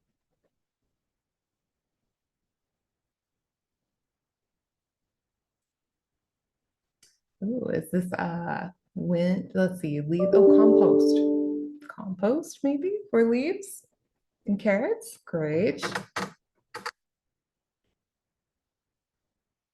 Wind, tornadoes, lots of wind, wind, wind, wind. Combust, okay. Very interesting, very cool. All right, and I have a follow-up question. It's going to be about technology. What are some new technologies that surprised you learning throughout this hackathon? So like, I see a lot of like wind and solar here. Were there any new technologies that surprised you that you'd like to share?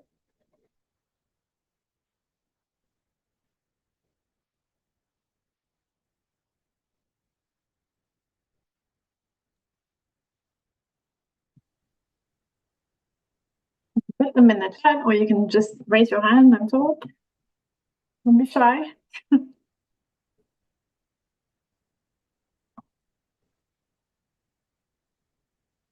It's for electricity. Piezoelectricity. Interesting.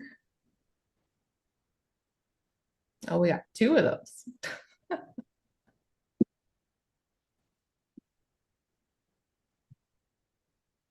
So something that we build, so I'd like to take an opportunity here to also announce, so if you are in the Florida area, if you're near Orlando, we will invite you to our Innovation Center where you can see even more Siemens Energy technology.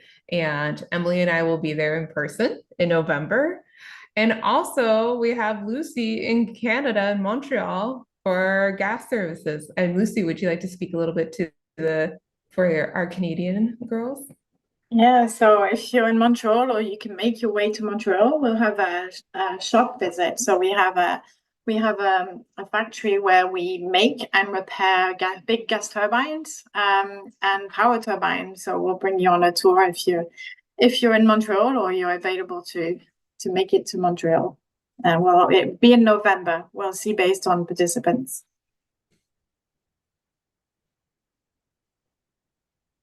Excellent. Yes, I hopefully we'll see you in Orlando and Montreal. Wonderful. And ladies, if you have anything else that you'd like to share just about your journey, I know some of you spoke to this in your presentation, but if there's anything that you would just like to say, and maybe even to another team that is here, feel free to take the opportunity to do so either in the chat or come off of mute. And while you're doing that, I would just like to thank you all for just your level of engagement and participation in this hackathon. I know that school has just started up pretty recently for most of you. And so to find the time to, get started with school, take on your schoolwork, especially you high schoolers, and then also put so much energy and effort into this project. I really, really appreciate that. And so does the Siemens Energy team. So thank you guys so much. We know there's a lot going on. You guys are busy. You have a lot of activities. And so really just appreciate the thought and intentionality behind your projects. And everyone honestly did like a really amazing job. I agree, Abigail. Great work. I know there was a lot of things going on with teams and all that stuff, but you guys rocked it and did really well. So shout out to you guys. Thank you. And I too just learned what piezoelectricity was. So that's awesome. So thank you to that team. But yeah, so if there's anything else that you guys would like to share, I do see some shout outs in the chat for other teams. Feel free to do so, and we will have our deliberations here soon. So you guys will know who the winners are. And also too, while we're waiting, on your dashboard in Hack2 Skills, please, please, please complete the post-hackathon event survey. So on your dashboard, you'll see that exact title. It'll say post-hackathon event survey. We need you guys to complete that, not only because we want your feedback for this event so that we can continue to put this event on, but bigger and better, but also so that you guys can receive your participation certificates, as well as those who are going to be our prize winners. So we want to make sure we have the accurate email and contact information for you all. So please, please, please complete that survey. If you have a second now, that would be great. But we actually, the deadline for that is going to be next Sunday, September 21st by 11:59 local time. So just please get that survey in, because we want to make sure that you receive everything and it goes to the right place, especially after all of the hard work that you guys have put in to this hackathon. So thank you. And then Siemens team, is there anything you guys want to add or share?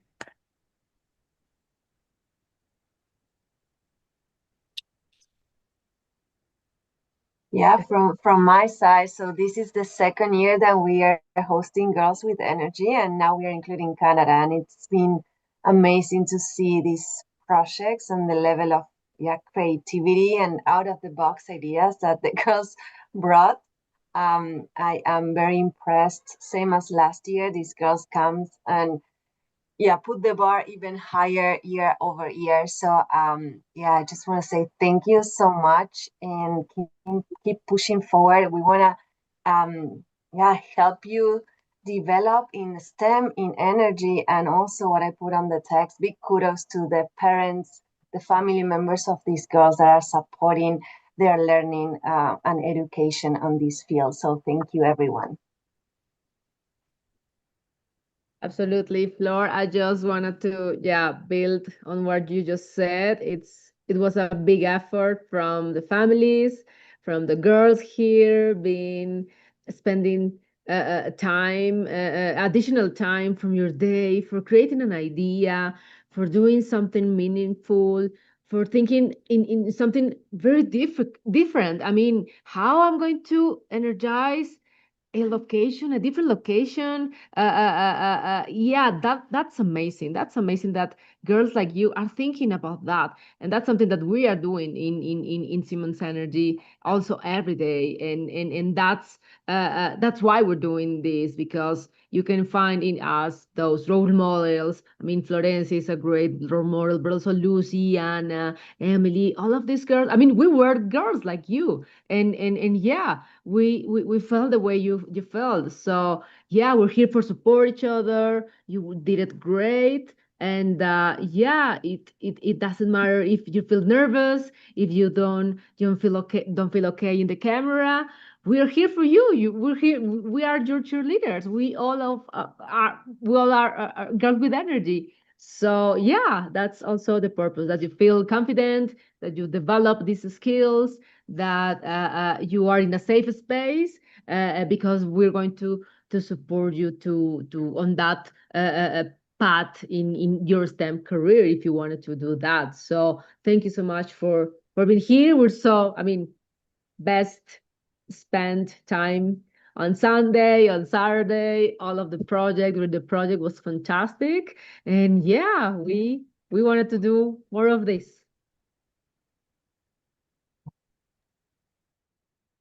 Love that. Anybody else? And we did this earlier too, with middle school teams, but of course, middle school participants feel free to do it again. But in the chat, you can use emojis or you can just type it out. What careers are you all interested in? What majors are you interested in taking up in college? We'd love to know that and just kind of see what you guys are thinking. And hopefully this sparked maybe some new interest for you all. Yeah, I see him coming in. Teeth is always good. Teeth lead to a lot of things, so that's always good. Love that. Love that.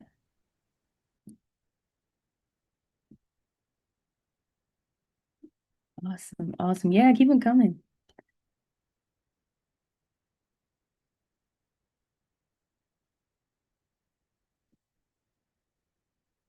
Wonderful. Wonderful. I see lots of hospitals, animal prosthetics, computer science, two teeth people. Let's see.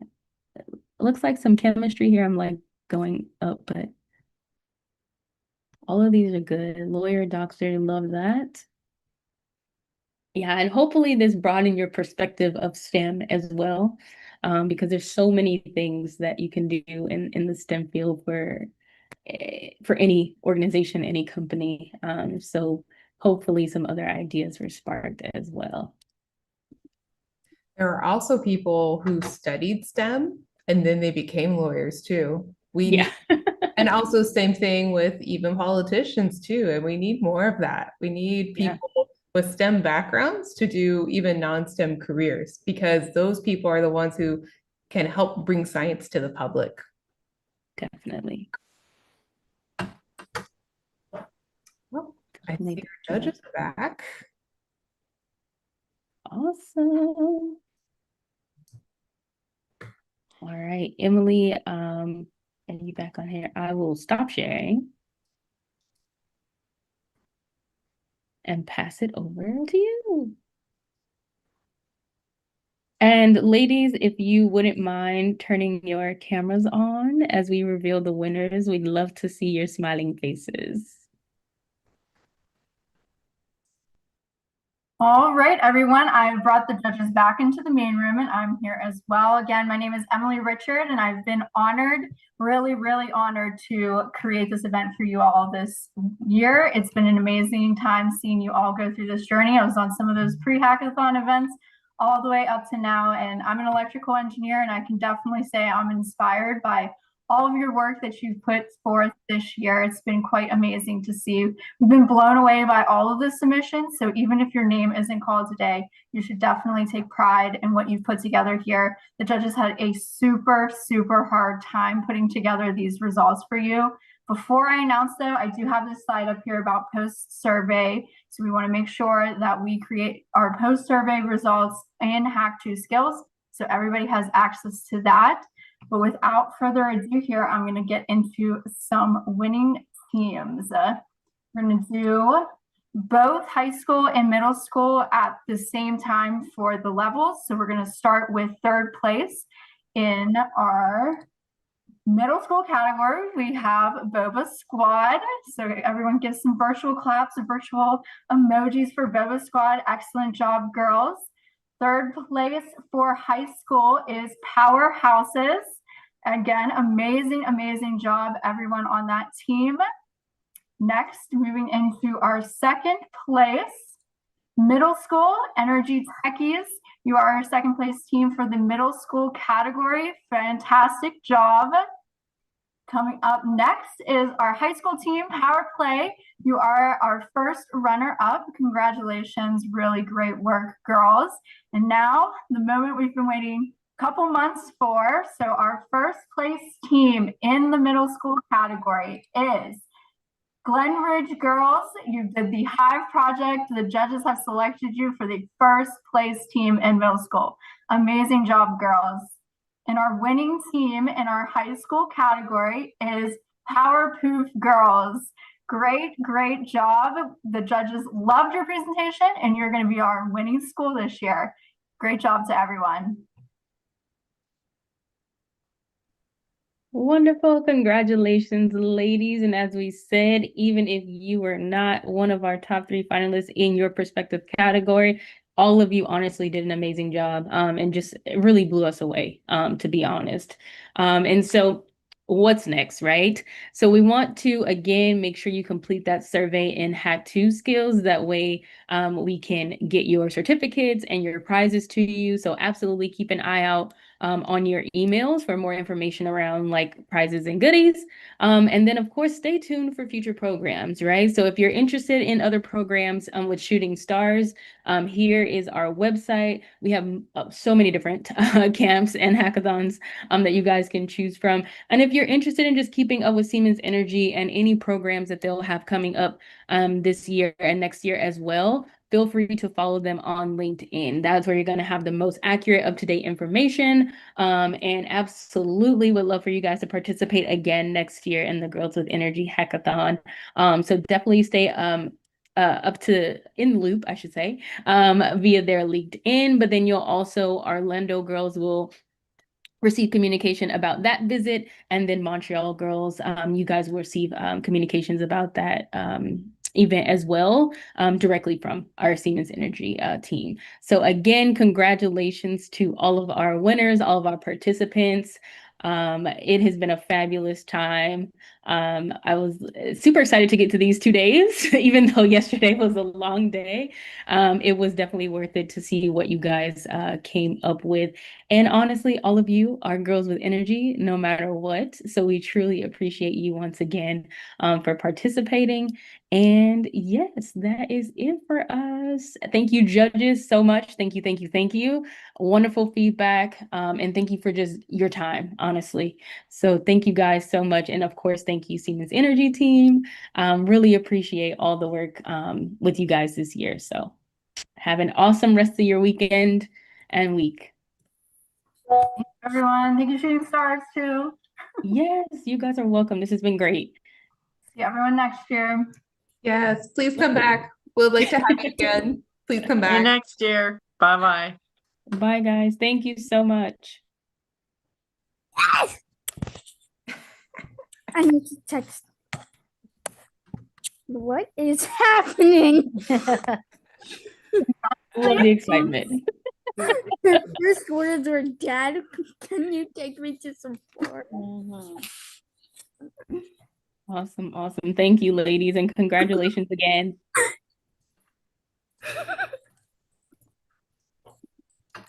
Say thank you.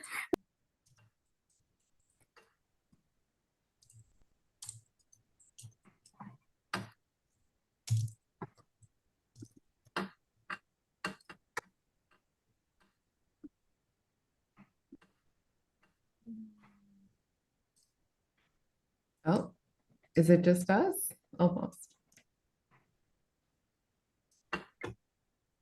Almost. Hold on.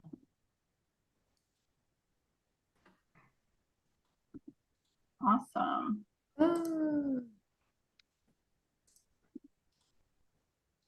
I think that's it, guys. Yay! Oh, recording stopped. Oh, yeah, no. On YouTube, stop.